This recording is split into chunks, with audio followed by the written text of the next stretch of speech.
racing. Digital Nürburgring Langstrecken-Serie. Hammer down, it's hammer time. It's going to be very, very tight. But they're Dutch! Daneben setzen, geht der Flapper daneben, das macht dann vorne, wird das Auto leicht. Kleines Kausel, doch mal reintauchen. Fährt der da in die Füße ran? Dann springen die Autos wieder raus, schön zu sehen. Here's the muscle from Munich. What a drive! Sehr, sehr spannendes Rennen.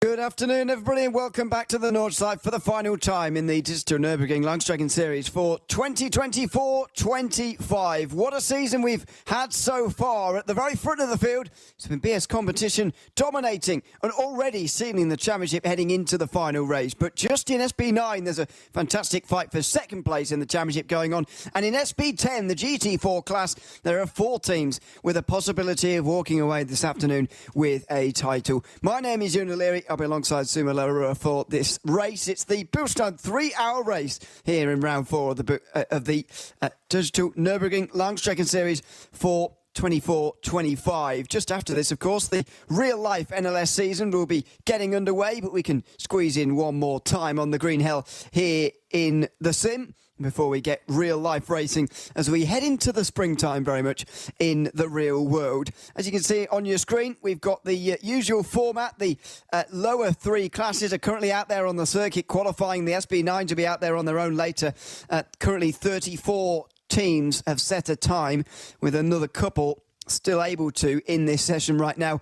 And then about 20, just under 20 SP9 cars will be heading out there on their own in a few moments' time to set their lap times in qualifying as well. So we'll get to that when they get onto the circuit. But we're ready to go for DNLS 4 here on the Nordside once again. As I say, BS Competition are leading the championship and indeed have won the championship overall in SB9. But the Apex Racing Team, Marla Racing Team, Williams Esports and M&J Downforce can all still take second in the championship, which does come with its own benefits as well. So we'll be watching out and keeping an eye on that. In the Porsche Esports Endurance Trophy Nürburgring, the Scherer Esport team have won 3 races in a row and indeed have won the championship now as well, with their teammates currently in second place. However, there are a number of teams that can take that title off them, including the Apex team, Coanda, Falcon, Grid and Go, Alone Fridson Racing as well.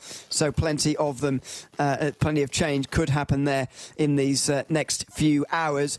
In SB10, as I say, Apex Racing Team, SimRC, Falcon and Grid and Go are all fighting it out for the championship. That's probably going to be the most interesting of the title fights, to be honest. And then in the Renault Clio Cup class, the SB3 class, we've got Scherer Esport leading the way, but only by 12 points. They could lose it to Similia Esports here today, but they do only need to finish 6th or better. Onto the circuit we go, and I'll welcome in my co-commentator, Suma Larura. Now, good to be alongside you for the final time this season, Suma. We're about to go racing in the real world. We can squeeze one more sim race in, and it's going to be a very exciting one, the Bilstein 3-hour race to end our season. You're so right. There's no better way to end the season with yet another 3-hour race. And this is going to be the most exciting one because there's so much at stake as well. Alongside all the other class-wise champions, we're also going to crown an overall DNLS champion as well. And they're going to be getting an additional 1,500 euros in addition to all the class prize money that they get. So there's a lot to play for in the individual classes and also overall. And everyone wants to end the year on a good high, right? You don't want to end it with a sour note, with a crash or with a bad race. You want to end it with a race win. And there are so many teams who are not involved in a championship battle that will be motivated as ever to go get that first win and make their way in the top 3 of each class. So there's going to be lots to play for and a very fun race that's going to be simmering quite a fair bit till we get to the end. It always is here in the DNLS. Always a lot of fun, and we're glad to be here to do it one final time in the 24-25 season. We're currently on board with Ruben Bonga in the BS competition BMW. They are not involved in the championship fight in SB10, but they have already won in SB9 this season. Win the championship, that is. Three different winners so far, or two different winners rather, in SP10 so far. The Apex Racing team winning last time out at the end of, or the middle of February. And that goes along with their win in the only race in 2024. And that was in between times interrupted by Falcon Sim Racing, who have got a lot of work to do. We've got the Apex Racing team 3 points ahead of Sim RC, who are effectively both of those two teams in a winner-takes-all situation. Falcon and Grid and Go are a bit further behind and do need things to very much go their way, especially in the case of Grid and Go, actually need things to go their way. However, it was really disappointing to see the Falcon Sim Racing team just dropping out of it towards the end of that last race in February. They were third in round one, first in round two, but outside the top 7 in round 3, which means you only get a singular point to your name. And it's that crash. We were just watching it on the highlights before we came to air on the German stream. It was a crash through Verstappen, just braking a tiny bit too late, getting up on the curb and spinning into the wall. And that's effectively put an end to their championship charge this season. Really disappointing to see for them.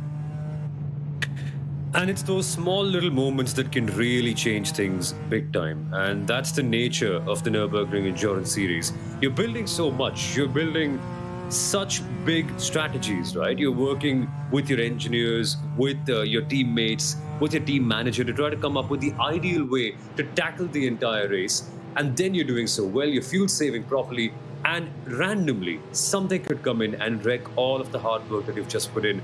And it could be championship over. That's what's happened with Falcon Sim Racing. It's really going to be hard for them to get anything here in a title picture, especially with the quality of the teams that we have at the top of SP10. However, they could upset the apple cart, and because of how good they are, they could really influence the way the fight in the SP10 category goes, because they're good enough to win a race. That's pretty clear. And if in the case they end up interfering with the performances of Sim RC and Apex Racing, you could see some variations and some volatility in that class. So I'd say keep your eyes peeled on that Falcon Sim Racing team. They're good enough to win, and they could really influence things in the SP10 category. I get a feeling they're going to be the notorious one, the influencer, the chaos agent, let's put it that way. Let's see what they can do here this afternoon in the final round of the season.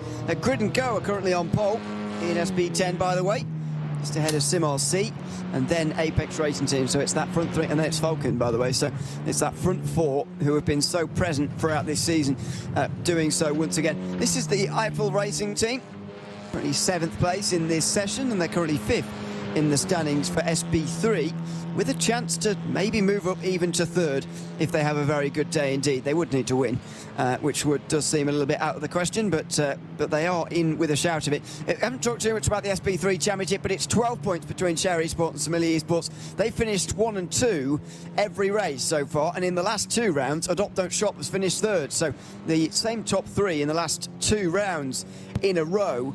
It's very much looking like Share Esports' race to win. But I somehow think even if Similia Esports win this race and they don't win the championship, then they can still call this a very successful season indeed, if that happens. Yeah, you're so right, because Share Esports have been on another planet. They have dominated every single race, and that's on pure merit. It's not like teams ahead of them have crashed and they've lucked into 3 wins. They have had control over every single hour of this entire championship. And as we head towards the last 3 of them, they'd be looking to maintain that level of dominance. And you can see it in the qualifying times itself. Share Esports SP3 in the number 269, currently 3 seconds ahead of the Similar Esports X Entropy car. That's how good they can be. But for Similar Esports, today is about coming up with a shift. Normally they've been great in the first stint, but then after that, the pack has broken away, and Share Esports has had some degree of volatility in the strategy that the Similar Esports car just haven't been able to catch up with. If they can do that today, if they can perhaps just tag along a little bit, maybe take some advantage of any sort of randomness that happens in the race, it could well be a big win. And remember, as you rightly said, Ewan, if they win here today, I'd say I'd count the season as a success, because look at how much Share have dominated. To sort of beat them in the last round would be phenomenal. But then again, there's extra motivation for the number 269 Share car, because if they win today and have a clean sweep, they could be marching towards a DNLS overall champion tag, and that gives you an extra 1,500 euros if you get that sealed in. So I don't think Share are going to let it go that easily this time. Yeah, that's a very good point. In the overall standings, by the way, they are tied top with the other share team. So I'm not sure who they really want to win there. It doesn't really matter, I suppose. But they are both on 45 at the top, and then it's BS and 41. This is the starting grid for the SB3s. Meanwhile, Share Esport, as we were just talking about them, have taken pole ahead of Smiley Esports. They actually went a bit quicker on the last lap, did Share, and they're 3.2 seconds in front. Adopt Don't Shop a third ahead of Storm Caution AC Mayen with Wolf Motorsport Sim Racing and Home of Sim Racing Esports on row 3. The Eiffel Racing team, who we just saw there, are in 7th place ahead of Race Sim Zone, who are 8th. And then a bit further down, we've got Thomas Enger Sim Racing and The 7 Racing rounding out the field. Rings of Fizzer Sim Racing have not set a time for some reason. Not sure quite why that is. But again, that is exactly what you'd expect. Share Esports on pole here in SB3.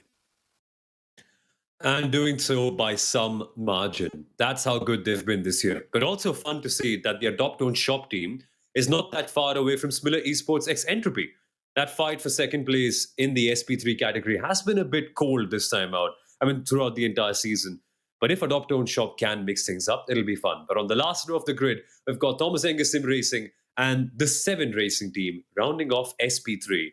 But in SP10s, it's the gridandgo.com esports machine that's taken pole position. They have an advantage of 0.8 of a second, and already SimRC have laid down the gauntlet. They are ahead of the AMG team Apex Racing car, and both of them are fighting for the championship in this class with barely anything to separate the two of them. However, 0.4 of a difference between them in qualifying, that could be an early advantage, Ewan, but not too big of a one considering how long the races are. Exactly, yeah. If it was to end like it is right now, by the way, then SimRC would be tied with Apex at the end of the season, but they wouldn't go ahead. So, because obviously Apex have won 2 races, so I'm going to presume that would be the counting factor. It would also mean that SimRC would have finished second in all 4 rounds, which I don't think has ever been done before by anyone. Anyway, the rest of the grid is, as you say, Falcon Sim Racing Team 4th, head of Team Hoisingveld and Dory Sports Academy on row 3, X-Racer and BS Competition on 4, then Nürburgring Esports teams on the back row together at 9th and 10th. Hopefully they can move up through the field from there before the end of the day. In the Porsche Esports Endurance Trophy Nürburgring, we'll just move through to those in a few moments' time, and it will show us that Share Esport are again locking out the front row. Just 300s between them, and it's close with everybody else as well. So hoping for a good start and a close start, I would imagine, between these teams. Apex Racing Team Coanda Esports are on row 2, ahead of Alone Fridson and Frozen Speed by Grid & Go on row 3. Allsport are ahead of PB Performance by Grid & Go in 8th place.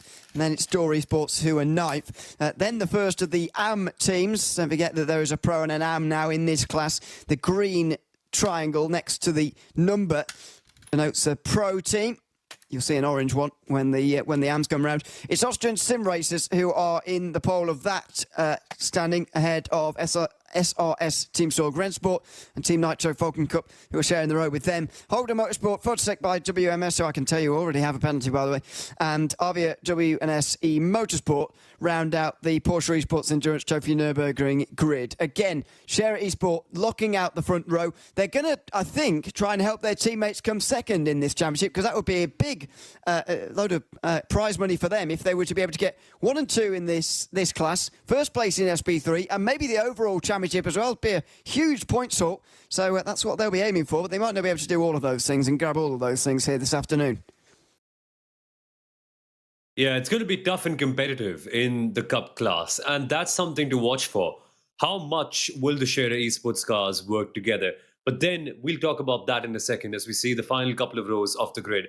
We've got Dory Esports in 9th, Austrian Sim Racers DNLS in the AM class in 10th, SRS Team Sawgrass Sports in 11th, Team Nitro X Falcon only in 12th, followed by Halter Motorsport, Fossetech by WMS, and the Avia WNSE Motorsport car, who, since they had that accident at the end of DNLS 2, I think they've had a really torrid run after that. Last on the grid today, it's going to be a big, big race for them to see if they can salvage anything. And in the AM category, there's actually not much to play for. I mean, not much to... There is a lot to play for, sorry, but there's not much separating the major contenders in that class, because most of them are tied on a total of just 3 points. We're seeing Holger Motorsport, Fossetech by WMS, Austrian Sim Racers also. For them, the only separating factor is what happens today. And that's about it, because they're all tied on points. So whoever has the best result today, or whoever can get the bragging rights, essentially can become the AM champion for the entire season. Just by one race. There's all to play for today, and anything could happen.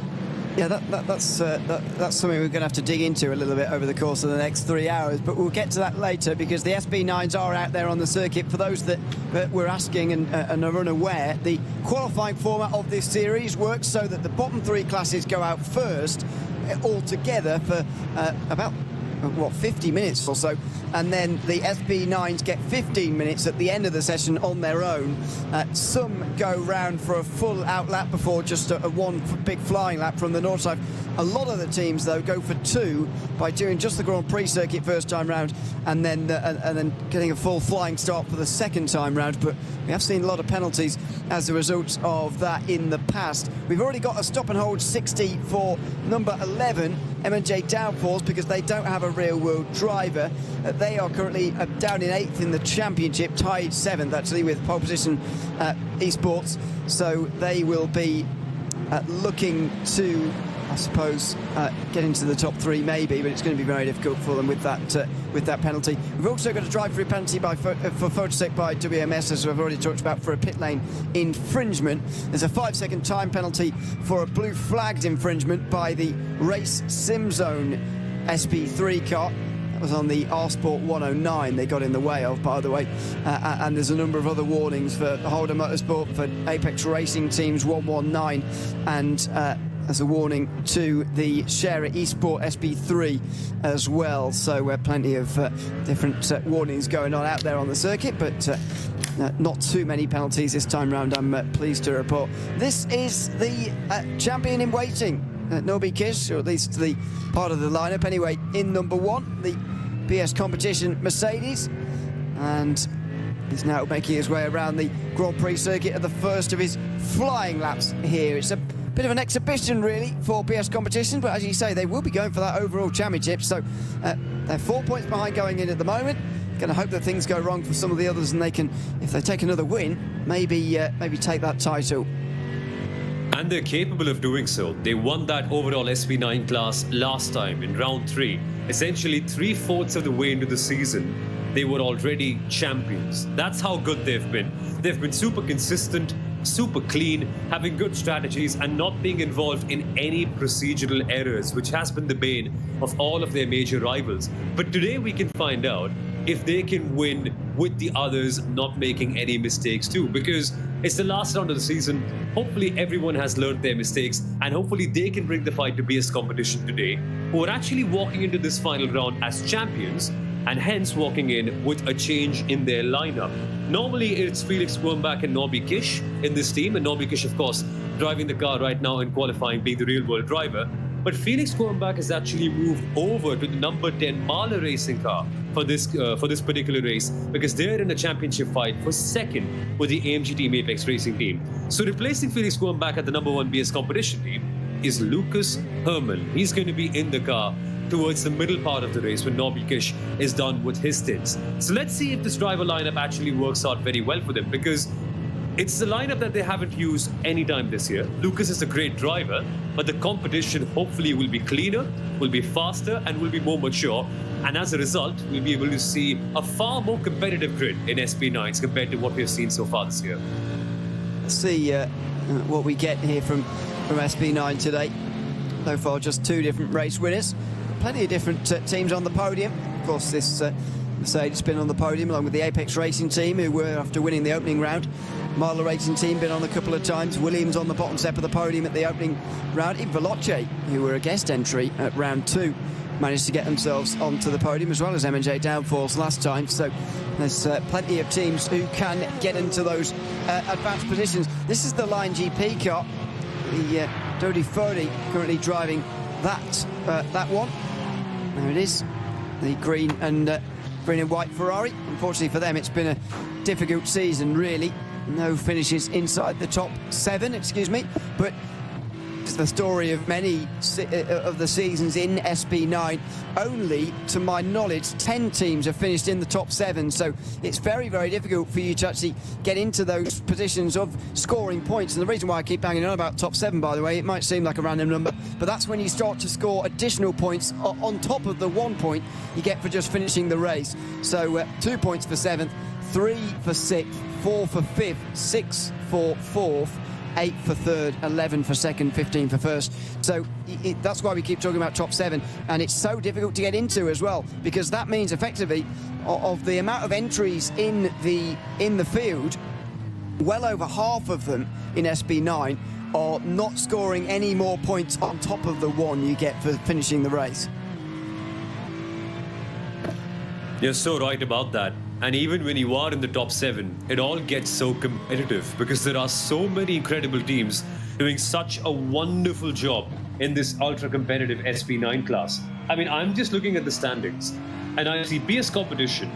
I see the other teams that haven't been the champions who could well have very easily become champions with a few right things going their way. Like Marler Racing Team, like the AMG team Apex Racing, like AMG team Williams. That's essentially your top 4, and they're all so good. Behind them, you've got great teams like MJ Downforce 2, Veloci Thrustmaster, who are guests but haven't quite come back since, and also the other MJ Downforce car and Impulse Racing Ferrari, who've also looked very, very good at times in this year.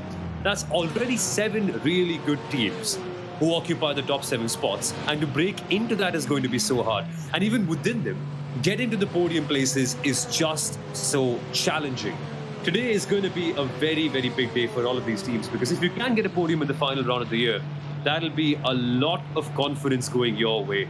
And as I like to say, bragging rights, right? Because you've proven to yourself and the entire grid at the very last race of the season that you have what it takes, and then you can come back next year with a renewed sense of confidence and attack the other races of the year as well with some pride. So lots to play for, very exciting grid, and hopefully we can see some more cars fighting for the podium, because we've had variety. We just want to see some other machines like the Ferraris, like the Fords, sometimes even competing for those top 3 places. Yeah, it can be difficult for the non-German marques to do it, but they will give it a go. Well, the motorsport here making their way through the carousel. Now their teammates got a warning earlier on for brake checking, apparently. Coanda Esports, who protested it. It was just a warning. Though there's already been a protest for unsportsmanlike contact against the Team Nitro Falcon team in SB9 by Impulse Racing. So we'll see what the outcome is of that. It's an investigation currently ongoing for those teams as these drivers now make their way through the final part of the lap. See BS competition over the line pretty quickly. Williams Esports will be one of the first as well. Hobbs Racing Team by Good and Go in number 4. Be over the line in the not too distant future, as well as Impulse Racing, M&J Downforce with both of their cars, and one of the Nürburgring Esports cars as well. There's plenty of them right the way round the end of the lap at the moment, or at least in the final part of the twisty sections before they get onto the long back straight, the Dottingher, and the run all the way down in towards the Tiergarten. Here is the leading car, the Williams Esports machine, currently hoping for 2nd place in the championship. They're 7 points behind the Apex Racing team, and indeed 7 points behind the Marler Racing team. They really need something to get into that top 3.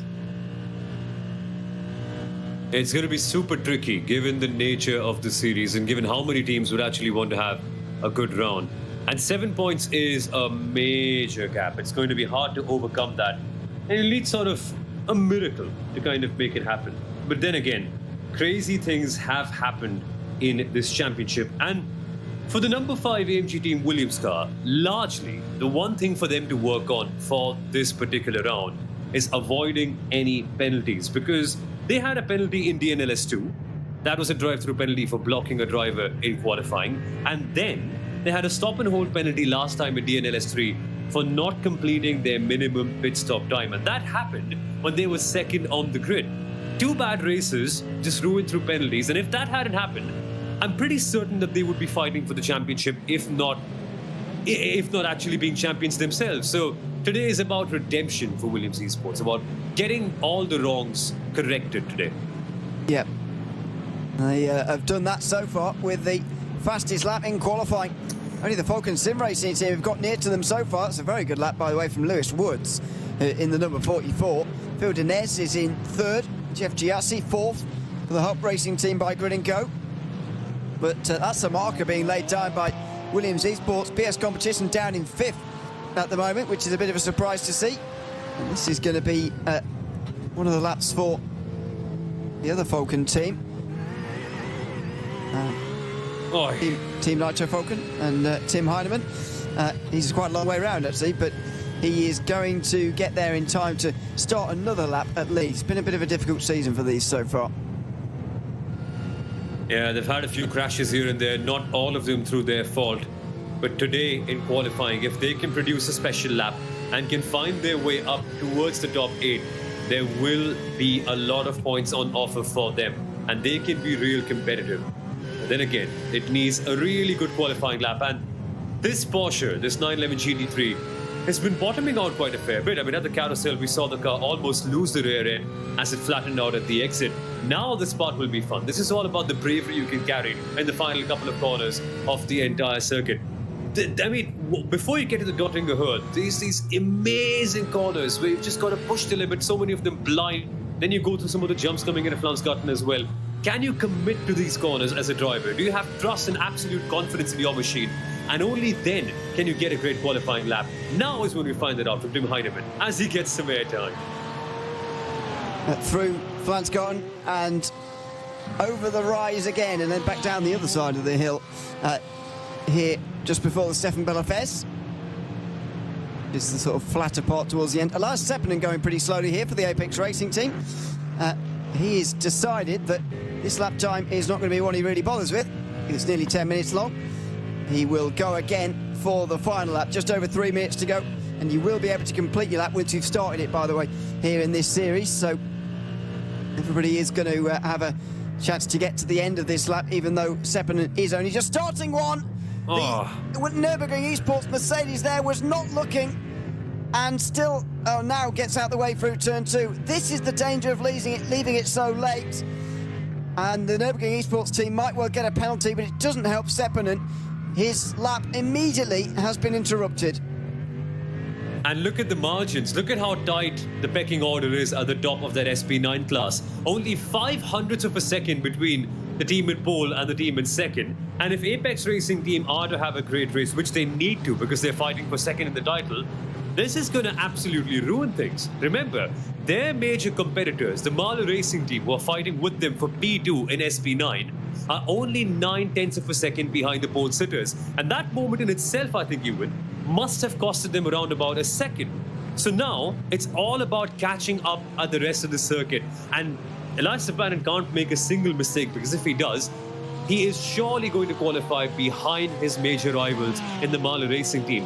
And God forbid, what if he's P5? What if he's P6? Somewhere where a couple of cars are between him and the Mahler Racing team car. Then it's suddenly all out of your control. Then you've got to wait for the other cars and what they do to decide how your championship battle is influenced. So just that one small mistake could really make that mountain even taller for the AMG team Apex Racing. And they need a really good lap now. They've got to have a good one at the end. Absolutely. This is Nicholas Walter. Meanwhile, the real-world driver for the Mulder Motorsport team, I should say, paired with Smelly Esports, who are going for the championship in our slowest class. And these guys are going for a win in the fastest class as well. Plenty of experience in the real world on the Nordschleife has Walter. And he's putting that to use in the sim now as well. One of the great things always about the DNLS, the fact that there is real-world drivers using their experience in the sim here at iRacing, and how it certainly does translate as well. We've had many of the great real-world drivers in this series, both presently and in the past as well. I mean, we've got Tim Heinemann, for example, in this session.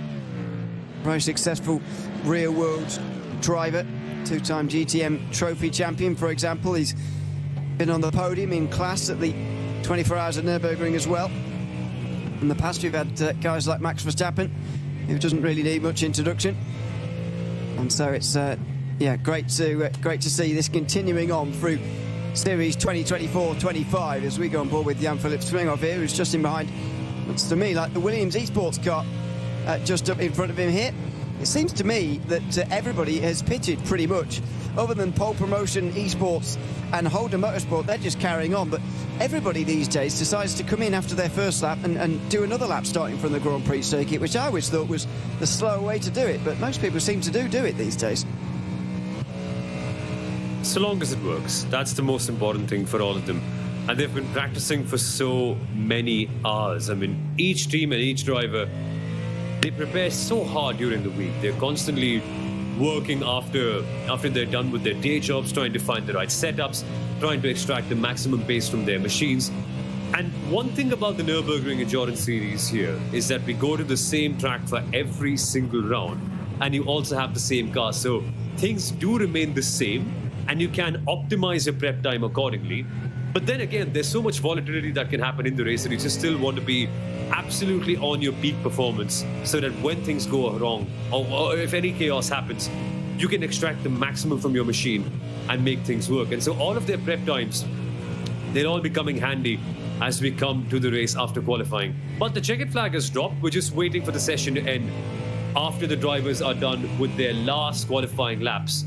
And then we will find out who will be on pole. Will it be Williams maintaining it with their 0.05 of a second advantage over Falcon? Or can some other teams and drivers actually come in and maybe shake up the order? Watch out for the #1 BS Plus competition. They can be really good. It could be them. Oh, but they're in the pits actually. They are now, yeah. It's a good spot. Yeah, Falcon Sim Racing team are also in the pit lane, by the way. So it's a good job BS Competition don't have too much riding on today, because this is not a great qualifying for them in 5th place at the moment. So who are the candidates to try and take this away? I'm not sure there are too many at the moment, really. Got to look a bit further down the field, I think, to find anyone who might be able to. The Apex Racing team, for example.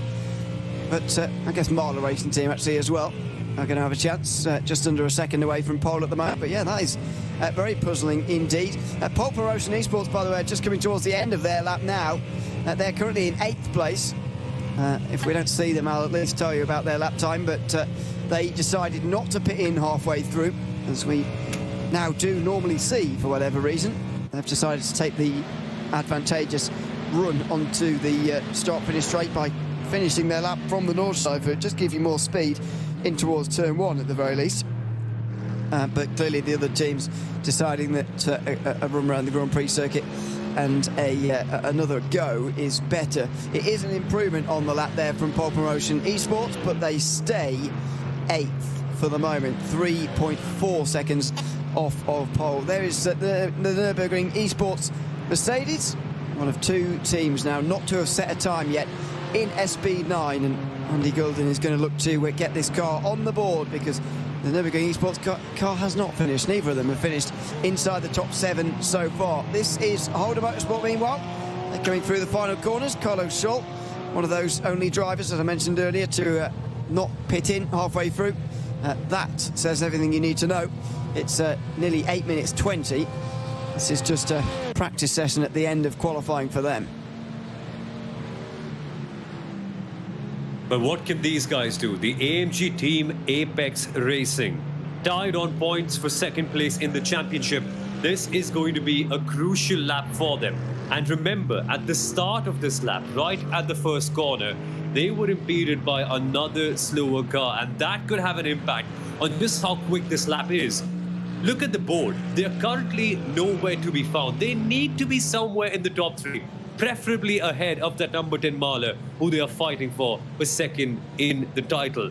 This will be an important couple of kilometers. Can Apex pull out something special? Can they put it on pole? We will find out how much that impeding really impacted their lap time. Yeah, I don't think it would be too disastrous, but anything, as you were mentioning earlier, anything will hold them back. Down the straight comes Elias Seppänen then. One of the first drivers of those real contenders towards the end to complete a lap Williams Esports will be over the line not too long after them, and then it'll be Marler Racing Team who come over the line to try and beat them. In towards the final few corners here for Elias Sepinen. Legs on the brakes, getting it right towards the apex there of the Tiergarten for the final run to the line, keeping it there to the middle of the road, just trying to shorten the distance any way possible. 53.4 to beat. It's a 55.7. How much of that time came at turn number 1 is unclear, but it's only 7th place for the Apex Racing Team. Yeah, that's not an ideal lap. That is clearly not an ideal lap.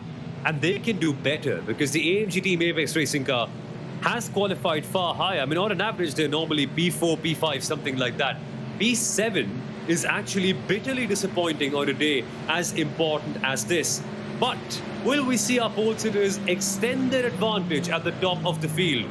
Sami Matti Trogen coming across the final couple of corners. He's at the Dottinger Höhe and will enter the Tiergarten section any moment now. Only 500ths of a second between themselves and Falcon Sim Racing. I don't think anyone's improving on that lap time, but I think Williams want to send out a statement and a message to the entire grid that they are by far and away the fastest today. By how much? Now we find out.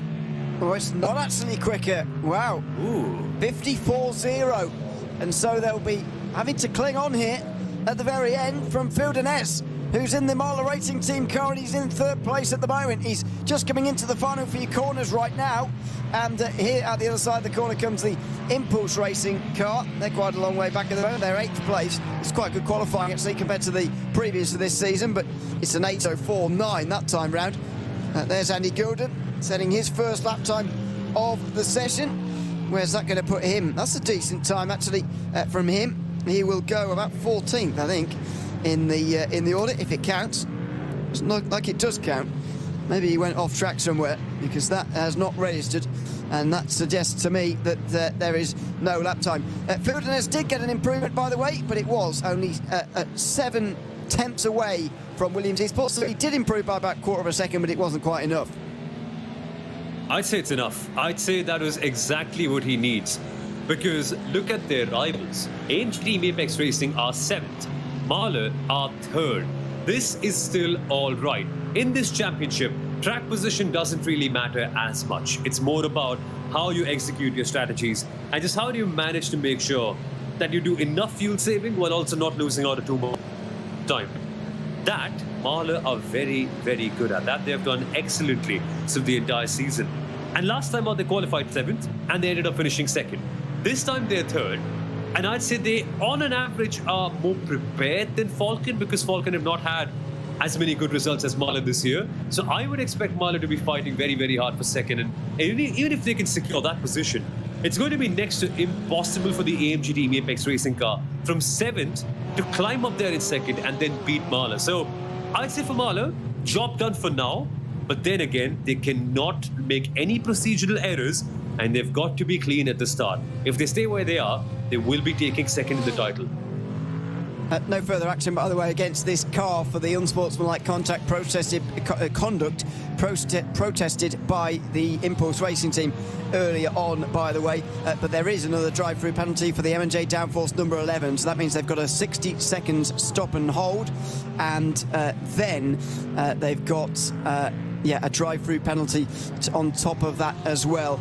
Williams and the number 17 have both gotten a warning for the short lap in qualifying as well, so they've gotten away with it, but that is the end of qualifying with limited penalties this time around. The grid and indeed the Bilstone 3-hour race will be coming up very shortly. You're watching the Digital Nürburgring Langstrecken-Series for 2024-25. It's finale time coming up next.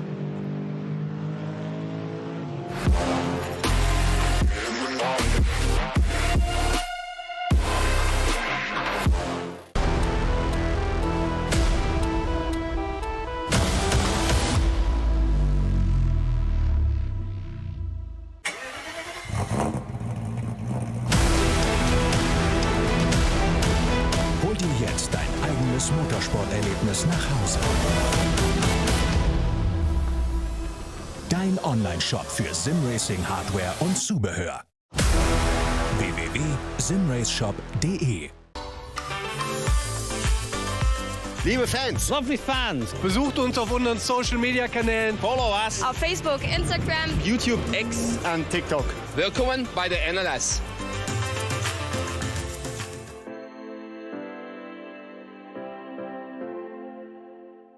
Was ist ein X?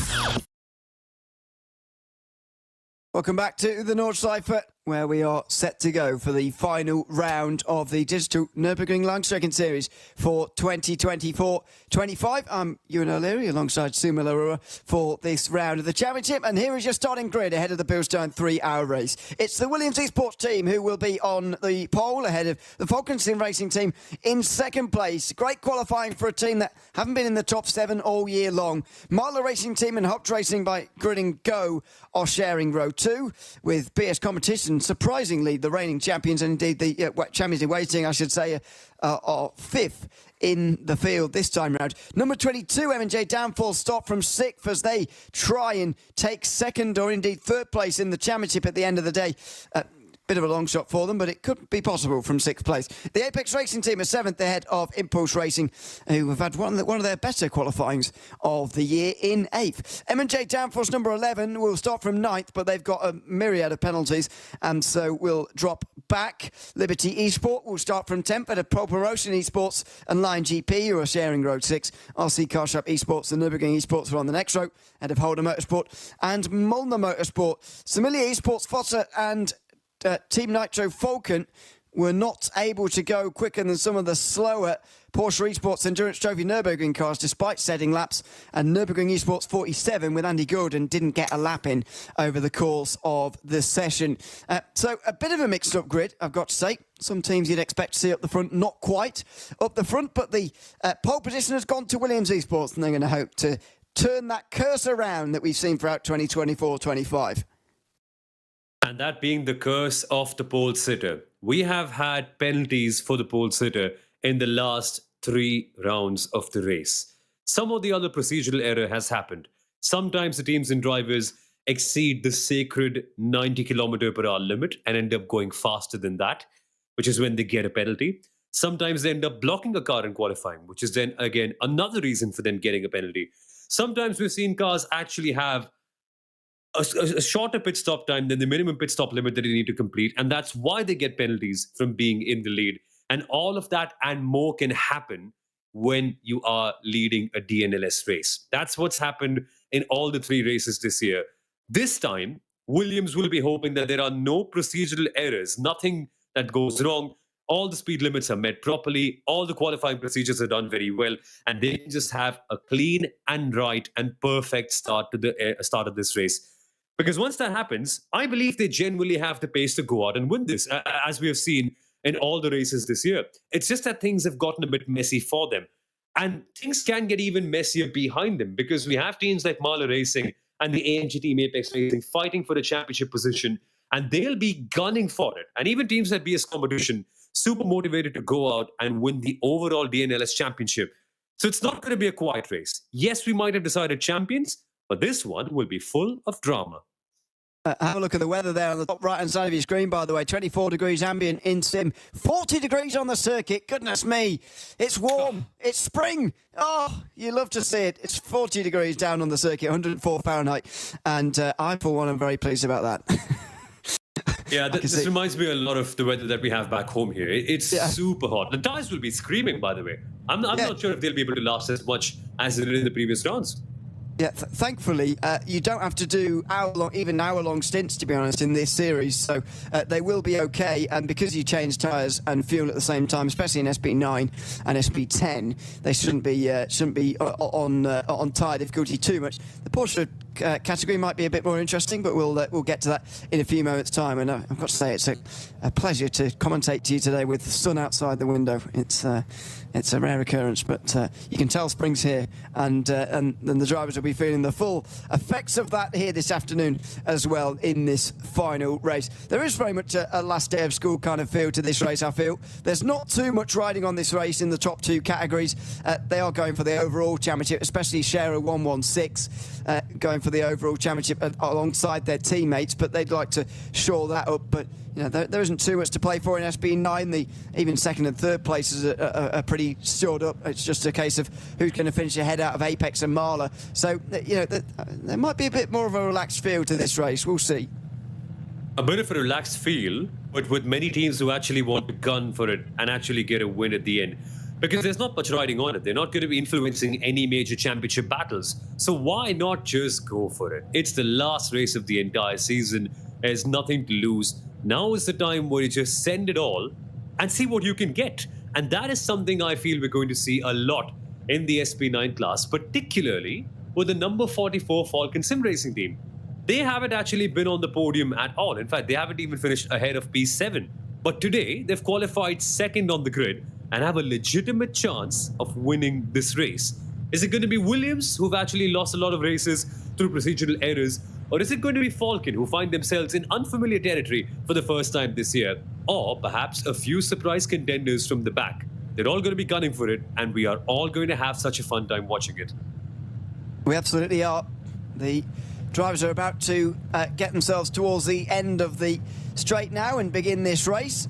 Don't forget that this is a split start series, so the SP9s will go first. A minute and a half later, the Porsches will get going, and then the final starting group will go. SP10 paired with SP3. If we waited too long, there would be a bit of a crash, and the SP9s will be onto the back of the SP3s too quickly. So we are split apart, but those last two categories do stay together. We'll be with you, myself and Sumo, for the duration of the 3 hours. Very much hope that you'll enjoy the coverage this afternoon for the final time of the Digital Nürburgring Langstrecken-Series. Final thoughts, Sumo, as we head towards the start finish line. I can't wait to see whether we're getting another pole position penalty. I think it'd be hilarious if we get 4 in a row. Yeah, likewise. That's the one thing on my mind, that Williams need to keep their 90 km/h speed limit intact. They just can't exceed it. That's point number one. Point number two, we've actually seen lots of torpedoes going down at turn number 1 across all categories in the last couple of races. Can they keep it clean? And who will be the one that has the advantage as we head out of the GP circuit? That's the one thing for me to watch for. And also, AMG Team Apex, how hard will they attack? They need to be on the prowl today, because P7 just doesn't cut it. They need to be in the top 3 for their chance to be in second place in the championship. It's going to be fun. It's going to be full of chaos. And the 3-hour race will have so many strategic options for us to decode. I think we're in for a treat, surely. We certainly are. For the final time this season, we'll be getting underway here at the Nürburgring. You're watching the Digital Nürburgring Langstrecken-Series for season 24-25. And we are ready to go for the Bilstein 3-hour race. It's the final 3-hour race of our season. By the end of today, we'll have been racing once around the clock for the season. 12 hours across 4 great rounds through from December.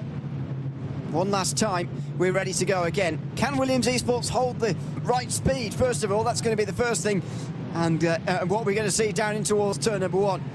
On some occasions this season, we've seen accidents into that first turn. Is that going to be the case today? As Sami Trogan gets us up to the front of the starting straight, and we are ready to go, holding, waiting for a long time, and finally the green flag waves, and finally they all fan out, as we're accustomed to. 3 and 4 wide immediately, and it's the Falcon Sim Racing team who have reacted well. Sami Trogan going backwards through the middle of the field like a bit of a black hole at the moment. He's on the inside, there's a bit of contact, and the M&J Downforce Mustang, one of them goes very deep and very wide through turn 1. Here comes the Marla Racing team, they're up to third. Look at the Impulse Racing Ferrari, they're out on the outside, looking at third place at the moment as well, after starting way down on the 4th row of the grid, already up to 4th position, still on the inside of Fildenez, and finally it will single file out. It's a good start for Falcon, and especially for the Impulse Racing team as well, who are well inside the top 5 already. But the big losers have been the AMG Team Apex Racing. They have gone down from P7 to P9 as they were bumped and pushed around by a couple of cars. There you see them in the back of your screens, fighting with the Nürburgring esports machines. That's not where they need to be. And there's contact! The Nürburgring cars hit each other! There's damage on the first lap itself. Chaos in SP9. That is unbelievable. Who would have predicted that at the start of the day? The cars making contact through the Grand Prix circuit, and damage, I'm afraid, already here in this race.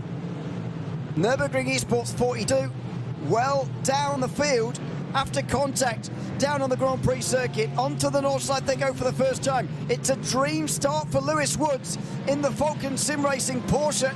He's ahead of Williams Esports at Samurai Trogan and the rest of them as the Porsche Esports Endurance Trophy Nürburgring cars now begin to get themselves ready to start this race.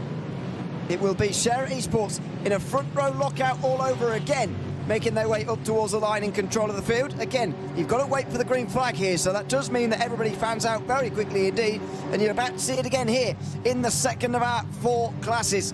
Here we go, wait for the green flag. It's going to take even longer, and now the green flag waves, and they immediately get to 3 and 4 wide. Scherer Esports sort of blocking the front of the field almost there with the front 2 places in towards turn 1. Then you've got Coanda, Apex and the Alonfrisa racing car and the white on the outside line battling for 3rd place, and one of the Scherer cars goes backwards. Here comes Coanda on the outside of turn number 2, and there's contact in the background. Contact in the background on the way towards turn number 2, and we'll get a replay of that a little bit later, but still side by side for second between Scherer and Coanda. Still it goes on, and now down the inside and through goes Gabriel Solomon, who goes through on the inside line into second place, immediately splitting up the 2 Scherer cars at the front.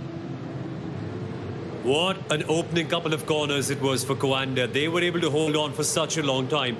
And with these Porsche Esports Cup cars, you're always hanging on the edge. You don't have that much downforce, so you can fight each other that much longer. And that's exactly what we saw through the arena section. Ultimately, the drive on the Coanda car giving them the advantage, and that Scherer Esports block at the top has been broken up, and it's a Coanda sandwich now with Gabriel Salomon in second place. But the contact you mentioned, Ewan, a couple of cars involved in that. PB Performance by Grid & Go, they're involved in the mix, as are Der Esports. And so both of these machines, as you can see at the back of your screen, have been separated from the pack, and it makes them just that further away.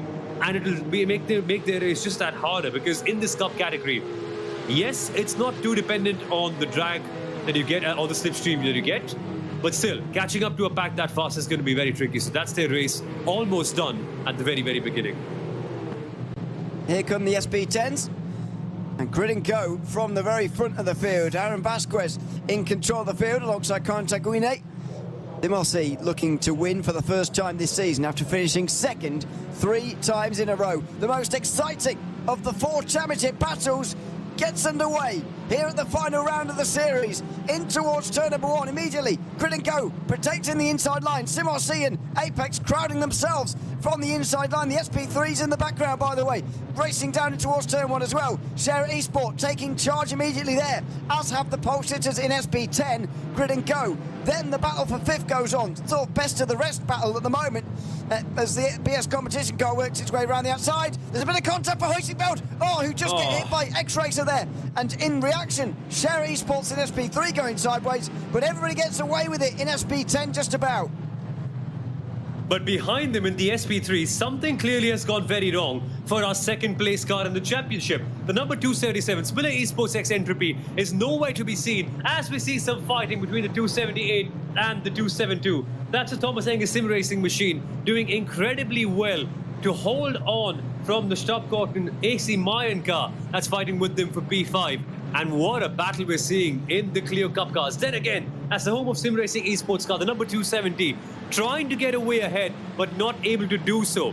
As we see the top of the GT4 class, we are seeing the gridandgo.com esports machine piloted by Aaron Vasquez at the top of that field. And in SP3s, it is Scherer Esports who have the advantage. But their main rivals, their main competitors who started second in this class are now running 10th. That's the Smiller Esports X Entropy. And with that, it could well be championship over, remember, because they're the closest competitors to Scherer.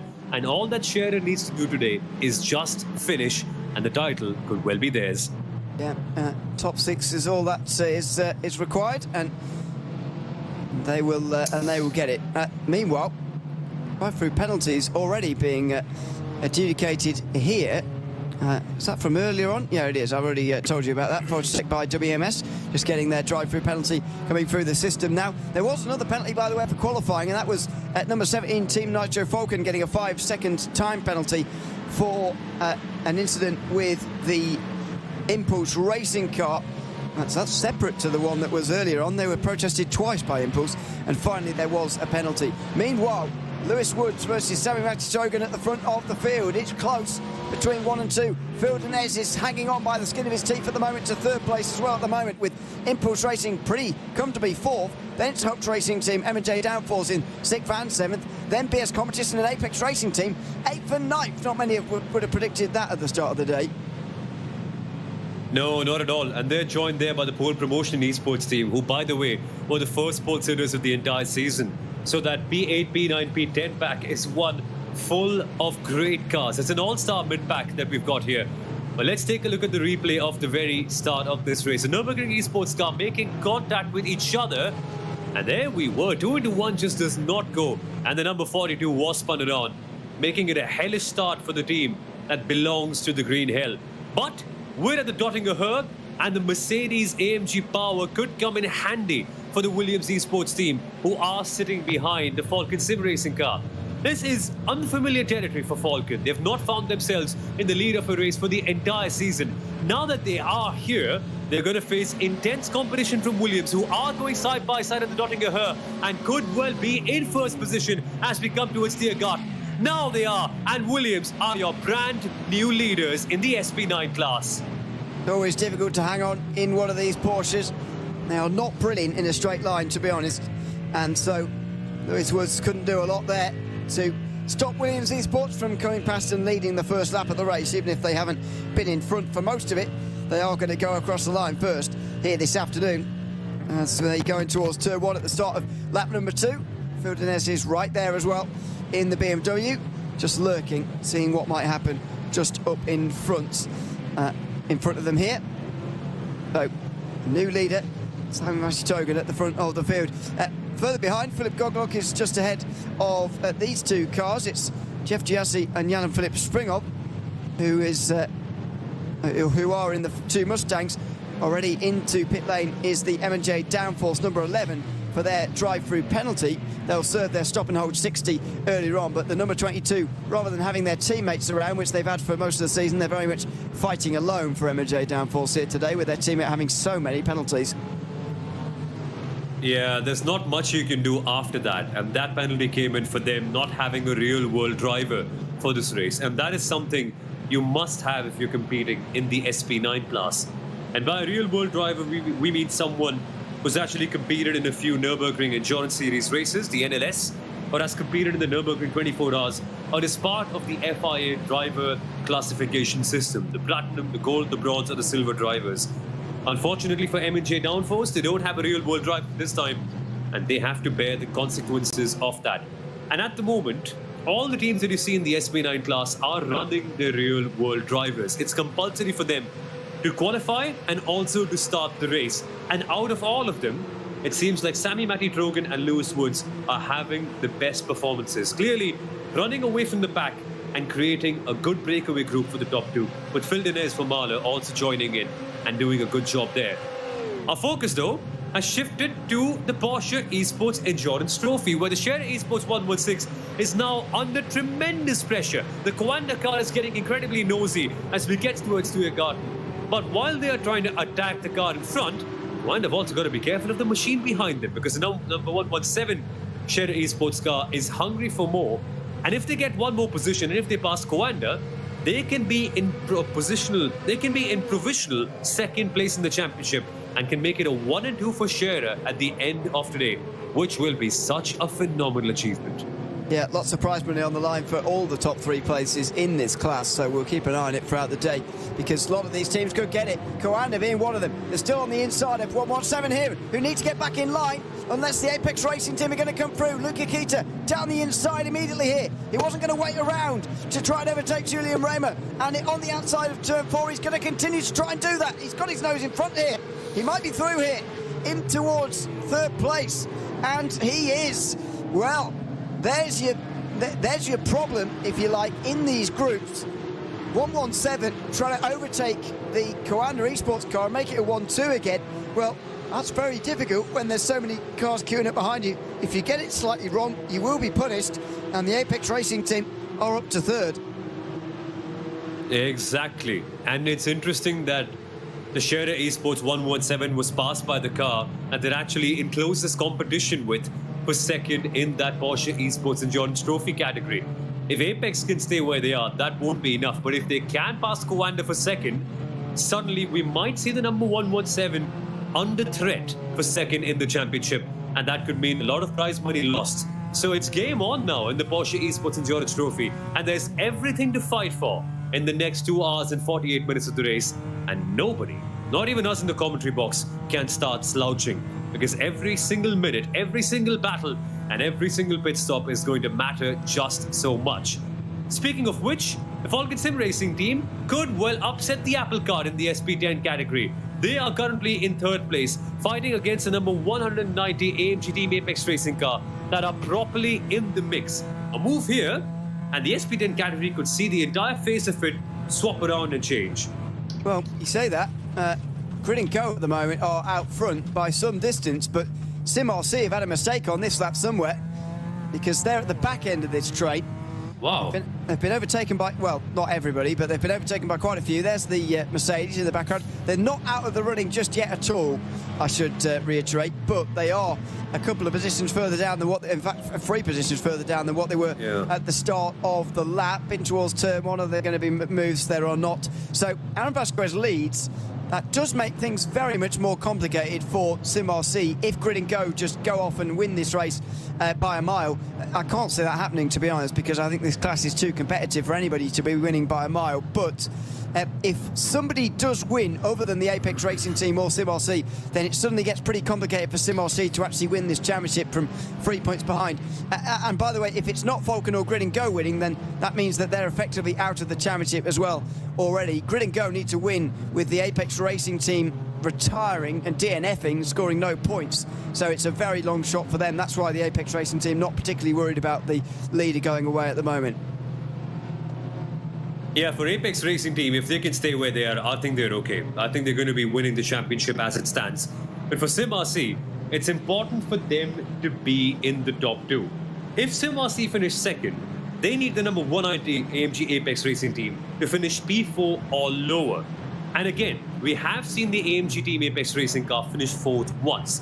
That was at DNLS 2 a couple of rounds ago in this championship. But as it stands, we're a long way away from that, because look at the list of cars that are between the AMG Team Apex Racing car in second and Sim RC in 6th. We've got Falcon Sim Racing in 3rd. We've got Dirty Sports Academy in 4th, who have looked phenomenal throughout the year. And we've got BS Competition in the BMW, who are always at home at the Nordschleife. For them to actually do something and get past of the 190 AMG Apex Racing car is going to be big, firstly. And secondly, for Sim RC to pass them and get ahead of all of them and the Apex car, it looks like a tall mountain. It looks like a really tall mountain for them to climb. And it will need lots of volatility to happen so that the Sim RC car can get ahead in second. And even then, that might not be enough, because if Sim RC are in second and AMG are in 3rd, the Apex Racing team car, I mean, that still is not going to be enough for them. So they need a lot of chopping and changing in this grid for them to win. And for Sim RC now, can they pull out a rabbit from the hat, maybe do something special so that they can win the championship? The best position so far has only been second, and today they need to win. Williams Esports have passed Falcon and they've gone. They have absolutely gone. We saw them pass Falcon, of course, but I didn't realise they were so far in front. 2 seconds, there's the gap. Well, it looks a bit less there, but Wow, that's a lot. But it does seem like a lot over 1 lap. 1.5 seconds or so for Sami Rastichogan, who is driving well at the moment. Now, just Fildinez go with the strategy of trying to push Woods to go faster and keep up with the Williams Esports car, or is he going to go for the strategy of I could go quicker if I was in front, so I'm just going to pass you in towards the Tiergarten? We will see as they go down the other side of the hill in towards the Tiergarten. Dinez, well, he was given that room by Woods there, very much so. He doesn't want to go for it. Well, that was a bit of miscommunication, I can't help but feel, between those guys. And there's the next group on the road with BS Competition now on the back of them. He's done a good job at getting through the traffic now, a little bit quicker than Elias Sepinen has, actually. And so he's very much in the running for that position now. But that was quite a miscommunication there for Fildinez Racing. So we're seeing some of the first penalties from the race coming in now. Stop and hold 10 seconds for the Eiffel Racing team for hitting Similia Esports. To answer your question as to what happened earlier, that must be the reason then Eiffel Racing were involved with that team's second place in the SB3 Championship. Well then, Nürburgring Esports, they are on the prowl right now, going side by side with the Team Nitro X Falcon car. That's at turn number 1. The number 17 does go for the longer outside route, which doesn't quite work because there's just not enough grip, and the Nürburgring Esports machine is able to hold on. The number 28 is also in this fight. This is turning out to be a phenomenal battle that we're seeing for the lower positions in the SB9 category. And my word, the battling just keeps on going in this class. Certainly does. Certainly down the field as well. Have a look at that down the inside as well, in towards turn 5. That was the Mulner Motorsport car having a bit of a peak. Couldn't get down the inside though of the RC Car Shop Esports car of Marcus Fisher. We still haven't seen M&J Downforce number 11 come in to serve their second penalty, by the way, so they'll be catching up to these guys while this is going on. And there's another mistake from the Mercedes of Andy Gulden. He's freight trained past there by Tim Heinemann and Marcus Fisher in towards the kink, and now in towards the final chicane. Gulden's going to try and come back again on the Mustang, but he's not quite far enough alongside, and he will have to stay behind through that section of corners, and the 4 will go onto the north side for following Tim Heinemann, who gets to the front of the group. And now we'll find out if the Mustang can actually keep up at the Nordschleife. Of course, it's a different build compared to the Porsche. Front engine full of weight. We'll talk about that in a second, because in the Porsche Esports Endurance Trophy, Holland Motorsport are in the mix of a big crash. They hit the barriers, went on the grass, and somehow still survived that. I wouldn't have been able to control that car in a precarious position like that. But that is how intense the racing is turning out to be in the Porsche Esports Endurance Trophy. And there's barely any room for any car. The competition is intense. Teams and drivers are pushing. And for Honda Motorsport, that could have been raced over in a matter of seconds. Luckily, they survive. That must have been lap 1 as Meanwhile, side by side through the final corners. Careful! Oy. That was close. PB Performance were the ones coming through into 9th place, and there's pit stops already. We'll see what they're doing down on pit lane in a few moments' time. But PB Performance, by the way, with the one sent sideways on the opening lap. You will have seen it in the background on the start of this race. They were all sorts of out of shape. Now they are up into 9th, though, ahead of Austrian sim racers and Holden Motorsport as well, who are still in the race, despite the wild moment that we saw on the way towards Schwedenkreuz. Fudgesec by WNMS are just serving their penalty. R Sport are in pit lane. I thought that no, they don't have a penalty. They're just pitting in very early, so we'll see what they're doing down there. I think they had damage. Okay. They're out after 13 seconds again, Danny Spearman, so they just need well, they've made an extra stop. There's not many ways to cut that as a positive thing, really. Team Nitro Falcon Cup also in 127 into pit lane now. We haven't seen them receive a penalty, so that's something else as well. Tory Sports number 120, by the way, they've also got a 10-second time penalty at the moment. They're currently running in 8th place, very much on their own, but that's another one of the penalties coming through, and there will still be more. There are more investigations going on at the moment, including for the Williams Esports race leading car. That's not for the the speed on the way towards the line, you'll be pleased to know, but there may be a penalty coming for the race leader, so we'll keep an eye on that. As it was protested by number 4 for forcing them off the circuit. And that's interesting. Not one race has gone past this year without having the leader investigated for something or the other.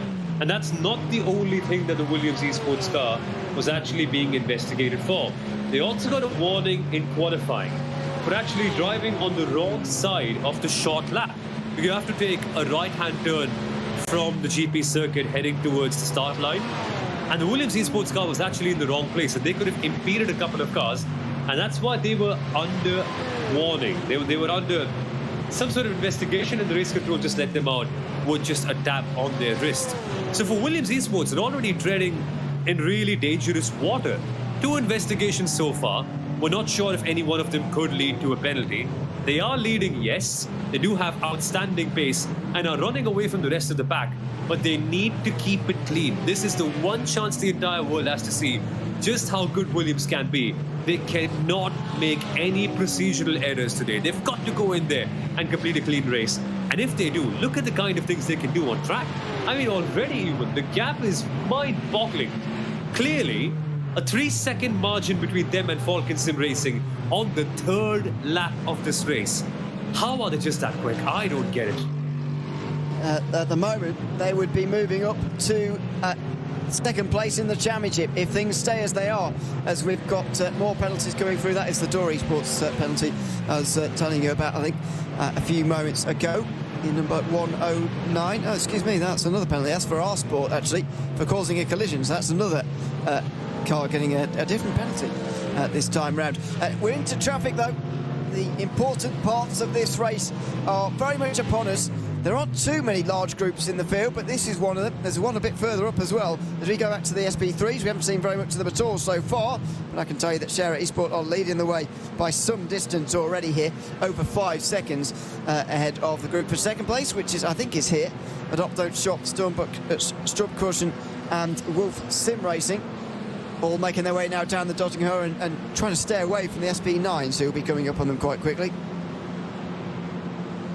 Yeah, soon enough the SP9s will be coming close to the SP3s, and these guys have to be wary of that because they're going so much slower than the SP9s. And if you catch them out at some of the tougher corners of the entire circuit, let's say towards the middle section near the forest, then things could go really wrong. But hey, look at this, we were almost going 3 wide for a couple of seconds there.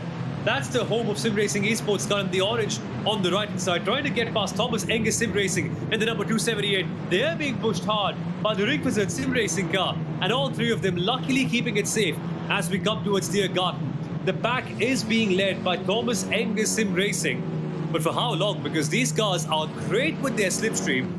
And once you do have that slipstream, a dive bomb could be coming your way at one of the good overtaking corners. Is there going to be a move being executed at turn number 1? Not immediately, but it does look like Ring Wizard Sim Racing are going to exercise that option. And there they are, Ewan, sending it on the inside line. That could well be B6 for them. That's quite close. Well, as we cut away from them, actually, just as they continue side by side. Thomas Engels Sim Racing started from pretty much the back of the field, by the way, so they've had a very good start so far. Looks like that is continuing as well, as Stubbs and AC Mayen getting a good exit here on the Adopt Don't Shop car in towards turn 2, and through goes number 272 into second place. As I say, they're a long way behind the leaders now. Share Esport, who are leading this race in SP3. Oh, it's off! The Impulse Racing Ferrari. Oh no! That was at the front of one of the main groups in SP9.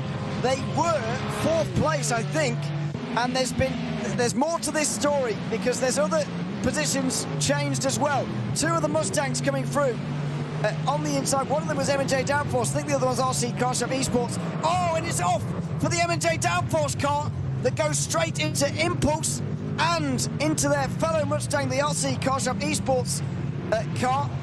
Oh, it's Hobbs Racing Team, excuse me. It's not RC Car Shop. It is the Hobbs Racing Team number 4, who have had to come into pit lane as well. And that is one of the bigger crashes we've seen this season, certainly among the SP9s. And they all fall down. 1 accident, 3 cars taken out in 1 shot. This was a huge incident near Tiergarten. And it's insane that that section of corners is just such a hard place to race at, because you're constantly going side by side and you're making these micro movements on the steering wheel while you brake and turn at the same time.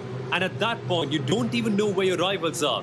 The smallest of movements on the steering wheel, and you could end up hitting the other car, and that could take all of you out, which is exactly what we saw right there. And look at this, M&J Downforce hurt by that, Impulse Racing hurt by that.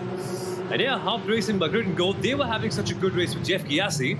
Now they find themselves back in P16. This could have well been a top 5 finish for them, but instead, they're going to have to execute a really tough recovery drive, and that is so disheartening. With 2.5 hours left to go. Yes, they do have time, but that pains me because they were doing just so good. That's a real shame for them. They do have a faster pair, and chance to stay in the race, as it were, but that will cause their real-world drivers to do more laps than probably planned, and it will take their strategy immediately off course. Whether they'll have to do another extra stop as well is it remains to be seen. I'm not sure they'll quite have to do that, but it's not impossible. Meanwhile, the Porsches make their way through as one, the top 6 in the Porsche Esports Endurance Trophy Nürburgring. RVW and SE Motorsport, by the way, in the AM class are 7th. So as you were saying earlier on, as we believe the point system is going to work out, although I'm not... Oh, wow, we'll get back to that. The big move for the lead from Luca Kita down the inside, and he's got it.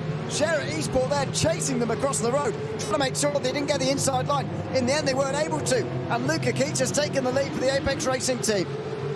Man, that got feisty. Apex Racing wanted it that much badly.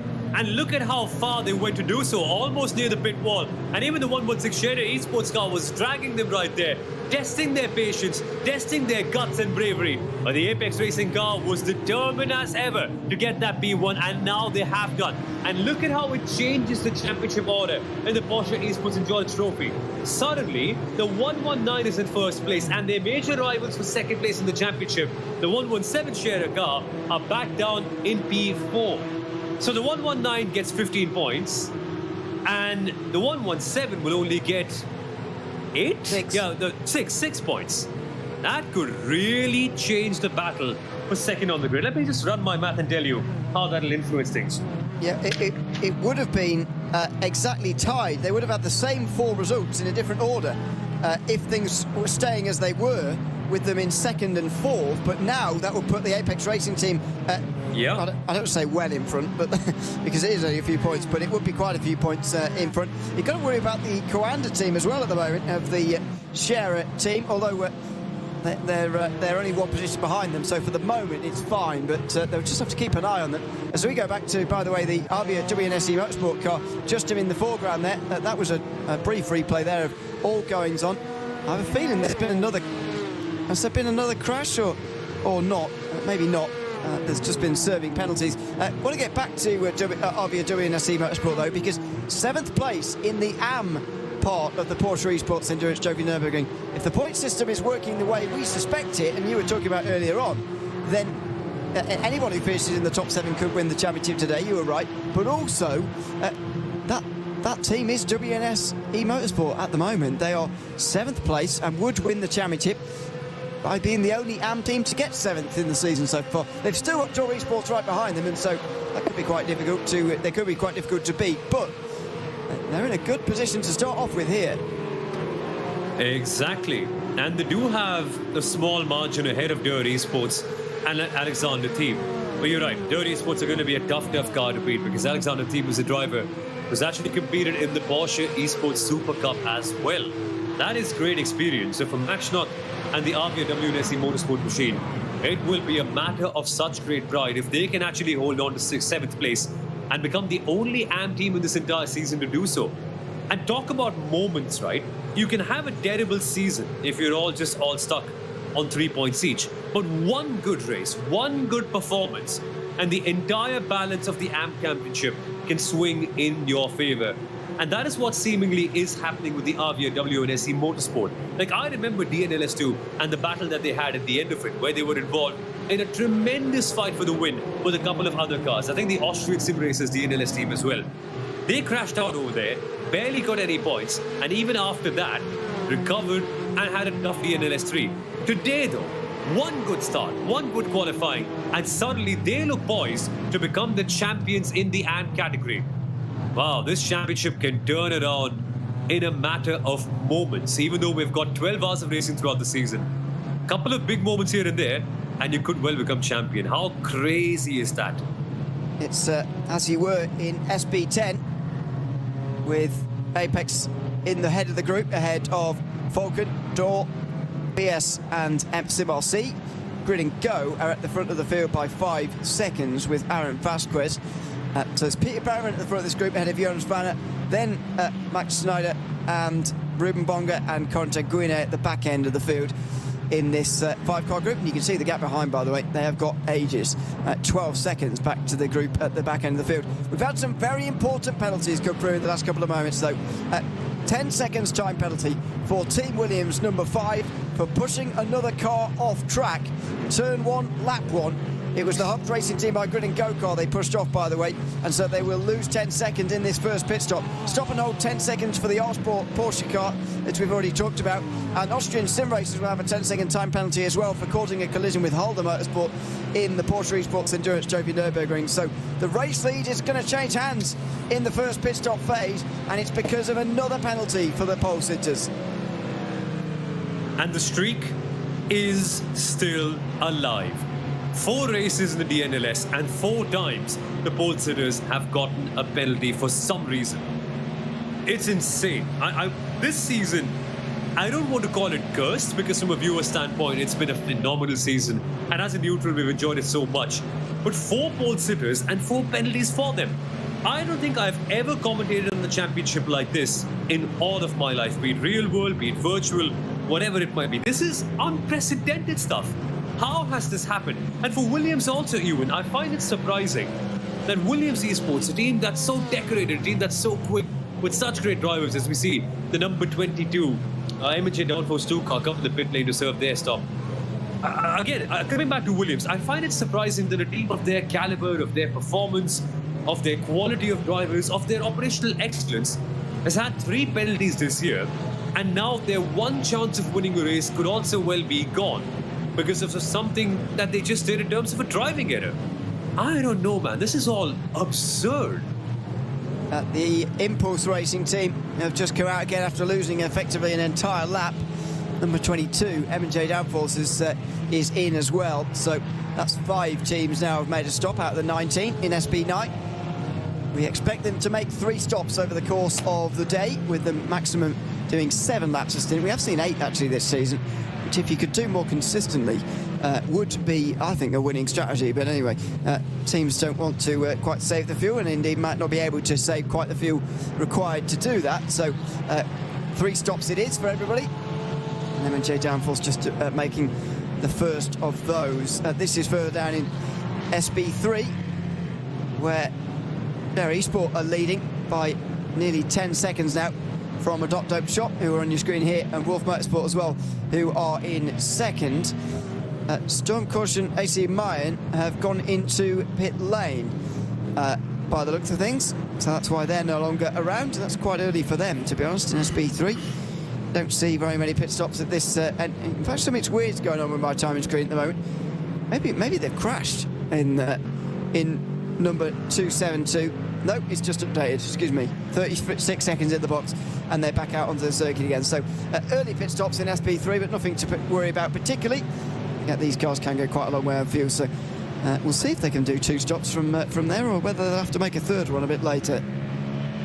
Yeah, I don't think we've ever had them make 3 pit stops though. SP3s, they normally just do 2.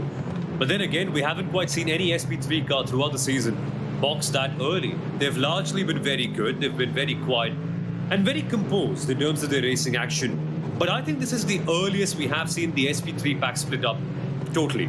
Because normally we have like a really cool stint at the start. I think they end up doing some decent 8 or 9 laps together.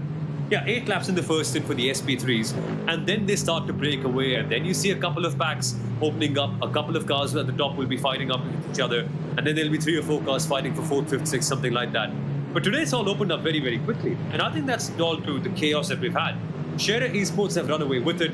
Adopt Dope Shop and Wolf Motorsport are fighting for 2nd, and they are close to each other. Then 5 seconds behind them, we have the 4 cars that are Thomas Enger, Home of Sim Racing, Spiller Esports, and Ring Wizard. And then beyond that, we have a few cars behind them. So it's really become a bit quiet, and dare I say a little bit boring in the SP3 class, with Scherer Esports actually dominating. But here's to hoping that Wolf Motorsport and Adopt Dope Shop can actually be fun. And hey, speaking of which, the boringness has disappeared. We are seeing fighting in the SP3 class.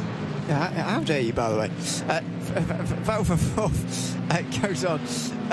Thomas Eger Sim Racing at the front of it. They are actually getting away here in a pretty remarkable start to the race for them. Side by side, though, between Samilia and Ringsfitter going towards Schwedenkreuz, and they'll get away with it. They'll have to get into line pretty quickly now for the Mustang. But yeah, 277 does look like it's missing a front end to me, and there's the signs of damage from earlier on when they made contact with Eiffel Racing? I think it looks good. I think it's perfect. A bent and a damaged touring car is a good touring car. Perfect, right? You don't need downforce. Who needs downforce in a Clio? All you need is mechanical grip and some guts, which the Spiller Esports team clearly has, and a drive to go win, which is what they also have too. I think they're good to go, man. Broken front bumper or not, it doesn't even matter in these cars. It does. It does. Someone has just... that was Marco Scenic in the Ring Physic car going down the inside, trying to of home of sim racing and sort of carting them off the roads. They were behind the trees. So there's another change. But I mean, you don't need too much downforce in these clothes, but it is acting like a bit of a parachute at the front of the car, I would have thought. Big gaping hole at the front, not quite passing the air as well as it could be. So that will be rectified during the first pit stop. Meanwhile, change for the lead in the Porsche category as Luca Kita is overtaken by Rafael Renhofer in the Scherer Esport Porsche. And so Renhofer moves to lead again. And this is the start of an exchanging lead that's going to go on throughout the next few minutes, because that is 2 lead changes in the last 2 laps now for these two. And they just aren't going to stop at all. Apex Racing are hungry and determined to go out and win this race. Because if they do, that's when they have a chance to be second in the championship and take it away from their rivals, the number 117 Scherer Esports car. And the Scherer car is actually pretty close by too. I mean, in this class, Scherer, number 117, currently in 4th, with only Coanda and Apex separating them from that race lead as it stands. And the Apex, look at the body language of the car. Look at the way they're actually closing in and are right on the tail of that number 116 Scherer car. They are hungry for more, and they are not going to settle for second place this time. But fair play to Rafael Renhofer. I didn't expect them to get back into the lead that quickly, even though they are the champion team. Still, what a performance. And now it's game on. Not just one, but we have a total of 6 cars in legitimate contention for the race lead. I don't think we've seen something like this in the Cup category so far this year, for sure. We saw this in the SP10s, but in this class, yeah, bring it on. We want more of this. This is a very good start to the race. The problem with this category is that everyone's got different pit strategies, and that means that different pit stop times, and they're not likely to stay this close for the remainder of the race quite like this, but hopefully it will be at least a close finish as the strategies converge at the very end of this race in 2 hours 21 minutes time. They're just on the back of the SB3s now, it turns out. Clio's a bit more spread apart than what the SB9s had to deal with a little bit earlier on in this race. And it's not for the first time, or not the last time I should say, this afternoon. The Porsche Cup cars will have to go past the SB3 category with 2 hours 21 to go. They're going to get past this car, all of them, around the outside through Kesselchen before the real difficult corners get underway. Here's a good slipstreaming chance, by the way, for Luca Kita on the way up the hill. How desperate is he to get that lead back again? Well, no, not that desperate. Or is he? He has a little look, but no, doesn't go for it. It would have been brave, but decides to stay behind. I get the feeling on the long straight he will go for it. Yeah, at this stage of the race, it's all about sending a message and making sure that the number 116 Scherer Esports car is full well aware of them being close by. This is all it, right? It's partly mind games also, because you need to intimidate the car ahead of you and force them into making a mistake. Now, the 116 Scherer is a tough car to force into making a mistake because they've been just so good this year. And they've been ice cold throughout the season. But still, you've got to do their part. And Luca Kita in that 119 Apex machine in the Porsche Esports Endurance Trophy, trying his best to make sure that he can force a mistake out. In the meantime, fastest lap of Phil Denez in the Mahler Racing team, who currently find themselves in second place, as the Falcon Sim Racing team have actually made a pit stop. They were second overall and second in the SP9 category. They would have actually cycled out as your leaders after the Mercedes-AMG Esports Team Williams car would have made their pit stop. But only after 5 laps, the Falcon Sim Racing team has actually gone to the pit lane. And I find that surprising, you, because a normal stint length in the SP9 class. Whoa! That was close. Sorry, just as we were... I was looking at the tyre screen in SP9, and there's all sorts of interesting going on there, but that's Corentin Guida having a look down the inside of the BS Competition BMW. He couldn't quite squeeze himself through there, and in the end he had to back out of it just about, but he was flashing the lights down the foot row there as they were running fourth and fifth rather. They are currently battling away. Meanwhile, the Apex Racing team are indeed winning this championship. Grid & Go would be up to second as it stands, according to that graphic there. I'll need to go and double check that myself, but I'm going to presume that's correct, because there's no reason for me not to. So Grid & Go second, SimRC third, then Falcon in fourth. Very good news for Grid & Go. I think they'll, even though they're not going to win the championship at the moment, that'd be a very successful day for them if they were to take the win and indeed move up to second in the championship.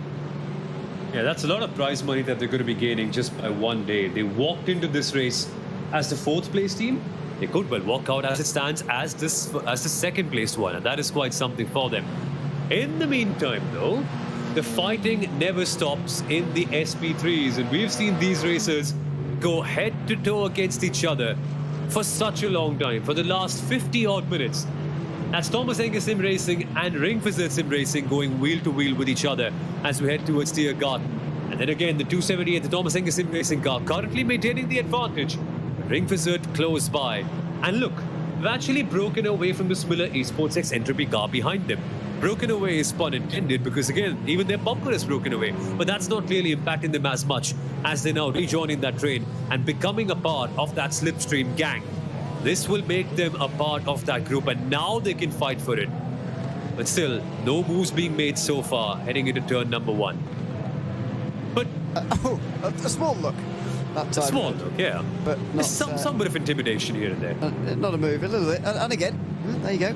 Looks up the inside again. I still think that damage on the front end of Schmilly is really affecting them in a straight line rather than anywhere else. That's a bit of a cut across. Dear, oh dear. Not sure the logic of that really, but anyway, they'll hold on to their place. Moving right the way from the AstroTurf from the right all the way to the left-hand side, and now they're moving all the way to the right again. Marco Sinic here down the inside in towards the right-hander. Slides, but he's through for Ringfizzer Sim Racing. A bit ungainly, but he is through. Leon Weigel just in behind for Smilia is looking to go through as well and can't quite do it. And look at that behind. That's not what you want to see. 6 Porsche Esports Endurance Trophy Nürburgring cars following an SB9, and they're rubbing down the straight as well towards the kick. This is getting physical between these two. Weigel on the outside, Maciej Bluzik just going to come through on the inside now for the chicane. Now where are the Porsches going to go? Well, Keats has had a fantastic run through here. Coanda are up to second place.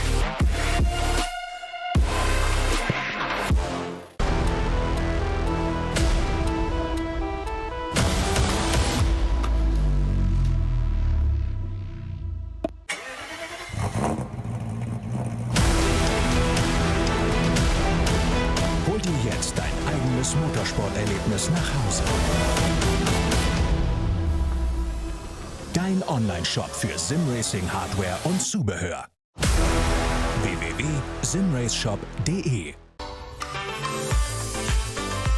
Liebe Fans, Lovely fans. besucht uns auf unseren Social-Media-Kanälen. Follow us. Auf Facebook, Instagram, YouTube, X und TikTok. Willkommen bei der DNLS.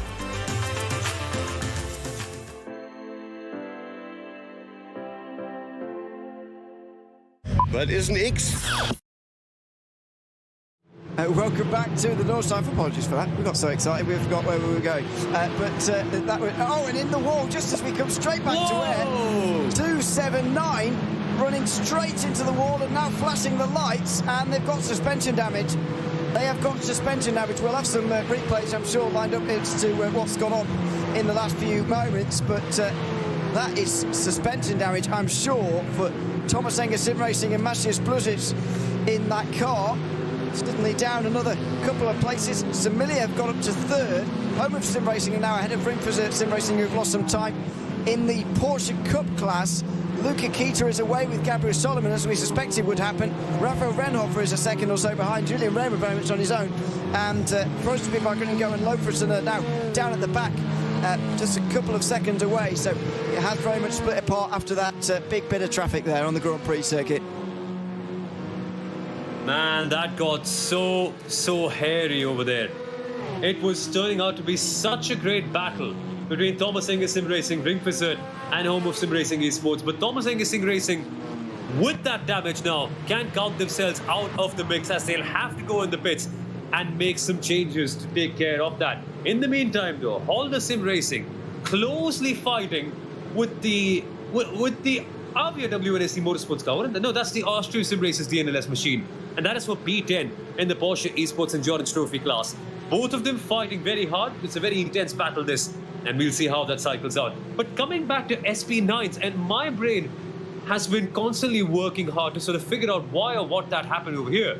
But Falcon Sim Racing team, they went into the pit lane from second place, and effectively they would have been P1 because, of course, Williams Esports are having a 5-second penalty that they have to serve when they make their pit stop.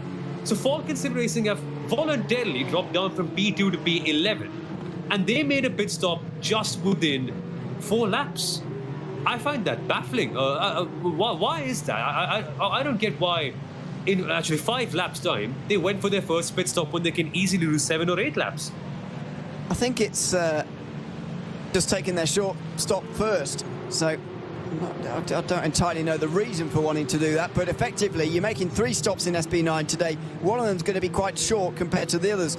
They clearly wanted to do their short one first. Ideally, you don't want to be going any shorter than sort of 22 seconds or so, because that's what a 4-tyre change is. If you can get 3 new sets of tyres on, there's no limit. So if you can get 3 sets of tyres on, then that is ideal. But we will... we'll see how the strategy goes, and you don't always get it to work out quite like that. So we'll keep an eye on it. But Lewis Woods has indeed made an early and shorter stop. After 6 laps, Williams and Mahler carry on. So it'll be 1 more for the race leaders as the SP10s make their way onto the north side for again. Williams Esports will have to serve their 10-second time penalty at the end of this lap. Can we just dissect that for a second? Because the Falcon Sim Racing team, who are fighting for the win, remember, have made a pit stop in 5 laps. It's going to be a 23-lap race, and you normally want to make it a 3-stopper. So you've done 5 already, which means you've got 18 laps to go, and these cars can actually do 7 laps very comfortably if they're not in a draft race. Sometimes 8 if they are in a draft race. So expect 7 laps to be the next sort of window. So minus 7 from the 18, you've got 11 odd laps. That's pit stop number 2. And then you make 1 more. So when is that stop going to come in? It's all very volatile, right? They don't necessarily have to split it all evenly. They could do 5 laps here, 7 laps in the next, and then maybe have a different split in the final one. Which means that reading and understanding where Falcon Sim Racing are is going to be very challenging until we get to the final hour of the race. And that's where we'll get to see the reality of the situation in SP9. So we're in for a treat, I'd say. We're in for total volatility. We don't even know who's going to win this class until the very, very end. So I'd say bring it on. What an end to the championship we're going to get. Absolutely. Still 2 hours 10 to go in the final round. And it is in SP10. Still Aaron Vasquez leading for Grid and Go. Then Peter Barryman is at the front of this group, followed by Jonas Banner. Max Snyder, Corin Taguines is now ahead of Ruben Bonga at the back end of the group. So SimRC realising, I think, that pit stops are not that far away. They're coming to the end of lap 6 now as well. So it could be another couple of laps, 1 more time past the pit lane maybe. So towards the end of the stint, Greenhead trying to gain some of those places back again that he lost on lap 1. Don't forget, he was running inside the top 3 off of the start, and he got through the Grand Prix circuit inside the top 3. However, he has since dropped back on that end of the first lap, and he's now having to work his way back through again. It's probably a good idea, but not the race start he would have wanted there. He's certainly onto the back foot pretty quickly. With that pass, though, he might now be back into second in the championship. It will certainly be close. Yeah, exactly, and that's something for us to keep an eye on as the race progresses. Just how will this battle evolve over the course of the entire race? Because there's a lot at stake in this one. AMG Team Apex Racing fighting for the win, and as it stands, they will be good. But my eyes are very firmly peeled on SimRC and what they're doing, because they need to be faster. They need better laps than that. Their last lap was an 8-minute 28.534. That's not quick enough compared to all the other cars around them. Every single machine ahead of them was actually faster. And I find it surprising that SimRC and their Mercedes are just not that quick. maybe it's the back effect. Maybe they just don't have enough clean air to actually go out and push very well, because Sim RC have clearly been the second fastest team in this entire category so far this year. But today they're behind. Today they're catching up, and that's not a very Sim RC way to run a race. Normally they're the ones in control and managing everything firmly at the very top. Aaron Vasquez, though, he's just running away with it at the top. Certainly is. There is a stop and hold 60 for number 33. Have we already commented on that? Pole Promotion Esports? I don't think we have, actually. Yeah. I think so. They are only under investigation as far as I can see on my sheet. But anyway, we'll get back to that. They were the team on pole for the first round of the season, by the way, and haven't been inside the top 5 since. 5th is where they finished that day. And unfortunately, it's been a disappointing season afterwards for them. This is the Porsche Esports Endurance Trophy Nürburgring, by the way. The front of this field now looks a lot different to what it did earlier on. That much is certain. In towards the fast chicane, and it is now just 3 for the lead. That bit of SP3 traffic there was a huge effect on this battle. Yeah, it's totally broken off the entire pack. I remember we had some 6 cars fighting very closely. Apex, Coanda, Scherer, both of them actually. Frozen Speed by Grid and Go, and also Alun Fritzen. But there's a split pack between them now, as you can see. Apex are leading, Coanda second, and the Scherer 116 third. And then behind them, we have the 117 Scherer, followed by the Frozen Speed Grid and Go and Alun Fritzen Racing. As it stands, it won't be a 1 and 2 in the championship for Scherer. 116, of course, are the champions, but for the 117, they need to close up to that front pack and then hope that the 116 gives them that position, because otherwise it's going to be really tough for them to actually find their way into second and make it a 1-2 for that team in the Porsche Esports Endurance Trophy. And also, I think that's also going to dent their overall championship hopes, isn't it, Ewan? Because the 116 Scherer were near perfect. Now they're not going to have a total of 60 points as it stands. They're not going to have the perfect overall season, which would go, in fact, to their teammates in the SP3 class, the Scherer Esports number 269. So interesting how the overall championship is also progressing across the classes. Yeah, I don't think they'll be gutted about that, to be honest, because they are only going to be handed over to their teammates. But even so, it is something that's changing at the moment. As we look back at the SP10s coming towards the end of their lap. Now, the Door Esports car has just been losing touch with those up ahead, and Corentin Guinet is absolutely aware of that. He is just on the back of the Aston Martin here, through in towards Gaulinkov for another lap. This is the end of lap 6 for these guys, by the way.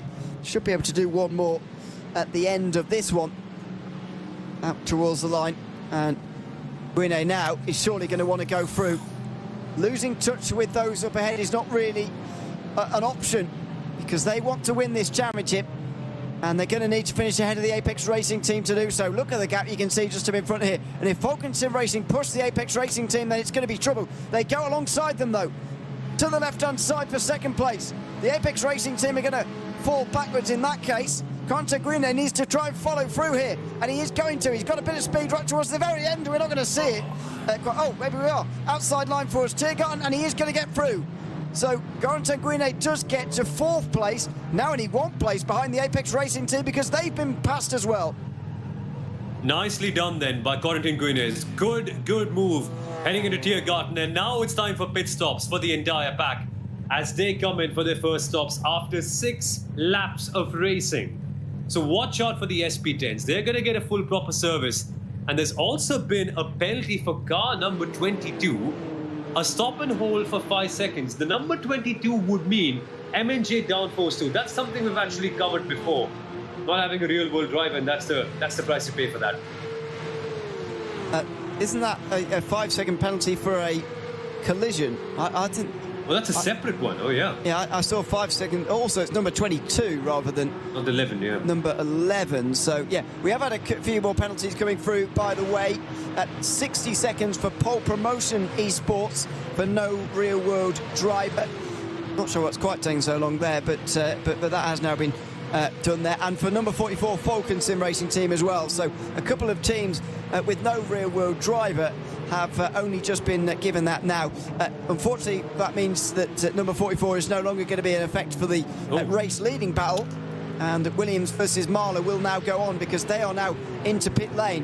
We're watching these guys out onto the circuit, but I can tell you that down on pit lane, Brit and Go have had a couple of seconds longer pit stop than the likes of the Apex Racing Team, BS Competition, etc. They are second and third, or going to be. Then it could be Falcon Sim Racing Team, Sim RC, Dover Esports Academy. So the front six all came in. The bottom four of the SP10 stayed out, and they're now the front four because they've gone on to a seventh lap.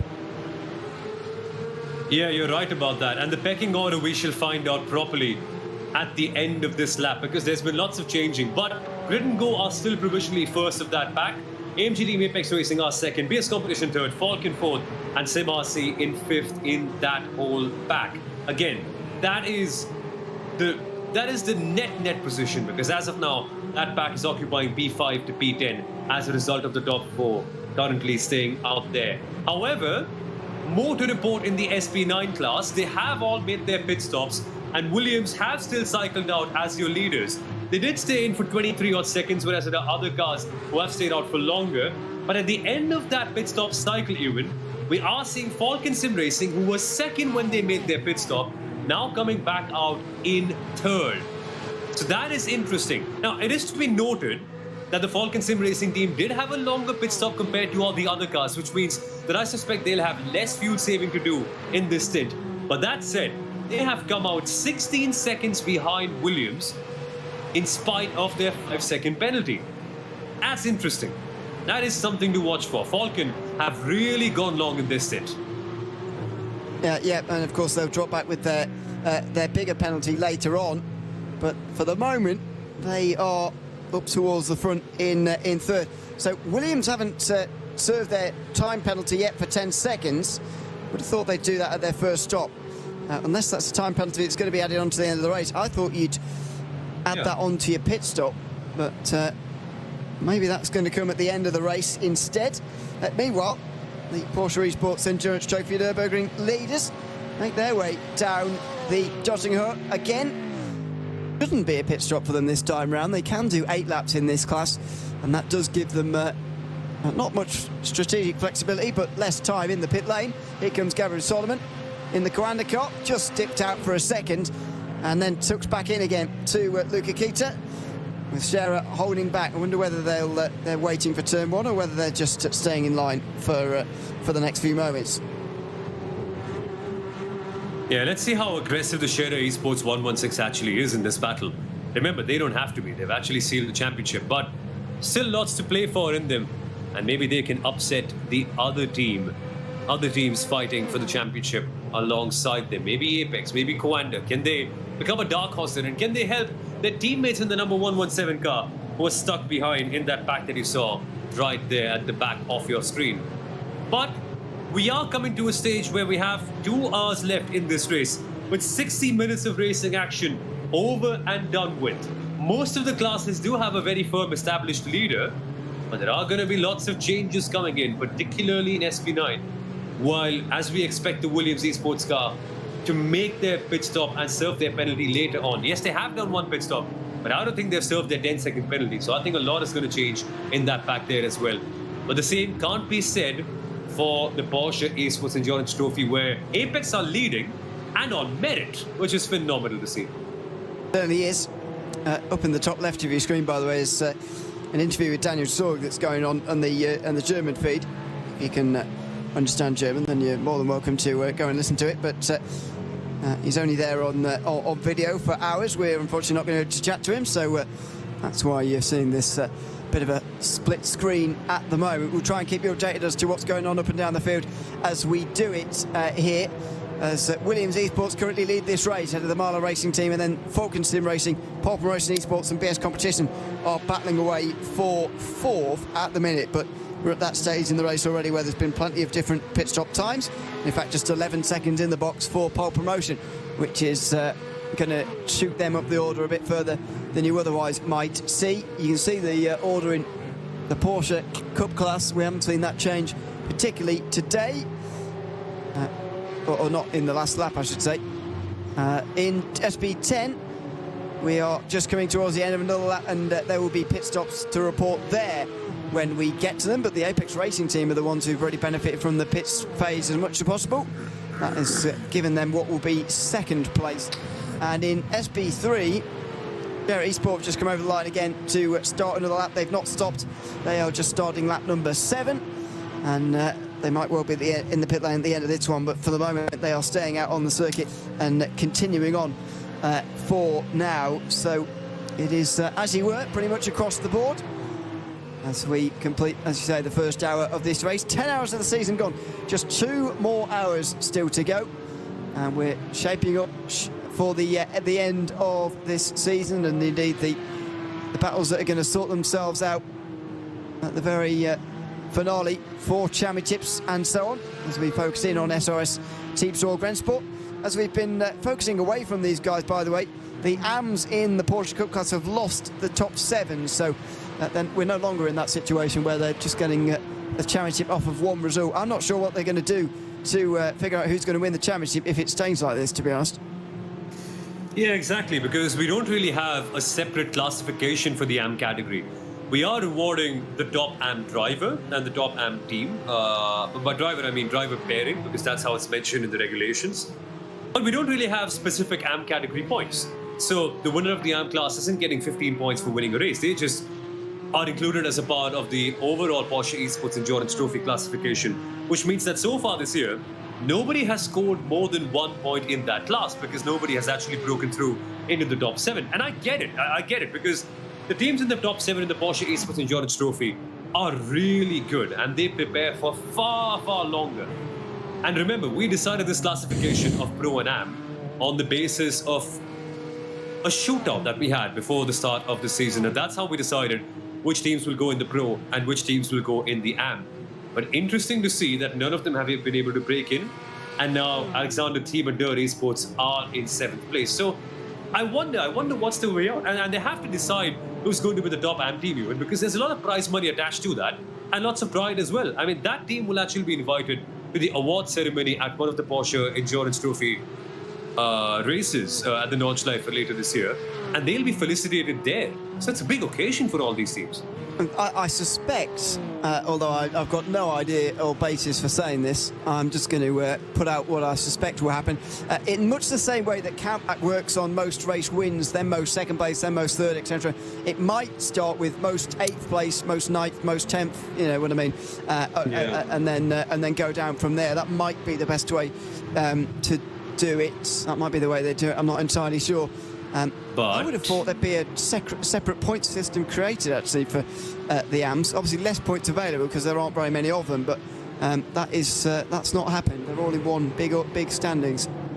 Exactly. But there's one more caveat to this. It's not just countback that decides results in the DNLS.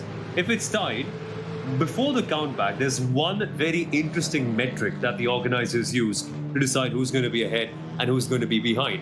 And that is penalty points. Yeah, believe it or not, if there is a tie, the first thing that the organizers will look at is penalty points. So if you guys are tied on penalty points, that's when they go actually to the countback and figure out who has the most first places or second places, or in this case, the most 8th or 9th places. But penalty points is a very, very interesting way to do so, and you're going to be greatly rewarded for how clean you can be throughout the season. If my reading of this is correct, I don't think any of them actually have a lot of penalty points, but that's something we should just double check and get back to you on. Yes, we'll check back. We also need to check probably the situation in SP10 between SimRC and Apex, because I think if there's ever a championship that's going to come down to countback, then it is going to be that one. They are only 3 points apart coming into today. This has not been with us so far. And so we need to, we need to check on those guys as well and see what goes on. There is a protest here by Williams on the Marla Racing team for, and I'm quoting here, game exploitation.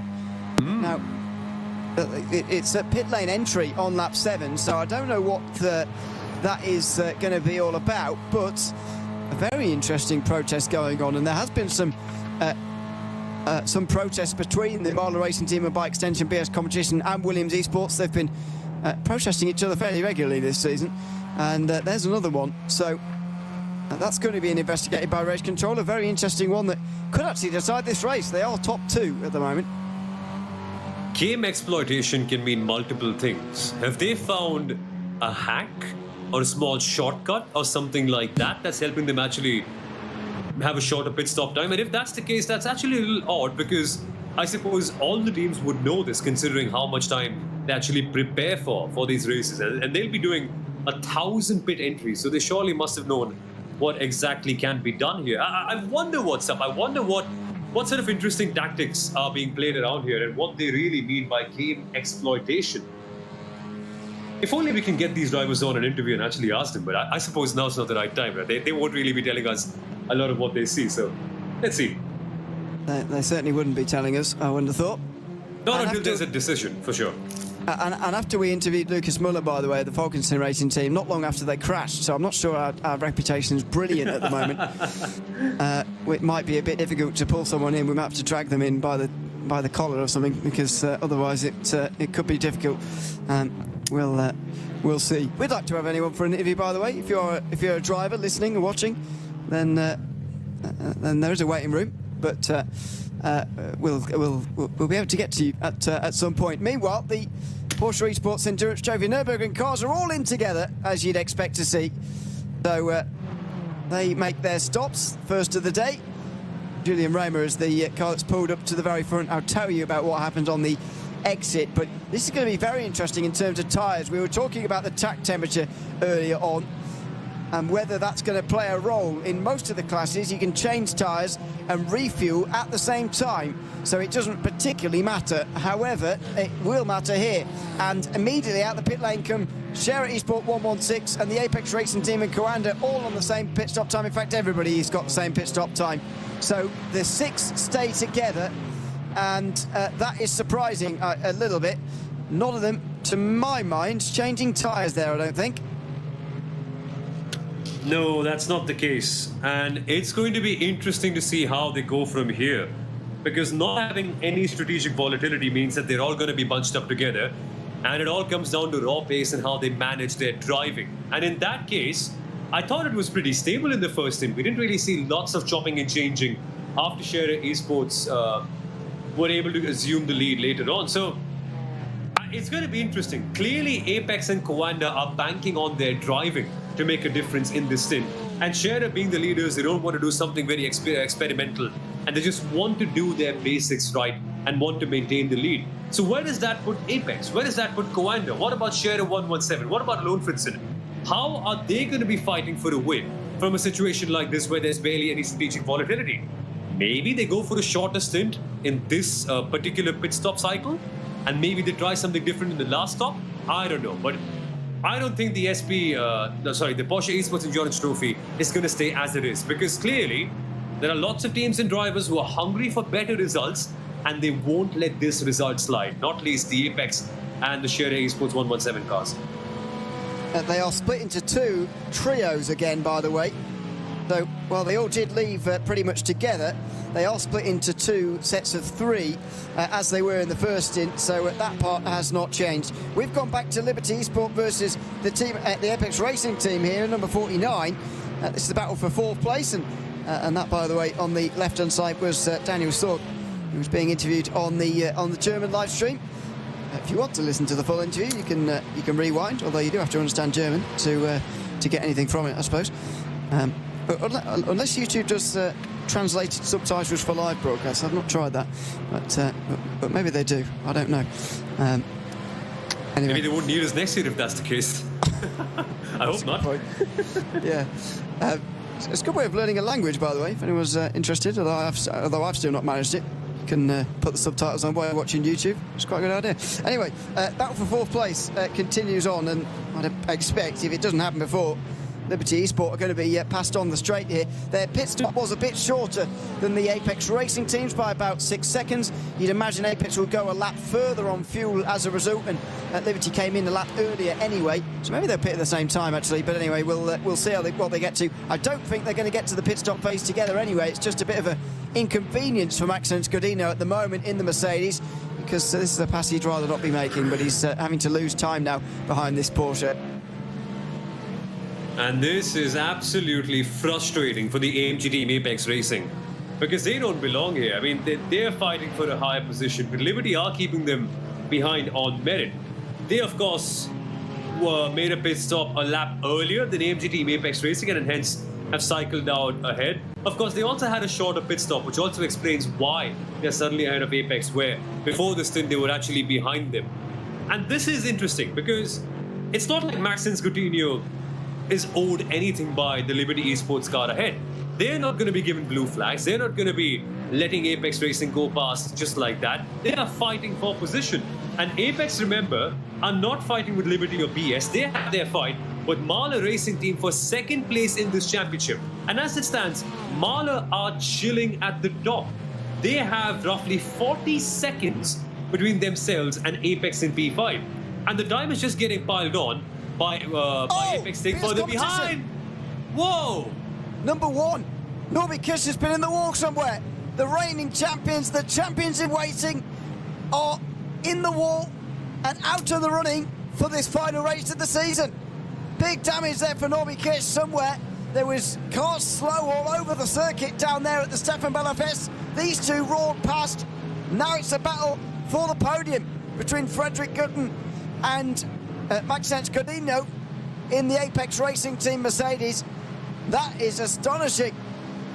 And a rare error from Norby Kish, or was he hit by somebody else? We'll get a view on that as to what happened in a few moments' time, but a huge moment for this race.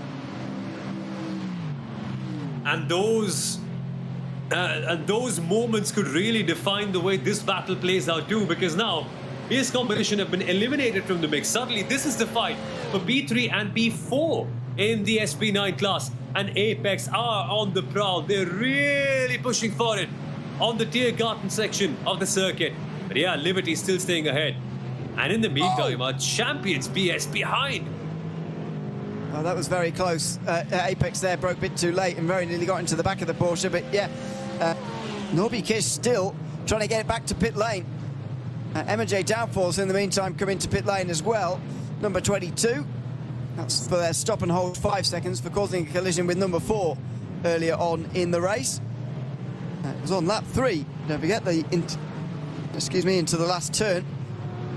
Well, I'm getting onto the grass. Just a bit of an error really, rather than a malicious bit of driving, but they still get a 5 second stop and hold for it. Meanwhile, Gera Esport are leading the way all of a sudden. And Rafael Renhofer is ahead of Luca Kita and Gabriel Solomon. It just shows that you can't keep a good team down. And Renhofer is back to the front again with an hour 46 to go. And for Apex Racing, this is going to be challenging.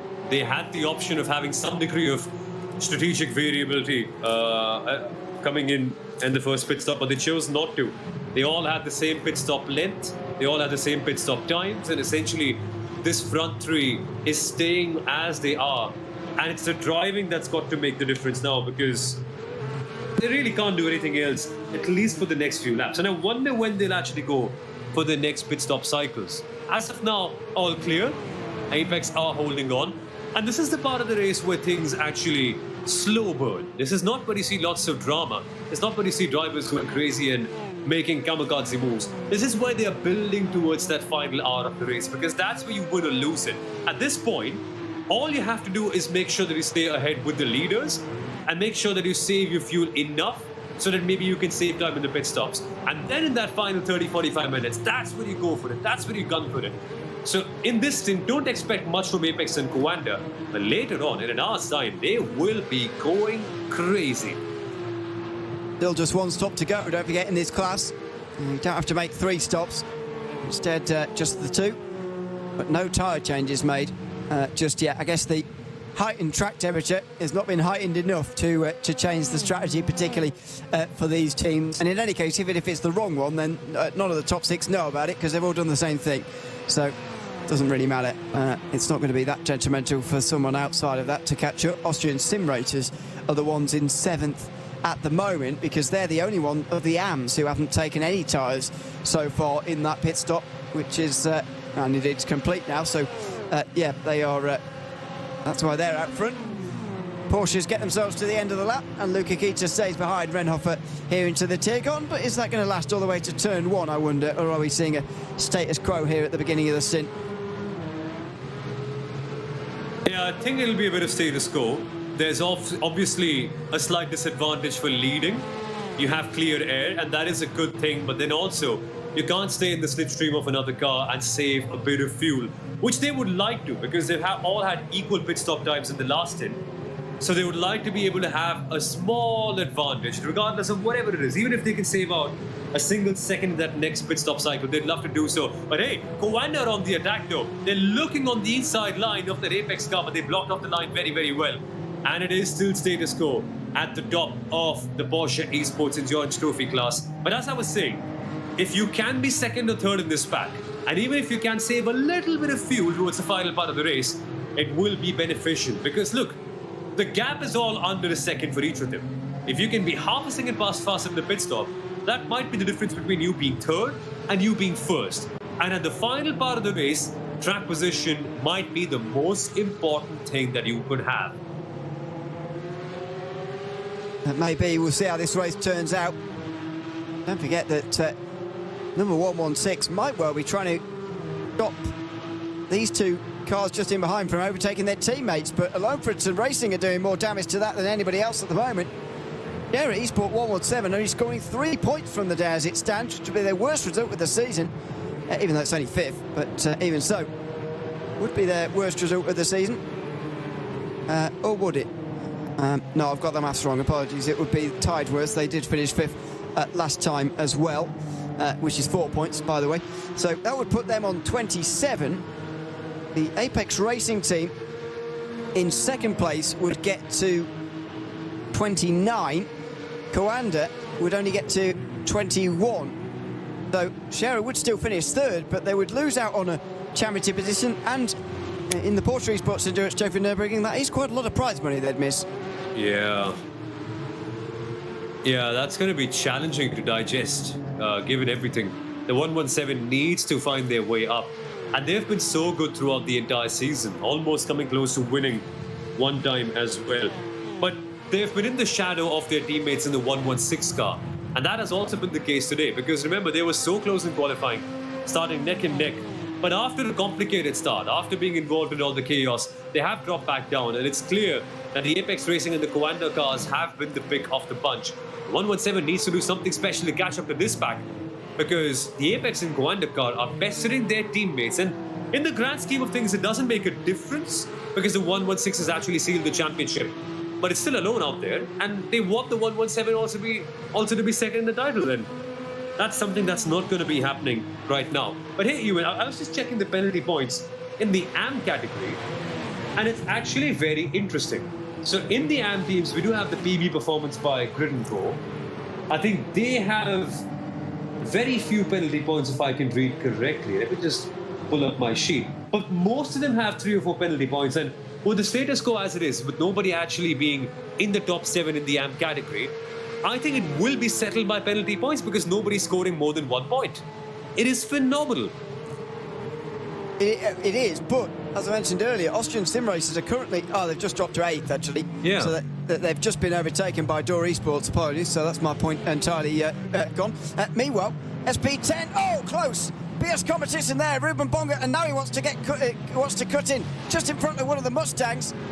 Dear, oh dear, that was really close between the Apex Racing team and BS competition, who are currently 3rd place in the race, Ruben Bonga. But Apex and Maxis Godino are now through into 3rd position. By the way, a minute off the lead, despite being only 3rd, They did lose 15 seconds in the pit stops, but even so, it's still 45 seconds. And they're coming through on SP10s and SP3s all at the same time. That was one of those very busy Nürburgring moments. Yeah, it nearly went very, very wrong for all of them. But they still have a chance to continue this battle. And yes, Liberty Esports have indeed been passed by the AMG team Apex Racing, but they are not going to let this position go that easily. And it's also great to see the Haupt Racing team by Grid & Go also getting involved in this mix and making it a three-way fight for the third place. And look at this. Now look at the draft. Look at how quickly and closely the Ford will also catch up in this entire battle. And using the slipstream is the Liberty Esports car, getting ever so close to that AMG team Apex Racing machine. And look, in a matter of seconds, the Ford is here too. It's no longer a two-way fight, it's a three-way fight. And the muscle of the Ford might just help them out in getting a position or two in this entire kerfuffle that we're seeing right here. Coming towards Tiergarten, no moves being made so far. But yes, this battle is going to go on together for a very long time, and we're all here for it. Absolutely. As the Mustang comes in, Jeff Giassi there. Did I say that was M&J Downforce? I probably did, didn't I? That's not M&J Downforce. That's number 4, Haupt Racing team by Grid & Go. Jeff Giassi coming in for the second time today. That is one of the M&J Downforce cars. That's Jan Philipp Svingop, who's still at the wheel, by the way. Having come out the pit lane, actually, after serving their most recent penalty. They're going to carry on a bit longer. And ahead of RC Car Shop Esports for them. But pretty early stop there from Jeff Giassi. 1 hour 38 to go. It's going to be two pretty long stints to the end, but he's not going to be in the car for them. It's going to be David Boschke who gets at the wheel now of that one and takes the car to the finish. 1 second, I'm actually so confused about, or rather so intrigued about the Porsche Esports Endurance Trophy and how things are going over there. Because in terms of penalty points, we are seeing 2 teams tied on absolutely none. Honda Motorsport 107. And also the the Avia WNSE Motorsports with 0. As it stands, Honda Motorsport are currently in 13th place in the Porsche Esports Endurance Trophy. Avia are dead last in 15th. And because both of them have 0 penalty points, they're actually going to finish ahead of all the other cars that are finishing ahead of them in this race. Like the PV Performance Grid & Go, like SRS Team Saw Grand Sport. And that's all down to the fact that they've not accumulated a single penalty point in this entire season. So it doesn't matter if they're 15th today and their rivals are 9th. They will be higher because of them being cleaner throughout the season. Yes. Unbelievable. Unbelievable. How are they going to be separated in that case? Is it going to be a countback down the whole field, or down to where they finished so far this season? Because I think, based on memory, without going through and checking it, as we will do before the end of this broadcast, I would say that Avia WNSE Motorsport would win in that case. I think they've had better results this season.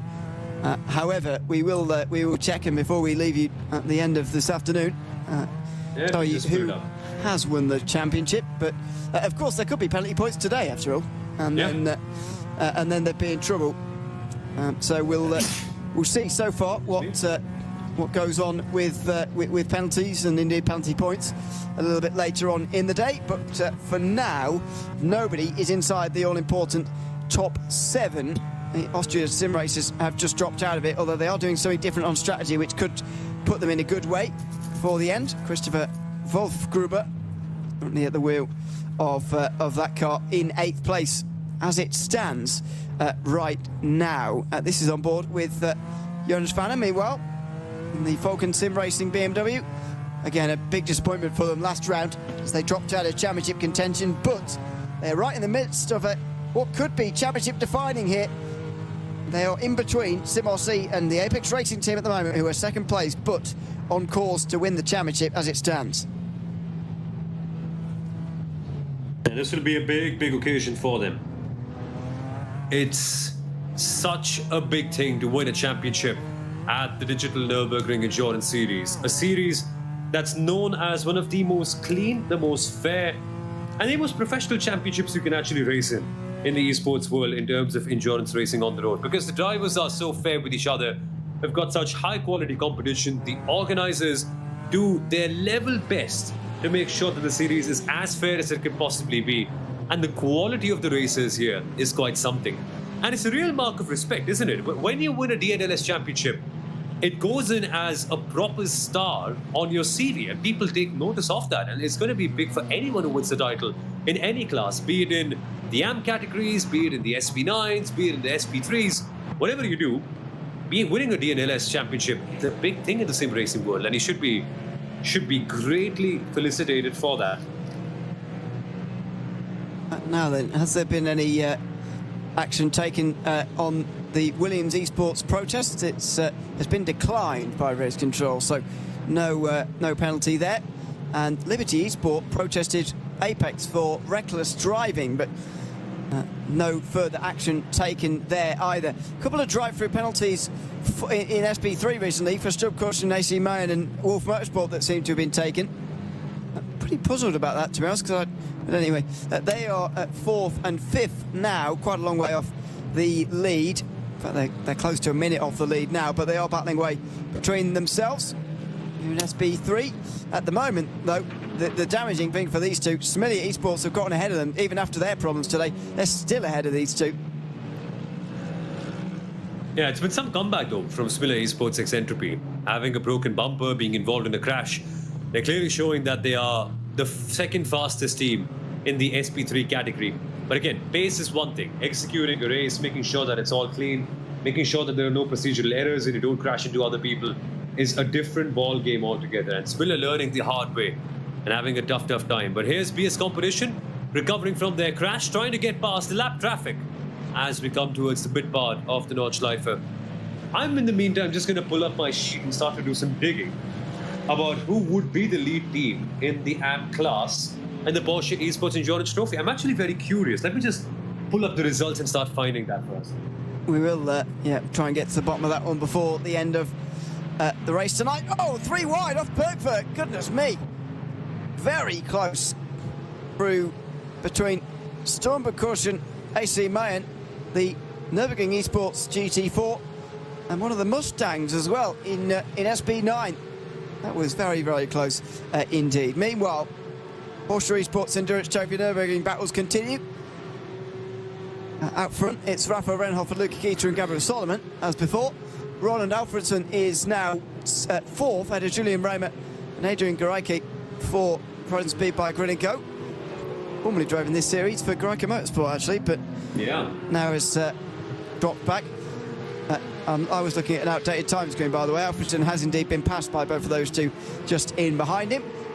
So that is now a different way round, but you can see them on your screen there. They are at 4th, 5th and 6th. As it stands, Apex would still be ahead of Scherer in the championship if things were to stay as they are, so they would get up into 2nd place in the end, would Apex. They've not finished in the top 2 all season and only on the podium once, Apex, so this would be a pretty big result for them if they were to be able to get there, but either way, there's a long way to go. Indeed, just over half of this race still remaining. Long way to go then in the final round of the Digital Nürburgring Endurance Series, the last race of the entire season. We've had such a long championship. 10.5 hours of racing, and it's now coming down to the last hour and a half. If I can see my timing screen correctly, Williams Esports and Mahler have now made a pit stop. I'm sort of on schedule really, because they're boxed after 4 laps in the second stint when they did 7 laps in the first one. So there clearly something interesting is going on here in the SP9 category. More chopping and changing. And we are going to then find out how everything cycles out. Remember, Falcon Sim Racing, who are also fighting for the top positions, have boxed and they've also served their penalties. So count them out of the battle for the victory over here. But Mahler and Williams, that's going to be the fight for the lead. And both of them now coming out of the pit lane. Williams in P1, Mahler in P2. Status quo has been maintained. Normal full service pit stops. Yeah, top 2 are clear. Williams at P1, and there's a 5-second gap between them and Mahler in 2nd. And as it stands, Mahler would be taking 2nd in the championship ahead of the AMG team Apex Racing car, who are yet to make their 2nd pit stop. Yes. Yeah, indeed. No, correct if I'm wrong here. Number 5 still yet to serve a time penalty as well. Are they? Yeah, because... So I haven't seen them serving their penalty just yet. Weird, isn't it? Yeah, because the stop timings have been very similar in both the pit stops. I expected longer, to be very honest with you. Well, exactly. If they were serving their penalty, so I suppose it might be added on to the end of the race. Just don't know for the moment, really. What's going to go on there? Still plenty to work out before the end of this race. That is for sure. As we continue with the final round of the Digital Nürburgring Langstrecken-Series for season 2024-25. We're just over half the way through this race, and there's still just under half of it to go. 90 minutes remaining here on the north side. We've got Williams leading in SP9, the Apex Racing team leading in the Porsche Esports Endurance Trophy Nürburgring Pro Class, with Austrian sim racers leading in the AMS because they didn't take tyres at the last stop. Grid and Go with Aaron Vasquez leading by 13 seconds in the SP10s, and Sierra Esport winning again in SP3, and on their way to an overall championship as well as the SP3 championship here this afternoon, both of which are still in play on the road. Just under half the race to settle them though, and we're very much looking forward to seeing how it's going to be settled indeed. The battle for the lead in the Porsche Esports Endurance Trophy Nürburgring will continue on, with Luca Kita leading the way ahead of Rafa Renhofer and Gabriel Solomon. They make their way now down the Dottinger Hut in towards the final few corners, as does that second group, by the way. They're going to continue on battling as well. We'll return with those battles in a few moments' time. Back in a moment.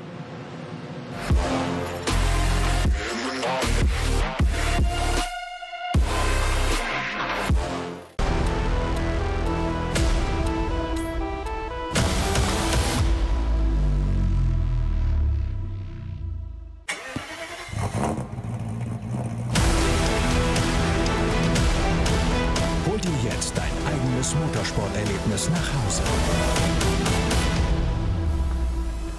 Dein Online-Shop für Simracing-Hardware und Zubehör.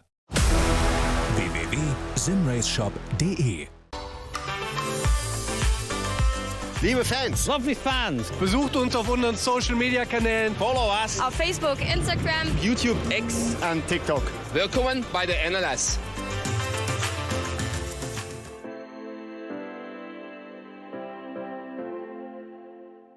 Was ist ein X? Welcome back to the Nordschleife. 1 hour 27 still to go here in the final round of the Digital Nürburgring Langstrecken Series for season 2024-25. I'm Ewan O'Leary alongside Simil Aurora again for the final round of the season.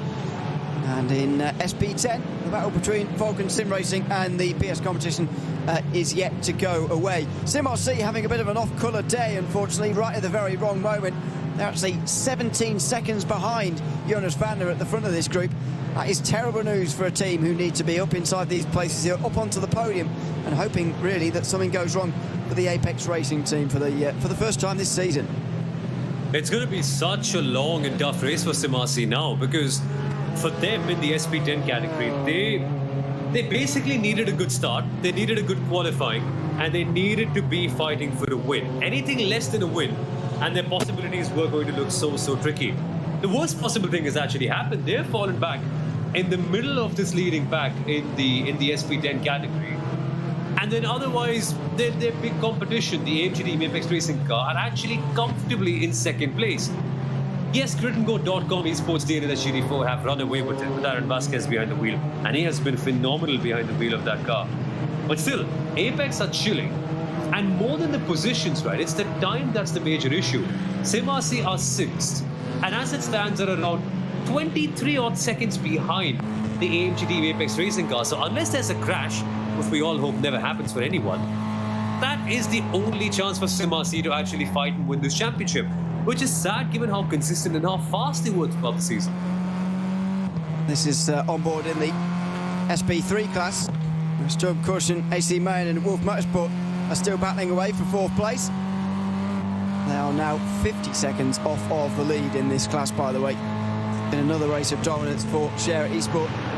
Wolf Motorsport still struggling to find their way past, really, in the 275. Currently 5th place in the championship, 4th place, excuse me, in the championship, by the way. Ahead of Spill Caution, who have had a pretty lowly season. Poor results, but Wolf Motorsport could be on their way to a top 3 finish. Unfortunately, the 3 there that are already ahead of them are also ahead of them in this race, so it's not looking particularly likely at this moment. It's just looking a little bit difficult, but another SB3 battle. We've seen plenty of them in this season as well. I think we should... one of the Porsches goes down the inside. That's going to happen quite regularly as we're on board here. I think we should probably reflect a little bit on the SB3 category here this season, because it is, after all, the first time that it's appeared in the Digital Nürburgring Langstrecken-Series. I think it's the perfect kind of car to include in a series like this, to be honest. I think we need more of them in iRacing, to be honest. You know, low-power production cars, good racing, and perfect for the Nürburgring Nordschleife in NLS racing as well. That was another example, maybe, of the close quarters racing. A little bit too close quarters in towards the siphon that time. Yeah, perfect if you want to go rubbing, perfect if you want to go bumping with each other, perfect if you just want to really control a car that's on the edge of its grip. Because with these faster machines, you've got so much downforce, so many wings, so much control. Here you don't. Here it's all mechanical grip and just how much you can chuck the car in and how much it responds to your inputs. That, I like to say, is really fun racing. And you're right about that, Ewan. I think we need more of this. We need more of these battles. We need more of these cars. We need more teams taking part, and we need more time. Because this year, I'd say not all the teams were equally prepared, because we saw a big difference in the grid and the pace of all these teams and cars. And that's also understandable, right? It's the first year of the championship. And so only the teams that have run this car very consistently over the last few months since it's been introduced on iRacing will have an advantage on it, which clearly Scherer Esports had. But when we come back for year 2, when we come back for year 3, we'll be seeing teams a lot more prepared. And look at this, Mood Curver. They're trying to orchestrate a move while the faster cars are getting past. That is dangerous as hell. I was just thinking where they were side by side on the way towards Bergberg a moment ago. Thank goodness there's no one behind them, but there is now.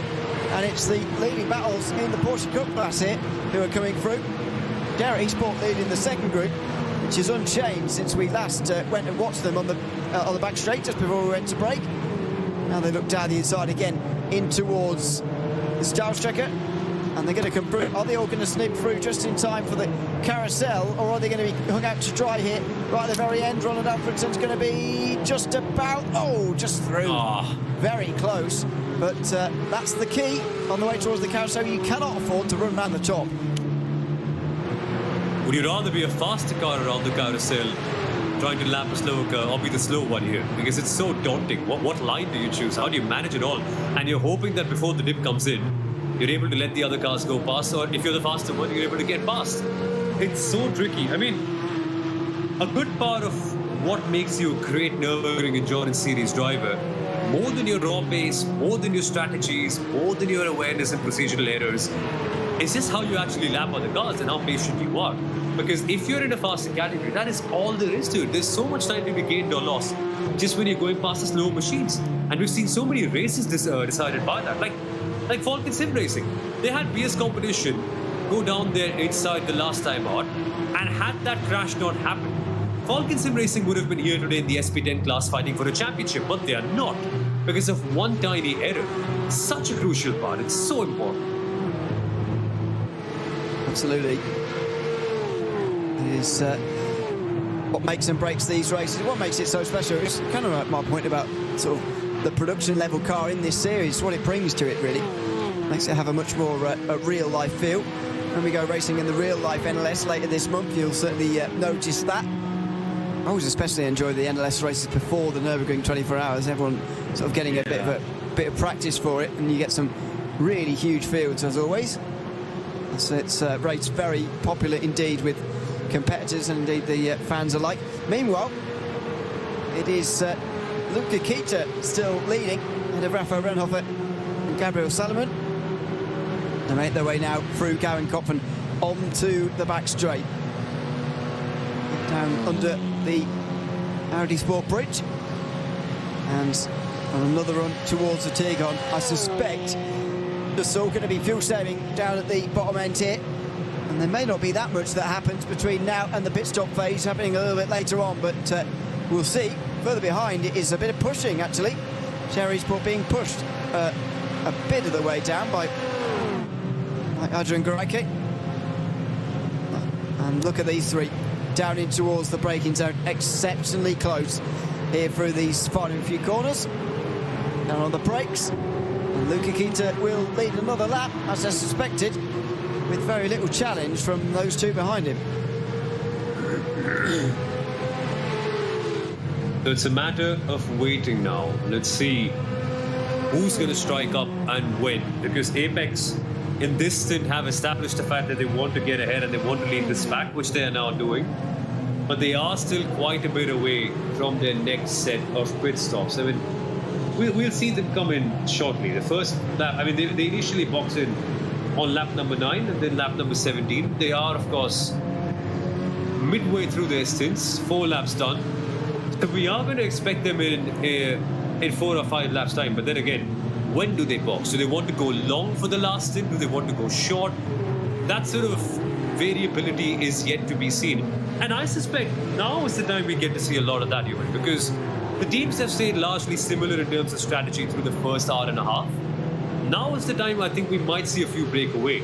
Don't be surprised if we see a couple of teams actually stop in the next 3 laps and then some of them actually going long of 4 laps later, because some want to have a different strategy. And when we say there's a 1 lap difference between their pit cycles, it's not like 1 lap on the GP circuit, it's 1 lap on the Nordschleife. It's 20 odd kilometers and more.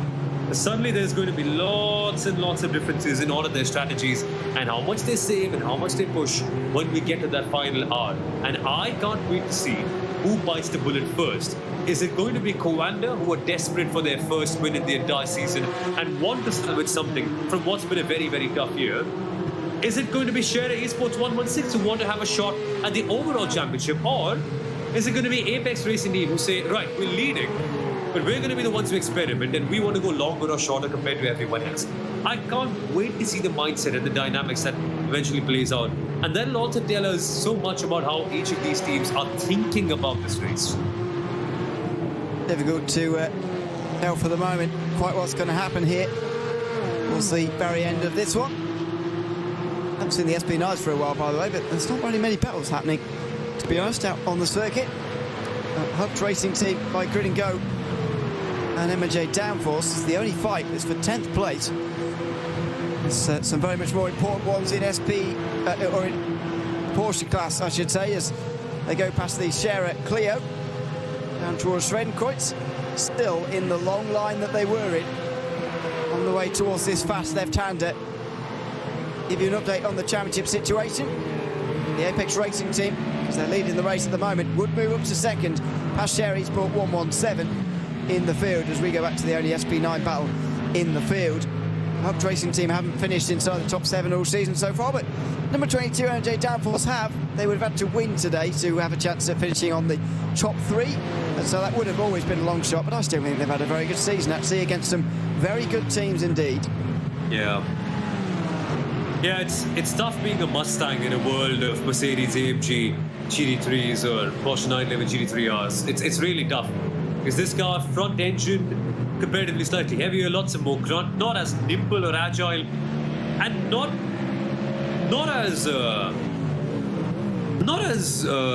what's the right word I'm looking for here? It hasn't been on the platform for as long as the other cars in the SP9 category. I mean, most of the teams and drivers have been racing the AMG or the Porsche for ages now. I mean, every single team and driver knows the setups, knows the car, knows the behavior, knows the different mappings that you can choose between and how to manage the suspensions or everything around that. The Ford is still newer, and because it's a different machine, because it's something you normally did to experiment with, your knowledge base in that car might not be as high, and there's not a lot of data points to compare with compared to the AMG and the Porsche. So I always think it's a very, very brave call for anyone to pick the Ford, and it's been great to see a couple of teams do that, Hunt Racing Team and the M&J Downforce, and also excel at that. Like, they haven't just been making up the numbers, have they, even? They've been really in the mix, and they've been fighting with all the other teams and taking it to them. Yeah, certainly. As there is Adrian Goraike for the Grid and Go team. Frozen speed by Grid and Go. He's driving for this season, opposed to his own team. fifth place, with the Alone for some racing car just in behind him, and the Steyr Esport 117 just in front. And that's the car, by the way, that Apex are taking the championship second place away from, as things stand. As I mentioned throughout this afternoon, lots of prize money involved in this class, and plenty to go at. Felix Kernbach, by the way, sets the fastest lap of the race so far. I think that's in number 10. It is indeed. He closes the margin now by 9 tenths on the last lap to Mercedes Petsiotis, but with the McCurva goes this battle again. It's the in-car at Edin Greiker setup. I'm trying to see what kind of sculpture or whatever that is in the background of his camera at the moment, just to the right of his head. Yeah. Seems to be some sort of wooden thing. I can't quite work out what it is, but anyway, is currently 5th place and doing his best to at least stay with Steyr. Doesn't seem to be too interested in passing, and actually he did a bit of bump drafting down the back straight last time round, but he's just sitting in, riding around for the moment, as a lot of these teams are. Yeah, it's settled, and this is the part of the race where we've put everything on slow burn and everything's just simmering. Spices are sort of seeping their way into this race, and we'll then find out just how delicious the meal is when we come to the last half an hour of this race. And that's where there'll be lots of strategic variations. I think it's a good time to go for a quick rundown as we come to 1 hour and 13 minutes left in this race. Good time to begin with the SP9s. Let's give you just a quick verbal rundown of what things are like over there. Mercedes-AMG Esports Team Williams, P1 currently 5-second advantage to their rivals in Mahler Esports. But then again, we expect the Williams to come down and to serve their penalty. And that's going to be something that could be added on later on in the race, or maybe as a part of their last pit stop. We will find out. 10-second time penalty for them coming up in a bit. Mahler Racing second, AMG Team Apex Racing on third. They are fighting for second in the championship, and as it stands, Mahler will be taking second in the race and also in the championship, and Apex will be following them behind in P3, with Lion GP, the Ferrari, doing excellently in P4. That, I suppose, will end up being their best result of the entire season if they can keep it there.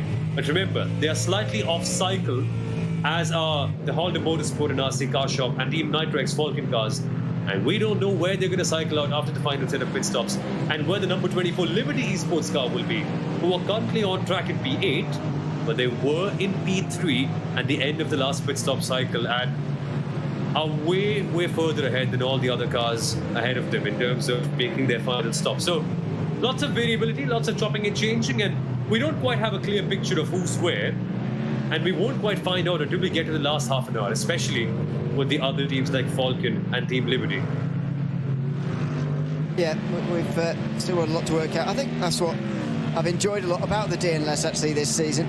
I mean, it's been present in previous seasons as well, but the fact that the GT3 cars have been slightly reduced on the fuel load than what they can do normally. So in the iRacing special event later on this year, you're probably going to see 8-lap stints from most of the teams most of the day. However, here, they're just limited on fuel enough so that it is actually possible to fuel save and get to 8 laps. We've seen, I think Jeff Jassy maybe did it last round. Yeah. Or was it somebody else? But anyway, somebody's definitely done it. Yeah.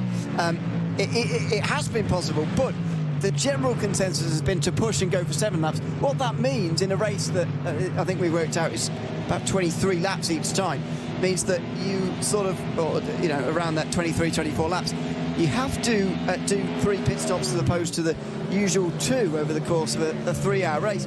Just gives you that real flexibility, because it's only 2 laps short and it's only a 2-lap splash of fuel that you have to do. You can really spread those stints out in different ways, and there's plenty of different ways to get to the end of this race, to skin this cat, as it were, and you can put on loads of different fuel, loads of different stages. You do have to do 2 30-second pit stops at some stage, and most of them are going to be doing, I think, another 30-second pit stop at the end of the race today in these categories. Not too many of the teams, I think, have served both of theirs just yet, but there's so many different ways to do it. That means that, effectively, you don't really know where everybody is until the end of the race. Through the middle 2 stints, you don't know, because I see everyone's still together after the first stint, but usually in one long line. Then at the end of the race, it converges all again. But through this stage of the race, you don't quite know where everybody is. It's makes it very entertaining, though. Yeah, and imagine the kind of pandemonium that might be going on in each of the teams and their chat rooms, because they all have their two drivers and also a team manager or a team strategist working with them more often than not. And imagine the pandemonium, right? Knowing where you are relative to all the other people and where you're going to cycle out, and then suddenly there's one car that absolutely upsets the entire pit cycle, ends up boxing 3 or 4 laps before everyone else, and then you've got to do the math and count where they are as well, because you never know where they're going to cycle out. And it's interesting because sometimes you see cars that are similar to you in terms of track position, but they're actually not competing with you. Maybe they're further behind, maybe they're further ahead. So for each of the strategists, and for us as well in the commentary box, it's always so tricky to actually tell who's really where. And I don't like doing that as well, particularly, because why do you want to try to decipher it? I think ultimately you lose out on that element of surprise and that element of wonder about how the teams have actually done. Even when we try to do that, we always struggle to figure out who's going to end up where, which is the beauty of it. And the last 30 minutes, that's why they become so much fun, because you're suddenly surprised so much about a certain team that might find themselves in a position where you didn't expect them, and then they go racing with someone else. And that's where the fun really starts to come in. Some driver changes in the field at the moment in the SP3 class, as Merlin Mike Wolf replaces Lucas Fink in car 275. That is the Wolf Sim Racing car coming in for what should be the final stop of its season, as long as the Clio can get to the end of the race. These Porsche Cup cars, by the way, still only 3 minutes off of the lead, and that's not something we've seen very much of this season. The SB9's actually having to overtake these guys. Did note earlier on that the Impulse Racing car had to make a very long pit stop, and they are still 33rd overall, trying to catch up to some of the Porsche Cup cars, but they're not even going to be able to do it in this 3-hour race. Going to be something when they go into the 24 hours in the middle of the year that they'll have to get a bit used to, because the SB9s and the Porsche Cup cars are so similar now in terms of speed, especially in a straight line, but even in most parts of the circuit, that it's actually very difficult to lap them, and we've not really seen them have to do it all season. Yeah, exactly. And that's why I have even more respect for all the the Porsche Esports Endurance Trophy Nürburgring drivers, because they're doing similar pace in a car with far less assists. Barely, no traction control basically, no ABS as well, and barely any downforce compared to the SB9s, given the fact that they don't have as many winglets or as big aero components on that car. And the car is always on the edge. There's so many blind corners at the Nordschleife where you've actually got to negotiate it quite well. And you're trying to basically manage the oversteer, make sure the car rotates, make sure that you're not chewing out far too much of the tires, and also make sure that you're saving fuel. The difficulty level is just so high in the Porsche Esports Endurance Trophy, and that's also reflected in the prize money. That's nearly double of what you get for winning the SB9 class, so it's phenomenal. Say it quietly, but we've not had an incident in the steerage room, that is, for more than half an hour now, so going well. Thought of it because I'd just seen BS Competition driving through the pit lane last time around. That's the last time they came in. Never actually saw what happened to Norbikic, actually. Yeah. He's still down outside the top 10, and he's trying to recover now to 11th place. The hands of number 22, M&J Downfalls, who have also had their fair share of trials and tribulations today. A penalty to go on top of the crash they had down at the Tiergarten with Hubs Racing Team and Impulse Racing, especially, who ended up having an 8-minute pit stop in pit lane. Meanwhile, here comes Norbikic on the outside line with an hour and 5 to go. He is going to be through just about. He's making hard work of it. The Mustang is very quick in a straight line. Got the power. It's got the line as well. This is exactly what went wrong for them last time. That's full bravery, to be fair, from number 22 to be willing to go side by side through there in the very location they had a big crash only an hour or so ago. That is well done and well managed by both drivers, showing great respect to each other, making sure that there was enough space, and that's what you need. You don't want to ruin your race with just 1 hour to go. You want to finish, get those points, and then think about the rest. Especially if you BS competition, the champions, wanting to close out the season on the best possible note. But more pit stops going on though. BS are in the box, Nitro X Falcon are in the box, so are Muller Motorsports by Spiller Esports in the SP9 category. Ultimately, nothing really consequential in terms of the battle for the lead or the podium. But soon enough, you might see more cars go in the pit lane. Not in the SP9 so, because most of them are coming towards the mid part of their stint. But then again, with only 1 hour left to go, they have to make their last pit stop at some point. Do they make their last pit stop with 5 laps done in this last stint? Do they make their last pit stop with 7 laps done? Do they make it on their 4th lap? You can do anything because in this 1 hour you just have to make 1 pit stop whenever you feel like it. But hey, there's some more battling going on in the SP3s. All the Clios going side by side as we go through the 3 fast rides. Oh, this is one of the Wolf Motorsport cars that has just not long been into pit lane, don't forget. Battling with 272, round the outside, they are going to just about stay ahead through this section. This is for 5th place, by the way.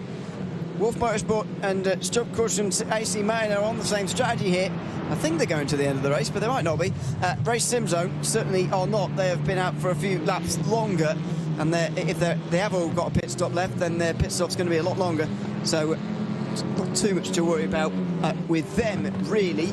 But the 2 at the back end of this group that everyone will be looking at here and potentially expecting to change positions before long as well. That was a decent attempt, actually. Wolf Motorsport looking pretty racy here. Mark Wolf, looking pretty threatening on the way towards Bergwerk. Here he is on board at the moment. And there he is in real life as well. Down in towards the tight right-hander. He'll have a peek down the inside, but no move just for the moment.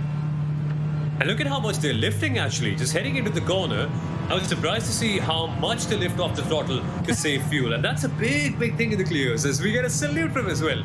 From Merlin Mark Wolf. Good to see him acknowledging the stream and acknowledging the fact that he's here. Yeah, I was actually intrigued to see the Clios and the way they lift off and the way they manage it. Now, as we come towards these left-handers, just watch where they lift. Do they lift at all as we come towards Bravery? I think Merlin Mark Wolf is not going to do so because he sees P5 right in his sights and he'll want to go for it. Is there going to be a move on the outside line? Look, there's certainly a try, but one that's not going to work out directly. Good blocking and good racing. Oh, just tucks right back in front of him again. And he's got a limited amount of space on the left-hand side here. He will go around the outside. I think he's being given the place now. He'll have the racing luck. Will he? No, he's not. Excuse me. He was just out of our peripheral vision, on the right-hand side. And through now he'll go, surely, on towards 5th place because the race sim zone car will be on the outside line. Don't try and go side by side through there. Oh, he just tucks back in. And there's going to be a spin here. Spin in the background. Spin for the race sim zone car. That's Nadia Broussard who is driving that one at the moment. Tim Buck had to slow down through the middle of the carousel and actually jump out of the carousel to avoid. That's what happens when you try and go side by side through there and indeed get a bit too close as well. You can't hit the car in front of you, otherwise you'll go for a spin. And that was pretty dramatic through the circuit's most famous corner. And luckily they have resumed and they are back on track, racing right behind them. They've not lost too much time or haven't really got that much damage on their car as well, which is a good thing, and you can really close up if you're quick enough. But in the SP3s, the problem is once you're outside the slipstream train and once you no longer have to draft from your major rival, it is just so hard to gain time, and they'll have to work incredibly hard all over again to get back those positions. Well, Race Sim Zone, this is going to be something that they absolutely feel pained by. That was good racing, man. I like that. In the way it ended. Yeah, well, yeah, of course, the way it ended was not brilliant, but enjoyed the battle while it lasted, certainly. Williams Esports about to come past here, by the way. Two race leaders of this one. That's Spaziotis. Last time around, lost 3 attempts to Felix Quernbach. Now, I think we've got to start preparing for the end of the race in SP9 in a sense of what it's going to look like. So, to give you an idea as to what I'm talking about, if you've not been with us all day, you're probably not going to have a clue. Williams have been in the stewards' room on 3 occasions. One to protest, which is of their doing, I suppose. But what you're really interested in, I suppose, is when they've been protested or when they've done something wrong. They got a warning for the right-hand drive qualifying short lap, which doesn't make any sense to anyone who's not in the series. Effectively, you've got to do the short lap correctly when you're in the qualifying session. That is coming from the Grand Prix circuit onto the Grand Prix circuit again to start a full lap. You've got to do that correctly by staying to the right-hand side a certain distance. So they got a warning for not doing that correctly. They also got a 10-second time penalty, turn one, lap one, for pushing another car off the circuit. That other car was the Huck Racing Team by Grid and Go car. Took them about 10-15 minutes to protest it, but they did do so, and they got a 10-second time penalty. Now, I think there's a very real prospect here that that is just going to be added on at the end of the race, and they're not going to serve that in a pit stop. So effectively, we're watching a battle between, as we're watching a real battle here, side by side.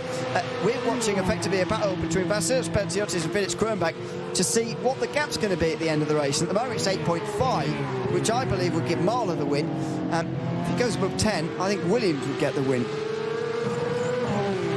Yeah, exactly. And Marler with Felix Kronbach have a really good driver. A driver who actually is a champion of the DNLS this year.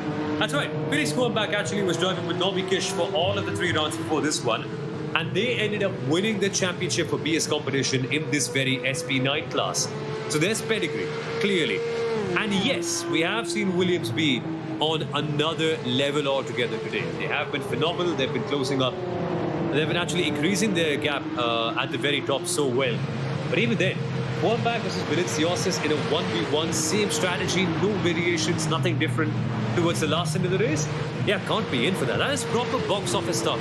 And that is like scenario mode in Gran Turismo, isn't it?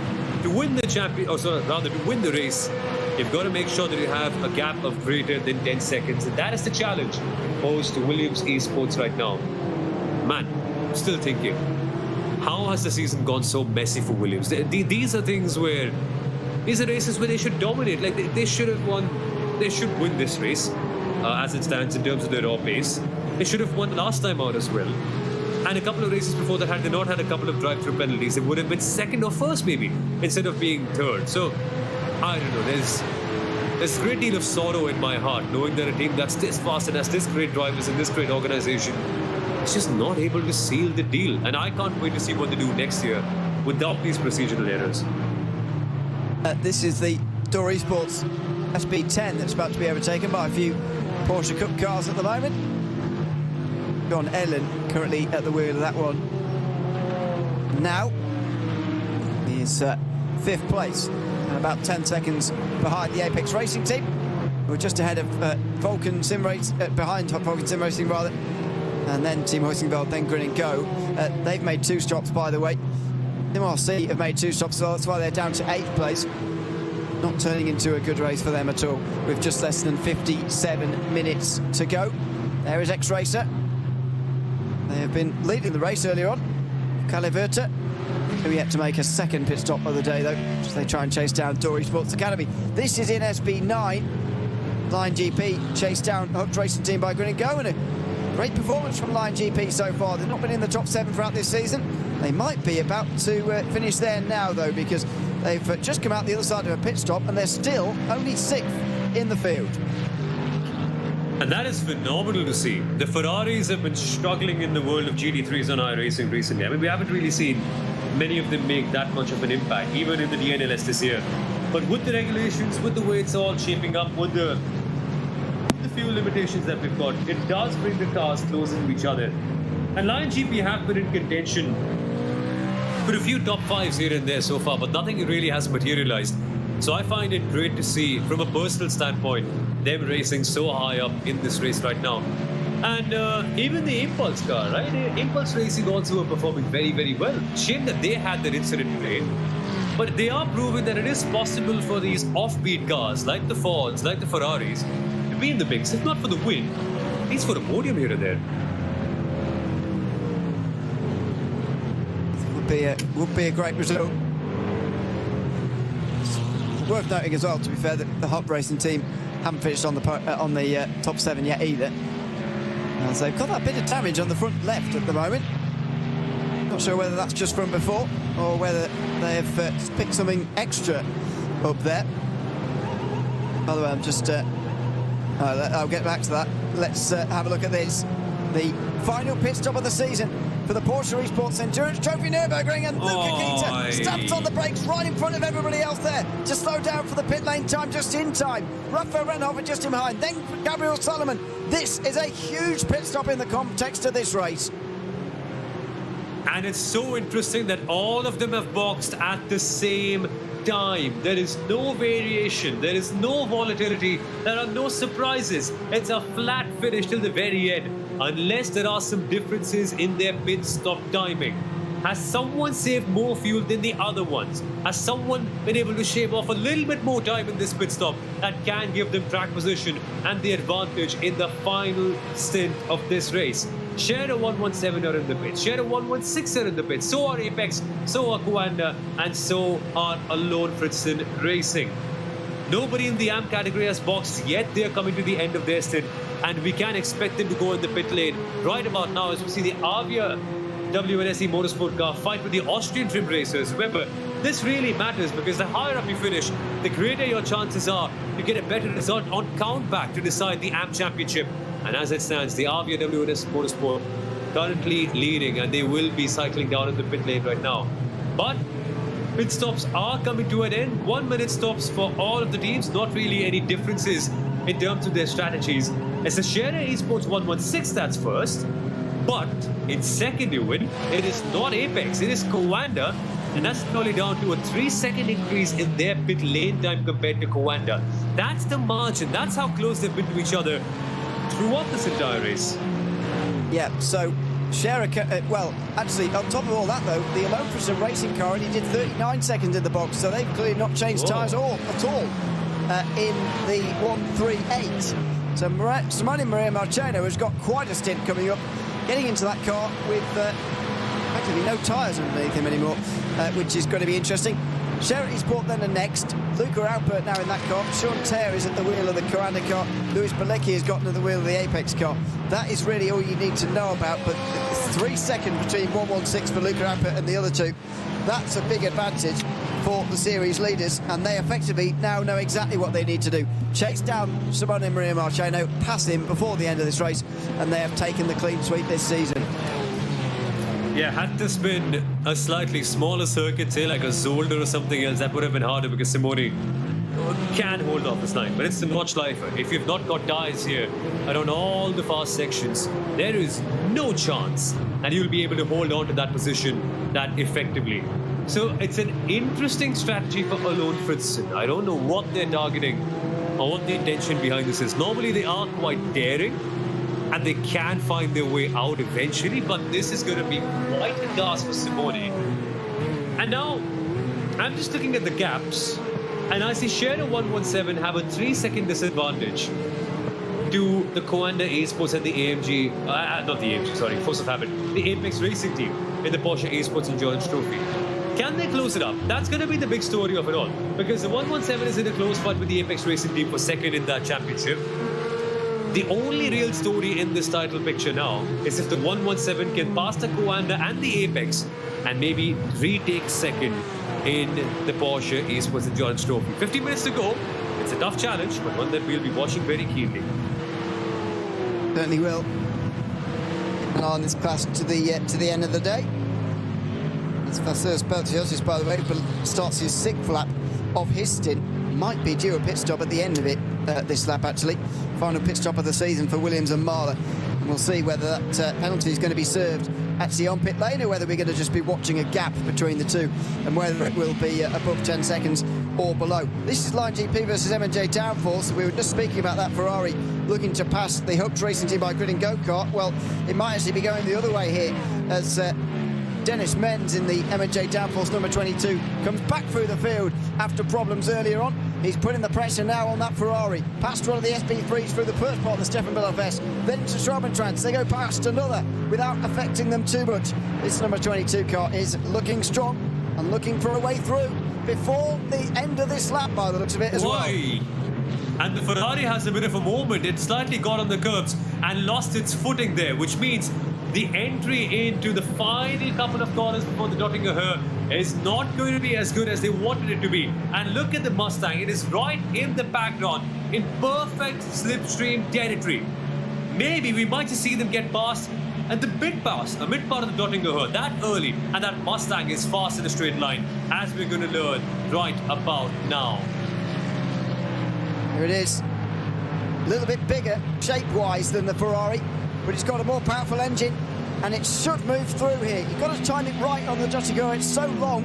If you pass too soon, you can be repassed before the end of the straight, but it looks like he's timed this quite well. As long as that traffic doesn't get in the way down the bottom of the hill here. And there is an SP3. Where's they going to go? Oh, they're just about going to both slam on the brakes. And the M&J Downforce car does get through. It's a bit of a shame the SP3 was in that part of the track at that time, but I'm guaranteed they were more scared than the SP9s were appearing there. That was a real big closing speed. That's where their closing speed is the biggest, as the GT3s are out touching 180 miles an hour, something like that. The Clios will be over 50 miles an hour slower than that, and that's the kind of difference you saw there.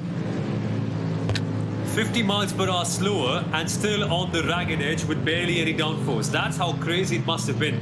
And they would have been seeing the rearview mirrors on their car and seeing the lights getting bigger and bigger and bigger and bigger until they're right behind them, and there's not much they can do about it. But well executed by everyone. Really calm heads, really composed driving from all of them. The Lion GP Ferrari recognizing that we still have 48 minutes left to go in this race, and the status quo might just change in those 45 odd minutes that we're about to have later on. So there's no need to rush it.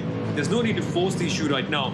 You can take your time. You can survive and then maybe look towards the next overtaking opportunities to get ahead. But that Mustang, my word, it's looking comfortable, and my word, it's pulling away from the rest. It is looking very good at the moment. Again, can't overstate what a great season I think M&J Downforce are having. Not a team I really highlighted at the start of the season to really compete amongst the big names up towards the front, like Williams and Marler and Apex and so on, but they've absolutely done it, and full credit to them. They were on the podium at round 3, really the culmination of their efforts this season, getting that podium place. And I just wonder what they're going to be able to achieve here today, whether that be another top 5 finish. We will see, but it's probably going to be a pit stop at the end of this lap, and then we will see where they come out at the end of all of that. We cross over now at 47 minutes still to go in this race, about a quarter of the race remaining and 3/4 of an hour remaining in the season.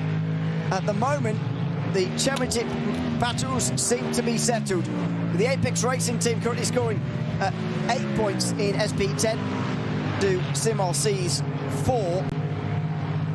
They would extend their championship lead to 7 points, with the Grid and Go-Kart tied with SimRC still in the SP10 championship as well. Sven Hasse is 15 seconds out front at the moment, but we're going to need to keep an eye on countback, and indeed whether that changes to the very end. In SP3, Scherer Esport are going to win the championship if it stays as it is, because the gap is 40 seconds between first and second. They only needed a top 6 as well, and as things stand, they are going to take the overall championship with them as well. All 3 of those championships that were up in the air seem to be pretty decided as it stands. Yeah, and it's all come down to some good driving. All the champion-elect drivers have raced with great composure, have managed things out very well, not made any major issues, and essentially just dot the I's and cross the T's, if that's one way to put it. They've not made any mistakes, have put all of their all their steps down confidently, not trying anything experimental, not doing anything too fancy, just to drive and treat it as a normal race day, and that's what they've done, and that's the result of that we're seeing in terms of their performances. But we're far from the end though, and the Apex Racing Porsche Esports Endurance Trophy car could be passed by the Coanda machine if things go Coanda's way in the next couple of laps, and they're getting awfully close here. It's a battle I want to see, and this is one that I've been waiting to watch since the very first round of this race, just one that we've been robbed of briefly. Coanda versus Apex, who's the faster one in a Porsche Endurance Trophy car? That is a fun question to answer. There they go, down into turn 1. Sean Terre now at the wheel of that one is not going to try and re-overtake. Lewis Pilecki came out behind him, don't forget. Now he's immediately out in front. So up ahead is Gunnar Tastelen as well in the Frozen Speed by Grid and Go-Kart. He's also had a shorter stop by 5 seconds and has jumped these two. Suddenly, after fighting on the podium and for the lead most of the day, these two are fighting for 4th place, and they've got to do some catching now, along with the likes of Scherer and Grid and Go, especially to the Langstrecken car, which is only 7 or 8 seconds out front at the moment. What a fun battle for the lead that's going to be as well later. Yeah, and this is going to mature so beautifully in the final few minutes of the race. All of them have now made their final pit stops, so they are fighting for real track position, and the only thing that's going to make the difference at the end is just how fast they are now, and there's no stopping any of them. Apex and Coanda, I would expect them to be faster than the Frozen Speed Grid Go-Kart, depending on pace and depending on what's happened so far. But in the last lap, Frozen Speed by Grid and Go were actually faster than Apex, Coanda, Scherer, and the Alone Fritzen machine. So it's crazy, they've picked up the pace now at this very crucial juncture of the race. You can't really tell who's going to be the first one here. They can't rest on their laurels, and everything that we've seen leading up to this moment can be forgotten, because all that matters is the lap times that you put in at this moment in time. And Frozen Speed by Grid and Go might not have looked as impressive earlier, but now they are, and now they're in contention to keep their podium place. It's going to be a very exciting finish to the season and finish to the final race as well. Stay with us here. It's going to be fantastic to find out who takes the title. There's a look down to the bottom left from Sean Terre just as he comes out that first difficult section through the Hats and back, and then the sharp right-hander at Hoheneichen for the long higher speed sections now. Through Flugplatz there, it's the big right-hander at the top of the hill. Now back down again before plunging up before Schwedenkreuz, and the braking towards Arenberg as well. Turning in quite late. It's only a lift off in these cars, so I'll barely hit the brakes until now when you're going sharply downhill. That, by the way, that dark green car in front, by the way, is Gunnar Tastelen. So it's not a question for these two to finish on the podium, but they've got work to do. Yeah, they do have work to do. Tastelen needs to fight very hard to keep these two cars behind. Yes, I've just mentioned that he's turning out to have a really good last stint, but to protect yourself from Apex Racing and Coanda, Lewis Pilecki and Sean Terre, who've looked so impressive, yeah, that's going to be a challenge for anyone, even if you are a driver as good as Gunnar Tastelen on fresh set of rubber. I wonder how long Alone Fritzen Racing and Simone Maria Marchino are going to be able to hold on to this lead, because they at the moment have a 7-second advantage to Scherer, and on the last lap was 0.6 of a second slower.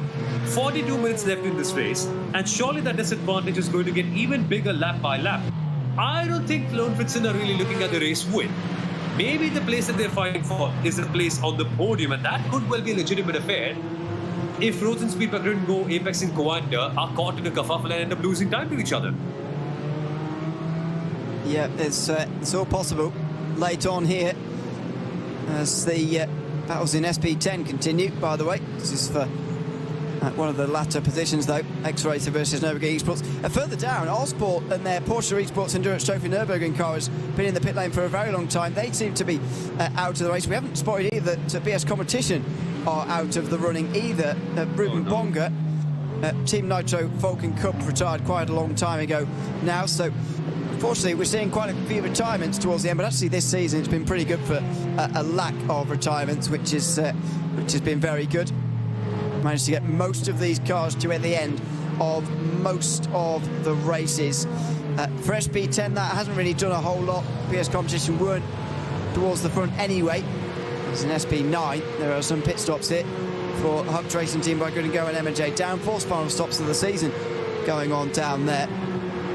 We'll see where that brings them out in a few moments' time, and indeed who's going to win this race, because Williams Esports and Mahler Racing Team have just made their final stops.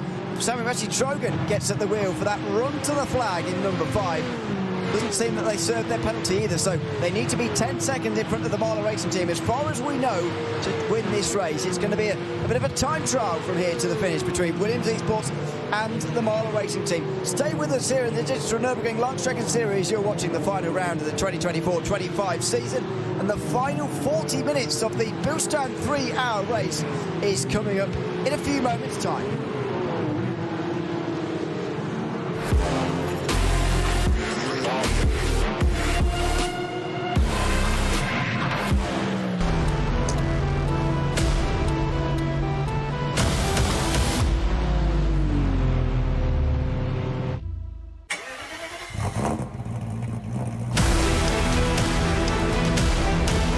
Hol dir jetzt dein eigenes Motorsporterlebnis nach Hause. Dein Online-Shop für Simracing-Hardware und Zubehör. www.simraceshop.de. Liebe Fans, Lovely fans. besucht uns auf unseren Social-Media-Kanälen. Follow us. Auf Facebook, Instagram, YouTube, X und TikTok. Willkommen bei der NLS.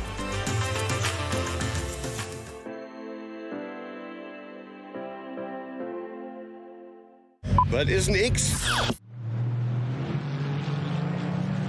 Welcome back to the Nordschleife for the final 39 minutes of the 2024-25 Digital Nürburgring Langstrecken-Series season. This is your race leader, Sami Trogan, the real-world driver, has gone back in for the final 39 minutes or so, a bit more than that, as he got in. You don't often see that from a real-world driver taking up the mantle and looking to bring it home. Marcelo Spaziotis in the end was the one who did less driving, which is very rare for a pro driver in the SB9 pairing.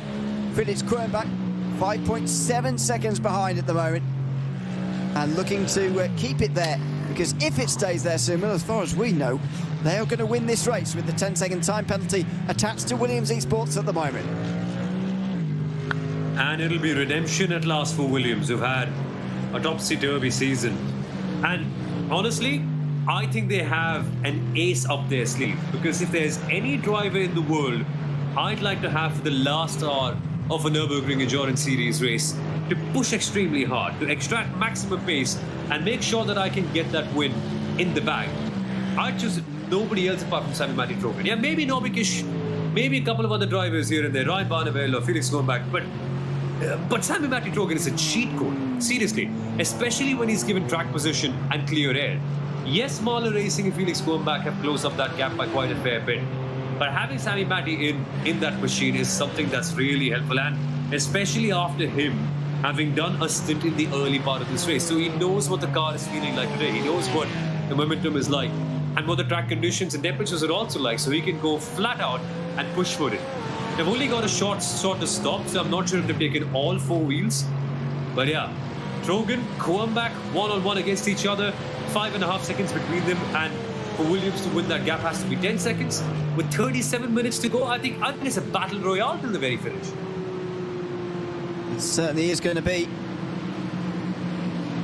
In the Porsche Esports Endurance Trophy Nürburgring, we've still got a tied championship in the AM class at the moment. We've had our final pit stops. No tyres taken by Team Sorg Rennsport or Holder Motorsport that time around. In fact, everybody other than RBW and SE Motorsport and Austrian Sim Racers took tyres. Austrian Sim Racers didn't take tyres first time around, so that wasn't a surprise, but they'll be roaring through towards the end. We're going to try and get to the bottom of who is going to win that championship at the end of the season here before we leave you this afternoon. But it's pretty difficult to work out as things stand, to be honest, in terms of where they all finished. We're going to have to go through the race results and find out, because Sumo, we've still got the situation of WNSE Motorsport and Holder Motorsport both on 0 penalty points, which is the first deciding factor when two teams are tied. Exactly. And once they are on 0 penalty points, you then start to look at their race results on countback. You look at the best possible finish that they have had. And in that case, Holder Motorsport do have the better result in terms of P11 that they achieved at DNLS 2. That would theoretically go in their favor, and also then the P10 that they're getting from this race. So If it is penalty points and then they count back in terms of best positions, I suppose Halder Motorsport will become your champions.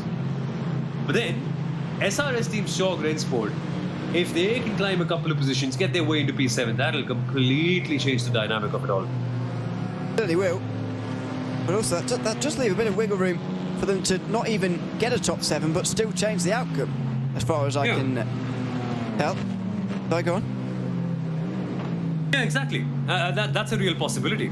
I mean, you could have a situation where the top AM team is actually not the AM champion, like top AM team in terms of their results today. And it all gets decided by how clean they've been throughout the entire season, which I'd also say is a very fair metric because, again, this championship is all about being very respectful in terms of your racing, and it's endurance racing. You obviously want to survive and get as few penalty points as you can. But even then, it's a little overwhelming to wrap your head around it at first. Yeah, so, actually both of their special results came at the same race, DNLS 2. So that they were 11th and 12th that day. They're actually 10th and 11th at the moment, so this is the battle as it stands. If Avia get ahead of Halder Motorsport in this race, there's 7 seconds between them. If they get ahead, then they could be winning the AM Championship. Now, they're on newer tyres as well. 7 seconds, 34 minutes, chasing for a championship. Yeah, maybe they're not going to finish on 0 penalty points after all. Doable. It's certainly doable. And this is where you start to see them change over from 5th gear to 6th gear, right? To go in that special full focus mode. And that's what they need at this moment in time. And Halder have been good. They have been clocking in some very decent and very consistent lap times. And their pace has also been quite decent compared to the rest of the grid. But now is the time for something special. Now is the time for a full push. And yes, Avia WNSE Motorsport took a risk by going for a longer pit stop in their last stint. But then they have the pace advantage. And let's see if that can upset Halder Motorsport. They'll be chasing the numbers. It's like a bull who's seen red. That's going to be the situation with David Wasserman in that number 121 Avia car. Can he close down that 7-second gap? That's going to be the big story for the next 33 minutes. Absolutely it is. The final 33 minutes of this season. Being on board with one of the Clio Cup cars. Have a look at this. Leading battle going past us in the Porsche Esports Endurance Trophy Nürburgring. I think it looked like Alonfredson there had been caught. Ron Alfredson's already been in our YouTube chat biting his nails. And imagine he is being chased at the moment by Luca Alper, and indeed he is. So the battle for the lead is absolutely on right now, and just 2 seconds behind. Ganasso Tastelen is not too far away at all. Then there goes the Apex Racing team. Yeah, Luca Alper is coming through here. He's on our tyre engine anyway, he's through. Tastelen is now within range as well now, though. And Lewis Balecki is giving good chase as well. Sean Terre not that far away, neither is Bruno Heinrich in the other Scherer car. You've just seen them all go past on this onboard shot. That's a bit of a slalom for Heinrich, but change for the lead. Luca Alpert goes through, and Alonfredson Racing's tyre strategy has come short with more than half an hour to go. And now they've got to defend for their life against so many more faster cars. There's Frozen Speed, who have now also passed Alonfredson, then Apex and Coanda, then Scherer. And I think their intention was to put that strategy on to maybe secure a podium. That's not happening. That's for sure not happening. With Apex Racing team on much fresher tyres, it can be said for Coanda and Scherer, as they've also looked much more impressive throughout the entire race distance today.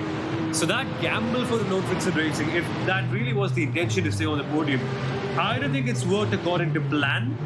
But then again, we still have to focus on the other cars around, because there could be consequences in what happens there.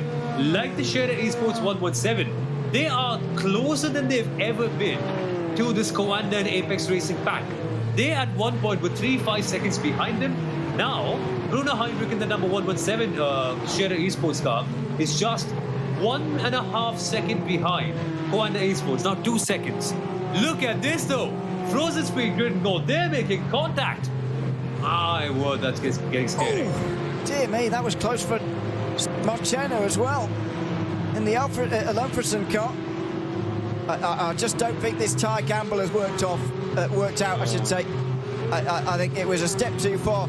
And, you know, these are the highest track temperatures we had all season. I'm not sure whether that is playing the decisive roll. However, it's a step too far. It's just about past 3:30 in sim, by the way, at the moment, so the temperature is dipping back down again. It's just gone below 40 degrees on the circuit. It was as high as 42, 43 earlier on in the middle of the race. That would have taken a lot out of the tyres, and I don't think they're even going to finish in the top 5 here. This could really get bad for the Alone Britain Racing team. They've had a good season, but it may well end poorly for them. We'll see later on. This is one of the Porsches in SP9 chasing number 1 on the motorsport. This is Luca Domko trying to chase Lucas Herrmann in the BS competition number 1 car. 30 minutes to go. The champions are not quite going to get the send-off they were hoping for. No, it's been a damp race for BS competition, and one incident really that stamped in just how bad of a weekend it's been for them. Even though they had a bad qualifying, we still had hopes from them, because it's BS competition, right? You can never really count them out. There's a reason why there's been a number 1 tag on that BS competition car, and why there will continue to be a number 1 tag next season as well when we return for DNLS.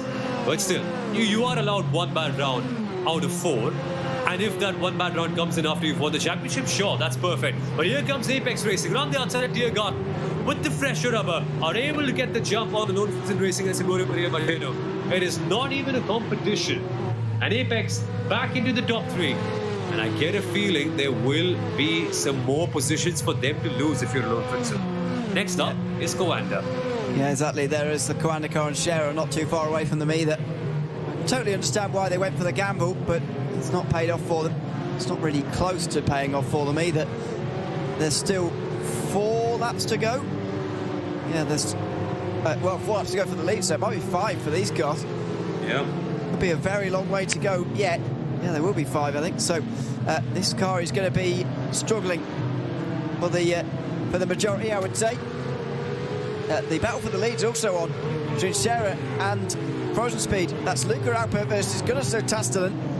What a fantastic battle that could be as the SP10s make their final pit stop of the day. Sven Hasse gets out well in front of Benedict Hitz, who is, well, it's no real surprise. He's been out for a very long time, Sven Hasse.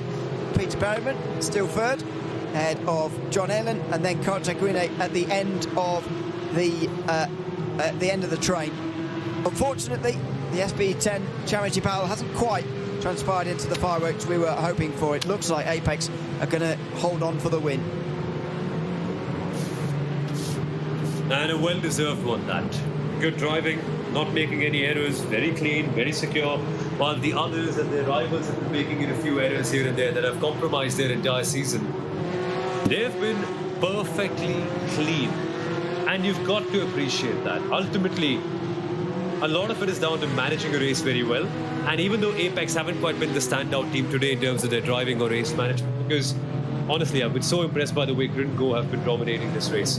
But even then, they know that what they need to do is just finish ahead of SimRC, be on the podium, and have a clean race. And they've done that to perfection. It's their hard work that was done leading up to this race that's now paying off. Fantastic to see for them. As Huizenveld versus Tour Esports will go on here down the field. John Allen is still in that Tour Esports Academy car. See the Huizenveld BMW just in front of them, slipping down the inside and off there. One of the SP3s. Yeah, it was through the gravel of the final chicane, so that Martin Schmidt can get through. Not sure he's going to the end of the race or not, though, for him, because he's already been out there for 3 laps. If he's not, then this is a bit of a untimely interruption for John Allen, who could really get through, getting through quickly. He needs to try and stay away from Corentin Guine, who is chasing him down at the moment. And Corentin Guine needs this position and a miracle and more to be able to win the championship for SimRC. But the team that's been the most consistent, that's had the most second places, but never the big one, never the P1. It's looking tough today as well. But if there's one thing to build up confidence and one thing to salvage something, it'll be passing these guys. And yeah, good to see the Tour Esports Academy car also in the mix. We've not seen much of them today, weirdly. Like, they were properly in the mix the last time out and fighting for the win as a part of that big train. But today, it's been a bit quieter, and good to see them now at least get closer to the podium and fight against Huizenveld. Yeah. There is the details on the battle there on the right-hand side, 4th place. They go through Schredenkreuz and they come through another bit of SB3 traffic for the final time. Oh, my word, that's too far down the inside. That was too aggressive. Martin Schmidt, Banzai down the inside, and he's over. He's up onto his roof. It's a terrible way for Huizenveld to end the DNLS season. It could have been such a phenomenal 4th place for Huizenveld. It was such a well-executed race, probably the best one of the entire season. And as is always the case, one small moment and everything can go up for a toss here at the Nordschleife. Yet again, passing lap traffic, that has turned out to be the point of peril for so many teams and drivers. And we're yet again finding out what can happen if you lose concentration for even the slightest moment here. Further down, RVW and SE Motorsport have found a way past Holder Motorsport here. So as long as they stay out the penalty points, they are going to get a best result and perhaps win the Porsche Esports Endurance Trophy Nürburgring AM class for the season, unless somebody else can get into the top 7, which is absolutely not impossible. There's all sorts going on out front of that class as well at the moment as the pros go into battle side by side here. Gunnarsson Tastelen in the Frozen Speed car wanted to go around the outside. There was an SB3 there, and Luca Alpert made sure he was going to be trapped behind it.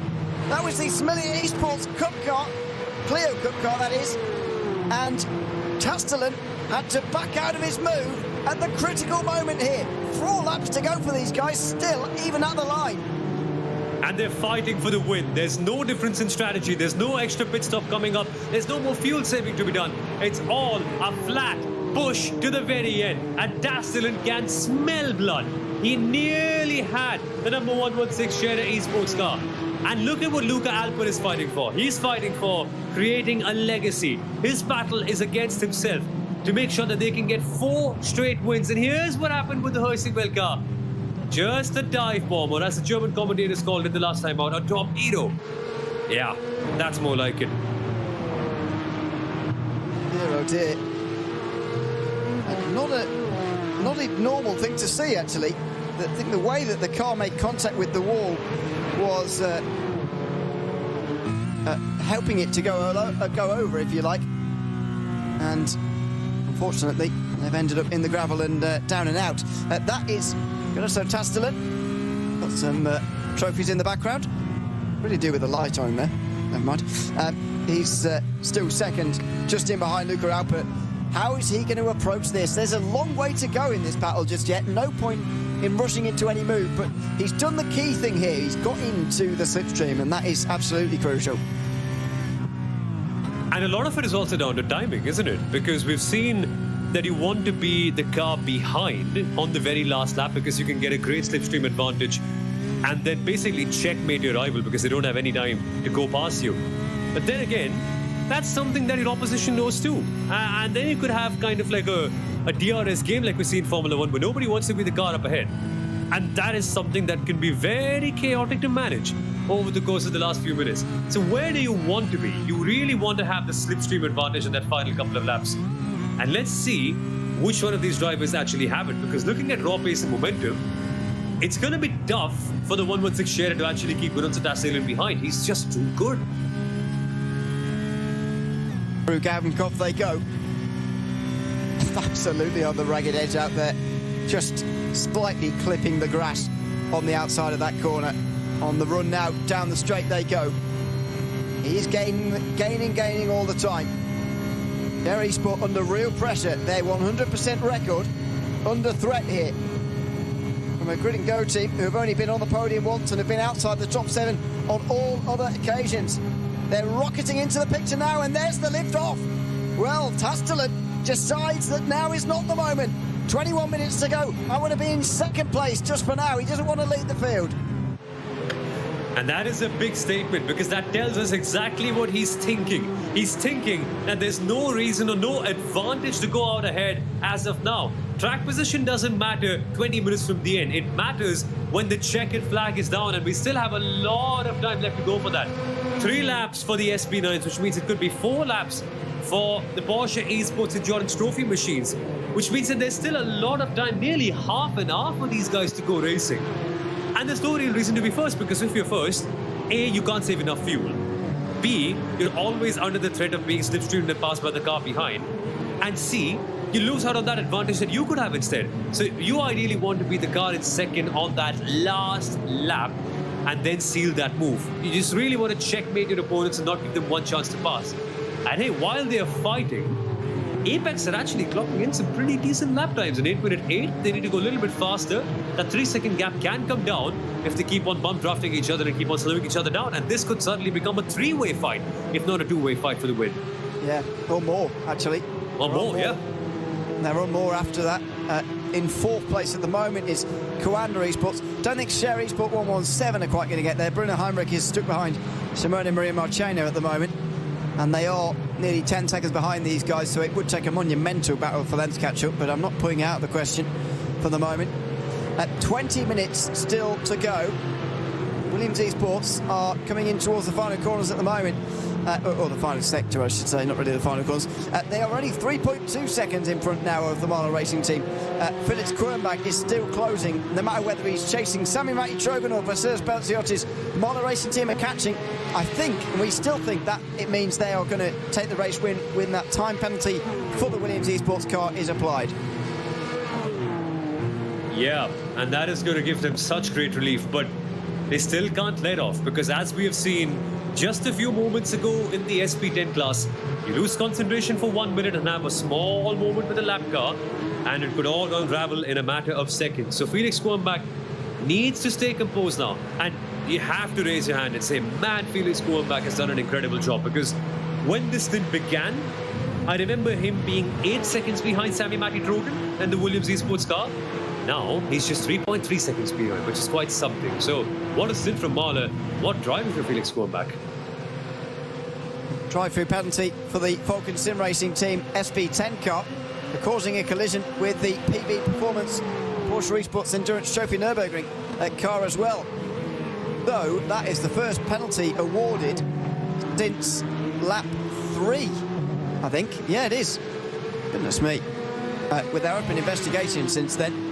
But the first penalty for an on-track crash, the others have been sort of more administrative. First penalty for an on-track crash since lap 3. That says everything about what we've had this season. Clean racing throughout the entirety of it, especially here at this final round, I've got to say. This has been fantastic. Even though we've had a maybe uptick in retirements compared to some of the other previous ones, we've had a downturn in terms of incidents to end the season, and that's a fantastic thing. Yeah, all the drivers realizing that the stakes are high. There's no need to push that extra 10%. It's good to be on 90% and control the performance. No need to go 100 and then risk that error. But that can't be said about these two drivers. Frozen Speed Grid and Go and also Share Esports 116. This is a battle that's been brewing for the last 3 hours, and we knew this. We knew that Share would be in the mix. We knew that Apex would be in the mix, and Coanda also. But the way that the Frozen Speed Grid and Go card has emerged in the last stint is quite impressive to see. I'll be honest, I counted them as the least competitive ones in this entire pack. I thought they'd be in that P4, P5, P6 battle with Alone Princeton and Share 117. But the way they've pulled their socks up and have really marched on to work, I love this. Last 17 minutes, I really want to see if they have something special and if Tasdalen can use his racecraft perfectly and get that moment. You know, it's a lot like being the best striker in football. It's not like opportunities are going to come at you for all the 90 minutes, but when they do, and when you get that one chance to tuck it in, you've got to have perfect awareness, ice cool veins, and some really good skill. And that is what Gunnar Tasdalen needs. He's the striker now. He's going to put the ball in the back of the net and get that big win for his team. Absolutely. Here are your live standings in SP9. It's actually going to make a season look exceptionally close, isn't it, compared to what we had at the start of the day. To give you reference, by the way, BS Competition had 16 points over the entire field at the end of the race 3. Now they've got just 9 points over 4th. So that's a weird turnaround. Marlon Racing Team at the moment are going to be ahead of Williams by 3 points. Williams are going to beat 49 to the end on countback. by the looks of things. Williams have had 6 penalty points so far. Apex have had only 2, so that's not making quite sense. Maybe that's not been sorted just yet. Share Esport 116 though are going to win in the Porsche Esports Endurance Trophy Nürburgring. Apex have lost some crucial positions right at the very end here, and they're going to be 3rd behind the 117. If Frozen Speedway Grid and Go though can pass 116, they will jump to 2nd in these standings. What a season for them. Wow, it's all to play for here then in the last 15 minutes. In the SP10s, AMG Team Apex Racing are cruising to the very finish. But look at what's happened for P2. It was SimRC second for the entire season, but then GridandGo.com Esports crucially being in 1st position, and then would finish 2nd in the championship on the basis of countback, because they get that one critical win at SimRC don't. And it's all come down to the last race. And in SP3, yeah, there's no competition. It's going to be a perfect 60 points for Shera Esports. They would also win the overall championship, or at least be tied with their teammates in the 116 Shera, but that's not really done for. So I'm counting the number 269 Shera Esports SP3 for the overall class. But it's going to be a full clean sweep for them. Swiller Esports tend to be losing a bit of points, but then still in 2nd place. And Adoptum Shop clearly holding on to their 3rd place. But what craziness can we expect in the last 15 minutes? Overall DNLS Championship to decide on the basis of the battle for the lead in the Porsche Esports Endurance Trophy 2. This is phenomenal. We've crowned champions in most of our classes, and we're still yet to crown an overall champion. Will it go to the Shera Esports SP3 team or their teammates in the Porsche Esports Endurance Trophy, who are trying desperately to hold on to the lead and the overall championship? Yeah, and there's a lot of money riding on this pass here at the front of this class here. Castellan trying to get past Luca Alpert for the lead. That would put Grid and Go suddenly into 2nd place in the class, as I was saying. That's in the championship, of course. Coming into this race, they've scored 12 points. They're 11 behind Shera, who are currently 5th, and only scoring, what, 4 points? Or was it 5? No, 4 points, yeah. So that would put them tied going into the end, and they would win on countback.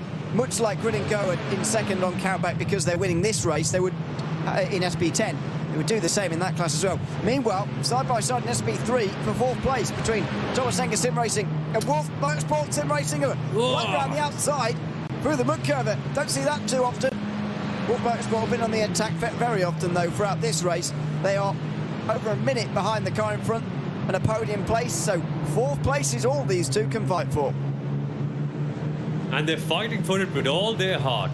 Seriously, what a day it's been in the SP3 category. Both of them have been going on against each other literally for the entirety of the race. Look at the swerving. Look at how desperate the 275 is to get past. And the Wolf Motorsport Sim Racing car is trying for every page in the book to make sure that they can get ahead of Thomas Enger Sim Racing, who, to be fair, have been a brick wall and they haven't let anyone go past him. Again attacking on the way towards Horak. Looks again at the inside. Can't go through there. Follow through the high-speed chicane over the top of the hill. And now they'll begin the plunge back down again through the technical final section. Little bit of side-by-side. No chance for a way through. Castellan still on the back of Luca Alpert, by the way, up front. They're actually 4 seconds in front of the rest in that class now. So he's still on with these guys, because look how close this is. Almost touching through here, and maybe again they'll have a look down the inside. Surely now, no, again, no chance. Weird way this car sort of wiggles its way into some of these corners. The rear wheels not doing a whole lot really, and you have to do a whole lot to correct oversteer really either, using the throttle as a bit of a steering wheel as well as the actual steering wheel. Again, another look at the inside after Brunchen. Still no way through here. Maybe a better run now as they go down towards Flansgarten. Is there any place for the Wolf Motorsport Sim Racing car to go past? Here we come towards the jump then. The cars will get airtime, but will the Wolf Motorsport car be able to fly past ahead of their rivals in the Thomas Enger Sim Racing machine? Not yet. Remember, the straights are where the Clios normally get to pass a lot. Not a lot of downforce. You can't carry too much extra corner speed unless you're that much braver than the opposition ahead. And this could be the deciding factor. Lap cars coming in the mix. That's the Apex Racing number 49 car splitting them up. And this really gives some breathing space to Thomas Sim Racing. Now they can relax. But when they come towards Galgenkoff and then the Nottingham, I suspect that's when the Wolf Motorsport car will be able to execute a move. Whether it works or not, that we're yet to find out. You'll notice, by the way, they go really wide there. They're going to be in trouble now. You'll notice the number 49 is quite a long way up the SB9 category. They're in third place at the moment. Maxence Godinho on his way to the pit lane this time round. So he should hold on to that place, but just put an asterisk next to that for the moment. You'll notice that there's a lot of drivers and teams who are going to be coming up in the next few moments. There's not very many big gaps, to be honest, all the way down to 18th place. So there could be quite a lot of SB9s coming past these two before the race is over in another 2 laps time. Now Wolf Motorsport Sim Racing move to the outside line, looking to score another 4th place this season. They already finished there in race 2 this year after their podium at the opening round of the season. Now they're looking to score 4th place again to finish exactly there in the championship as well at the end of the season. Down the other side of the hill to the Brewstein Bridge, they are through, and based on the last lap, I would expect them to pull away as well. Yeah, exactly. That's exactly what they've done. Thomas Sim Racing now need to recalibrate their strategy and wait for it. Look at this, the bumping, the pushing, the desperacy is up, and you can sense it. They've lost on a very big P4 position right now, and Wolf Motorsport Sim Racing are going to be running away with it. Remember, they've been trying to fight for this position for the longest time. I mean, they were involved in such a big pack. We also have the Stuck Conscious AC Mayan team involved in this, and the Wolf Sim Racing team was at the back of it all, always. But now, for the first time, they are ahead of this pack, and they're not going to let it go that easily. They certainly are. Still 9 minutes to go in the DNLS season. The Bilstein 3-hour race bringing us to a close in the Digital Nürburgring Langstrecken Series for 2024-25. That wasn't even one of the cars I thought that was going to come through, actually, but Impulse Racing are also right in with the SB9s, and so plenty of those are going to be coming through in the next few moments. Luca Alpert still leading in the Porter Cup class at the Ganasso Tastelen. Huge important pass for Tastelen to make if he can before the end of this race as number 44 tries to come through the field. They didn't have a real-world driver, so had to stop an old 60 earlier on in the race. This is Liam Vilman, though, trying to come through on his vault for 13th place.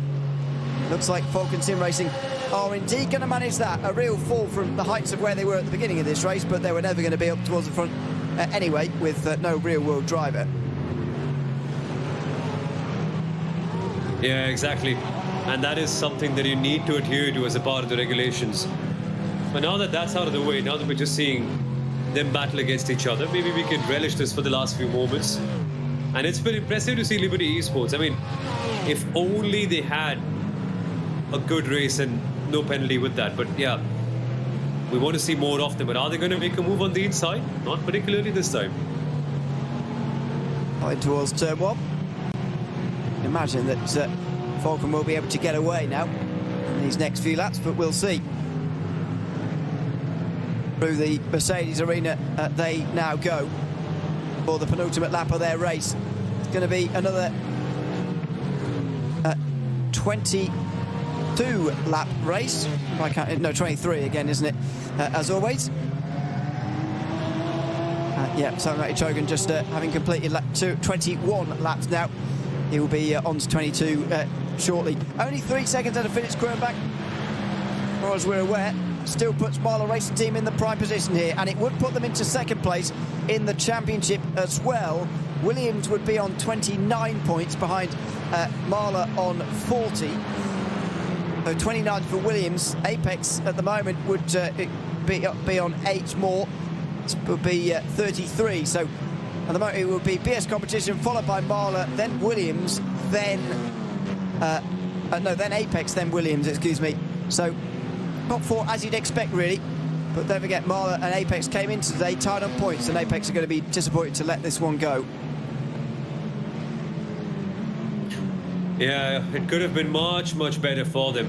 But it's been a topsy-turvy race, and it all started off with that slightly, I wouldn't say poor qualifying, Slightly less good qualifying, looking at their standards. I'm struggling to think of the right word at the moment because there's so many storylines going on in the race right now that I'm struggling to find the right word for it. But given their standards, they want more. They're Apex Racing. They're one of the legendary teams in the iRacing service. When you think of the big names, you think of Apex, you think of Coanda, you think of Redline, now Williams in the esports world as well. And I'm missing out on so many names as well.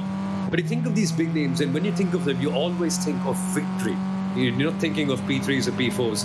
But even then, it's been a decent fight back, and they are coming their way past. But next year has to be a good one. While we focus on next year, before that we should keep an eye on this battle going on. The race sim zone team, Beat Muller, fighting in P7.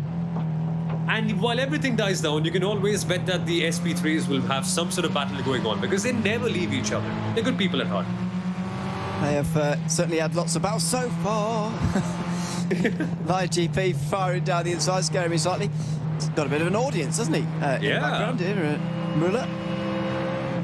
Come on, a number of people just standing around watching him. I'd be distracted. I hate someone sitting behind me and watching me as I drive. I get scared. I'm like, hey, don't stand right on the top of my head. Go somewhere in the side or something like that. But Beat Muller clearly not distracted by it. No, clearly not. No. He makes his way through Muller now. Trying to get now up the other side of the hill, and with a good exit here, they both hit the curb though. Not going to be a great run out of there. 2.4 seconds for the lead, by the way. We might be able to enjoy an overall battle for the lead, even if it won't mean very much by the end of the day. We will see. We're certainly going to enjoy a battle that means a lot in the Porsche Esports Endurance Trophy Nürburgring between Luca Alpert and Gunnar Sotasalan. They've just completed another lap, by the way. They're just in front of the leaders. They're about half a lap in front of the leaders, I should say. So they are going to get 2 more laps, including the one that they've just started. Which means there is time. There is time to go fighting. There is time to just settle the nerves and start picking the moments where you want to attack. Because in the last couple of laps of the race, it's less about just doing whatever you can to get the position up ahead. I mean, theoretically, a lot of these cars sitting behind can just go past you in the draft at the Nottingham or here at the run-up to the Moot Curve. But it's more about timing your move. It's more about waiting for the right moment and checkmating your opponent and passing them where they just have no opportunity to get ahead of you. Beat Muller doesn't want to wait that much though. He's just pump drafting on the back of the car ahead of him, going to the inside now, and they made contact briefly, but still keep it clean. Wipers going for some reason. Not sure whether in the madness he accidentally turned them on, but he's trying his hardest to get through into 6th at the moment. That wasn't quite possible this time round. They make their way to the carousel. It's not going to be possible here either. It was a good battle though. And now he's just come out the carousel a bit early and just got over the curb on the outside, so he will continue. But what a fantastic battle it is. Meanwhile, 2.9 seconds now the margin. On track, Williams Esports look like they're going to win the final race of the season, but it certainly appears that Marlow Racing Team are more than close enough as long as they hold on well during this final lap.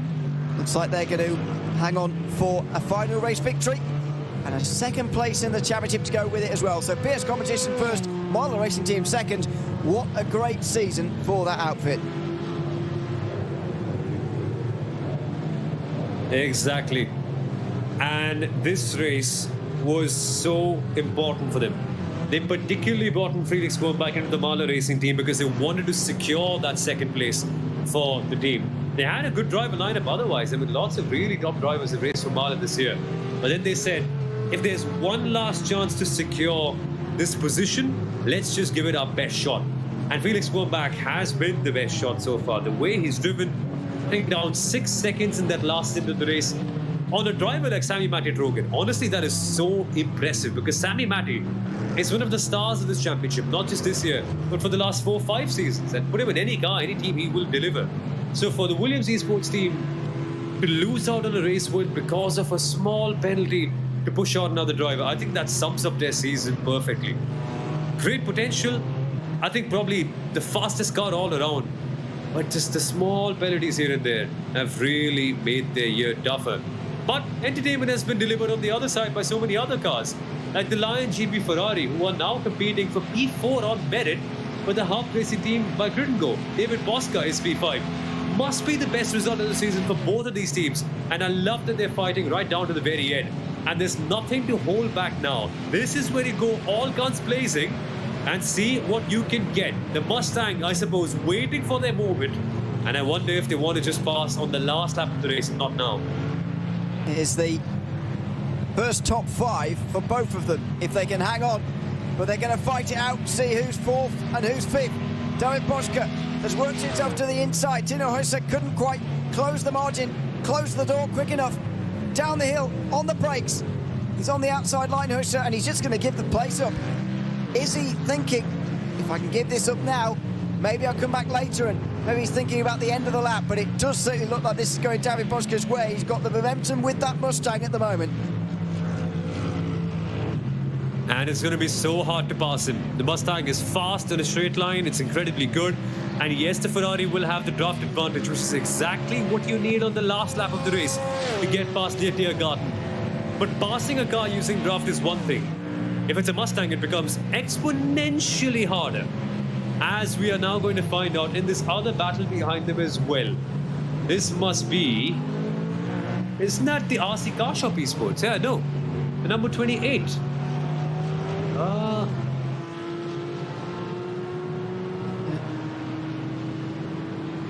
not sure there is a number 28.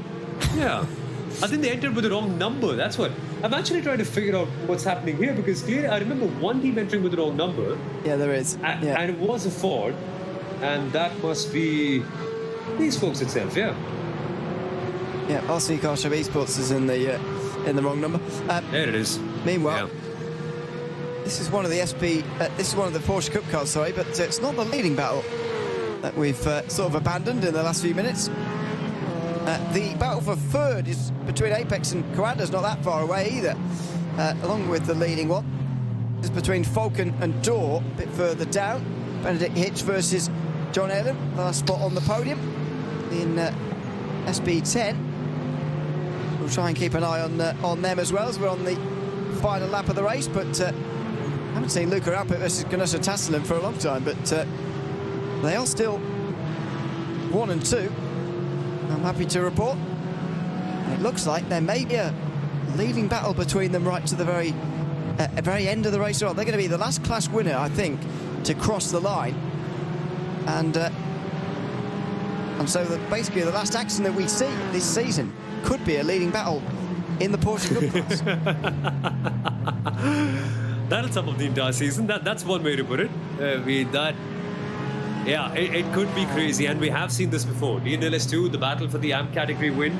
We saw Avia, WNSC Motorsports, and the Austrian Sim Racers team. They were going bumper to bumper heading into Tiergarten, and that ended out in chaos. There's a good chance this might do. We're not wishing for it. It's just a real possibility, and we have to acknowledge that. That's all we're saying. We'll see if it happens in the next moments, because the time has now elapsed on this season. The final lap is now halfway complete for Sami Matti-Trogen. Here is that leading battle in the Porsche Esports Endurance Trophy Nürburgring. It looks for the moment as if Luca Alpert has got this under some sort of control, but here comes Tastelin. Does he want to lead the final lap or not? He does! Luca Alpert slow on the back straight, on the way towards the final corners. The time has elapsed. It does say final lap, but not for these two. They will go on one more, and Gunnarsson Tastelin is going to lead for the first time. Frozen Speed by Grid&Go suddenly rocket to second in the team's championship. Here comes Luca Alpert on the exit. He looks to me like a man who wants to be second going on to the final lap. Exactly. The battle lines have been drawn. Albert, behind in the number 116 Scherer car, wants to be second because he knows that being in that second place gives you the crucial draft advantage on the last lap of the race. Scherer 116 are targeting a golden championship, a clean sweep, unbeaten in all the races. And to do so, they have one giant black and green obstacle standing in front of them. And it seems to me that Scherer let them go. They let Tasdalen go. And Tasdalen is not going to miss that opportunity. Because if Alpine lifts off a bit too much, that means that the Frozen Speed Grid and Go-Kart can build up an advantage and maybe break away that slipstream train. But that's not happening here. Scherer are clearly in that train. They clearly are in the right position. And it all comes down to the mind games of that last couple of corners. This will be such a good finish till the very end. It really is. As we go back to the leaders, because they're only a second apart. Sami-Matti Trogan and Felix Kruenbach. These two teams have been at it all season long. Williams only on the podium for the second time this season, maybe a bit under par for what you'd expect for a team like theirs. Not winning the title this time round. BS Competition will claim that mantle again, but they will get a lot closer to where they would have liked to be at the start of this season. In fact, they're going to come within 10 points of the championship because BS Competition have had such a poor afternoon. A good way to end the season, and a great showing again from Sami-Matti Trogan. If you've got a great real-world driver in the DNLS, you've got 1 foot in front of the rest. And Vasilis Bertsiotis has put the trust in Trogan to drive most of the laps of this race, including those ones under maximum pressure to the finish. Into the final few corners. For the final time this season, Williams Esports are going to win, this time for the first time, and break a streak of 2 BS Competition wins in a row. The Bilstein 3-hour race, at least on track, is going to go to Williams Esports. Sami-Matti Trogan with bringing the car over the line, but a flash of the light from Marla Racing Team, who we believe are going to be credited with the race win, and indeed second place in the championship as they overhaul the Apex Racing Team in the championship standings. Just behind, Benedict Hitz holds on from John Aylan to finish third in SP10. A close run thing to the finish for those two at the very end of this season. And with that as well, some of the Porsche Esports Endurance Trophy Nürburgring cars have been caught behind the leader as well. They are going to finish a lap down by the looks of things, at least one of them is, at the very end of this season. Sorg Rennsport have got about 20 seconds to catch, by the way, in the AM of those standings to take the championship from there. But it's the leading battle we're going to be focused on towards the line. But Williams Esports close out the season on a high, I think, and that's good news for them heading into the 2025 season. Absolutely, finishing first on track, that is an ultimate sign of confidence. That's a clear symbol or a clear ray of hope for them that tells them that they are one of the fastest teams here. And a bit more cleanliness, a few little penalties, and they could well be champions next season. So watch out for them. And it's a great way to finish the season, crossing the line at first. And a great result for Marla also, for gotten Felix going back for this very day, for this very reason, so that they could win a race like this. And they could end up becoming second in the championship, and they've achieved that goal to perfection. AMG Team Apex Racing crosses the line in third to take third place in the championship too. And it's ended up being a decent year for them, with Maxine Scorino crossing the line. And our Racing Team by Grid and Go can celebrate because they have won this battle against the Ferrari behind them. And the Mustang has taken a well-earned fourth position. What a performance by them. One that'll go down in our memories for a very long time. In SP3, Derek Eastport, their last lap, lost over 30 seconds somehow. And Adopt Don't Shop have faced them right down to the finish. But they will just about hang on, and they will at least secure a tied overall championship victory as they complete the clean sweep in the DNLS. Scherer Eastport win 4 races in a row in the Digital Nürburgring Langstrecken-Serie for season 24-25. Sven Winter hanging on with that pressure at the very end from Adopt Don't Shop. It's a brilliant end to the season for them.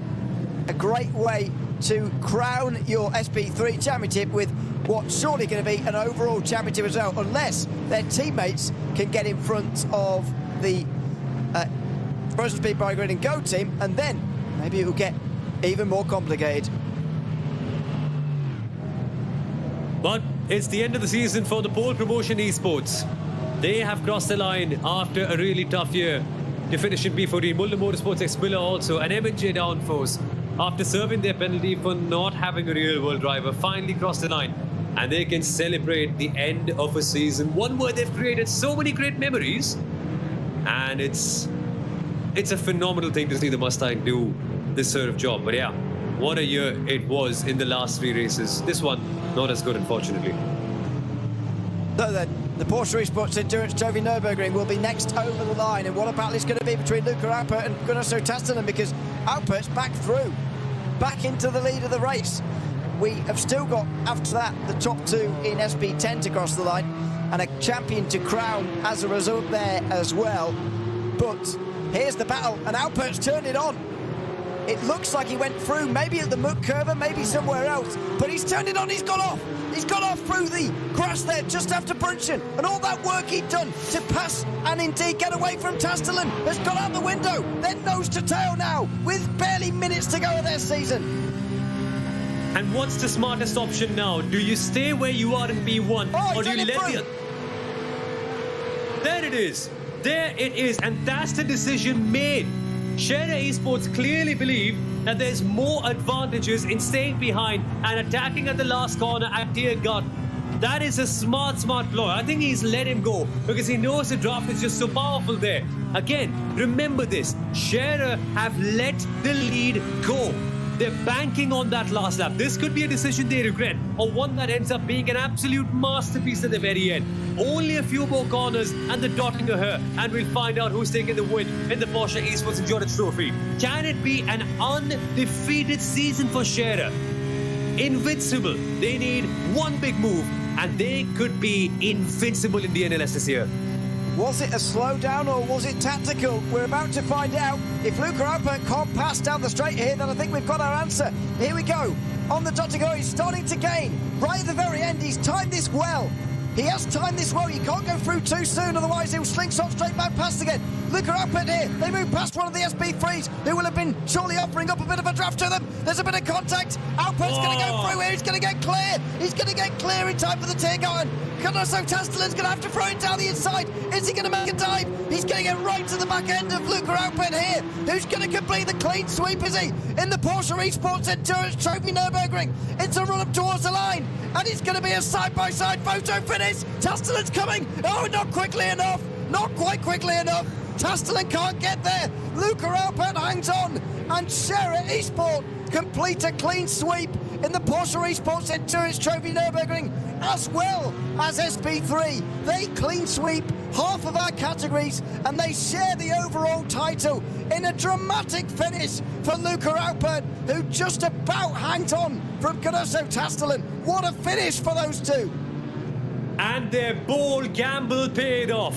They let the Frozen Speed Grid and go past on that final lap. It's a tactic that's so risky. You're letting the lead go on the last lap of the race. Why would you do that? Well, there's a reason. Because the silver bullet is the move into Tiergarten used in the draft. And that they did to perfection. And with that, the silver bullet has taken them to a golden championship. Invincible, unbeaten throughout the season. What have Scherer Esports accomplished here? One of the greatest seasons that you can ever imagine in the DNLS, winning all 4 races and being the leaders of 12 hours of racing. What a race, what a result, and what a championship it's been for them. There's another battle to the line here, by the way. Team Sorg-Rensport are surely going to take the AM victory here today. Although Avia and SE Motorsport are only just behind. They're battling with PB Performance by Grin and Go, though, right to the very line of Marcus Steck, who wants to get through. It's a battle, I think it's a bit fun more than anything else. There's no points on the line here for 8th place, but no difference. Oh, Tech just has a bit of a look, locks up, doesn't want to have a crash. And Harley Horton will hang on for Team Sorg-Rensport. So that's 8th place, but an AM victory in the Porsche Esports Endurance Trophy Nürburgring here today. Avia and SE Motorsport, though, with 10th place in behind, we believe will be champions of the AM category based on countback, not only for the lack of penalty points that we believe they've still managed, but for that 10th place finish. That was the best result of their season, and it did better than Honda Motorsport's results all season long as well. Meanwhile, Sven Hasse is going to come over the line for GridandGo.com Esports to win in SB10. They're going to shoot up the standings there as well, but behind them the Apex Racing team are going to take the SP10 title. The hardest fought of all the titles, I think, this season has been in SP10. They came into today with just a few points. They might have even run out of fuel to the line, or they just got a bit of a slow run. They came into today with 3 points over SimRC and the rest of them. Well, it's second place. That's normally where SimRC finish. They have done 3 times this season. This time Apex have taken that position, and thankfully SimRC haven't won. Apex Racing Team have taken the title in SP10. And they've nailed their last day to perfection. This is exactly what they needed.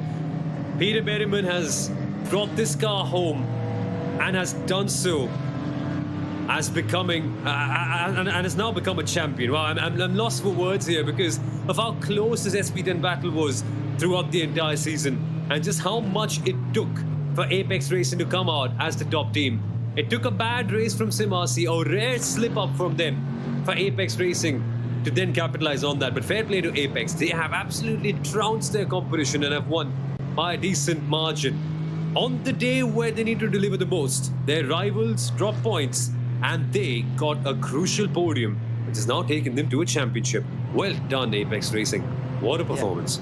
2 race wins this season has been enough, showing the others amongst the Falcon Sim Racing team and today amongst Grid and Go as well, who have taken rounds 2 and 4. The Apex Racing team managing to take those wins. Their season actually results look a little bit like what they used to look like in the DNLS back when we had the success ballast for pit stops. You used to have to take 30 seconds if you'd won the previous race, 20 seconds if you'd finished second, and 10 seconds if you'd finished third. That normally meant that you'd win a race and then you'd fall down a bit for the next one, then you'd win again and then you'd fall down a bit. This time round, that hasn't been in place, but nevertheless, it's still looked like it. There's your car park, and what a fantastic sight that is as well. The podium and all of the classes, I think, are supposed to be there. Not everyone is, but there's your picture. Anybody who wants to take photographs, that's what you need to be looking at. The Marlon Racing team and Williams Esports cars at the front end of that pack there, having done battle so well today. The SP3's next up with Share Esports, the clean sweepers in the middle, just directly ahead of their teammates who have also clean swept the other class as well after a dramatic finish with Luca Alper and Godoso Tastelin.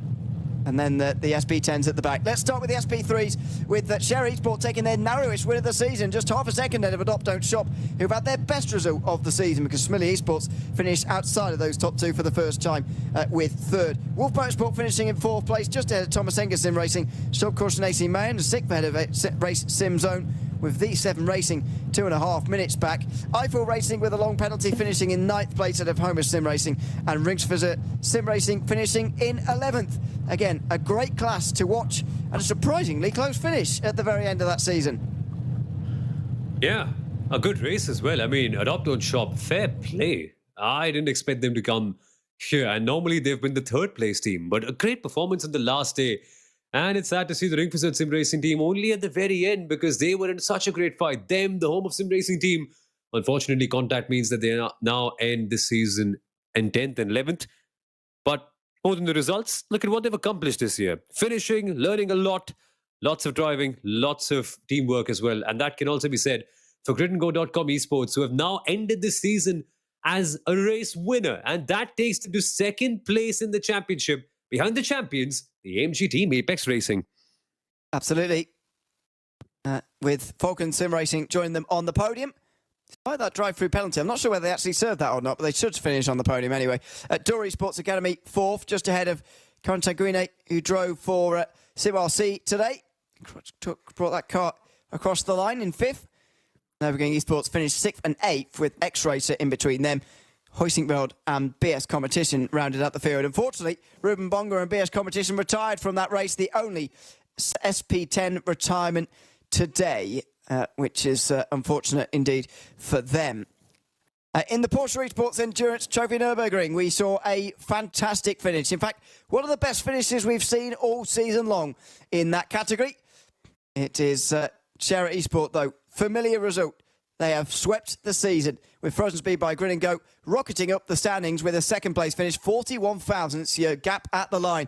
Apex Racing Team finish on the podium, and as a result will gain just 2 points over Scherer, and they won't get ahead of them as a result either. That should mean it's still 1 and 2 for Share Esports because Coanda Esports dropped to 5th at the end. Alonefritson Racing put on a bold strategy to not take tyres at their final stop. They finished 6th ahead of Door Esports, with SRS Team Sorgren Sport finishing in 8th place. Despite that, it wasn't enough for a championship. The Avia WNS e-motorsport car finishing in 9th place. On countback will win ahead of Halder Motorsport, who I believe also had their best result of the season today, in 10th.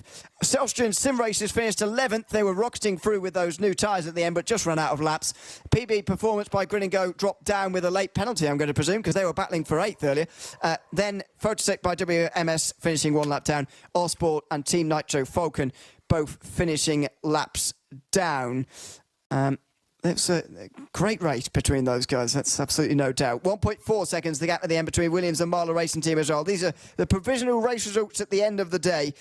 Apex Racing Team finishing on the podium with them, with the Hopt Racing Team 4th. Line GP just overtaken by them pretty late on, but they both, those two, get in their first top 5 of the season. Another great result for number 22. M&J Downforce will finish the season 5th. In a bit of a surprise, I suppose, but a fantastic surprise as well. Team Nitro Falcon finishing in 8th place ahead of Holder Motorsport.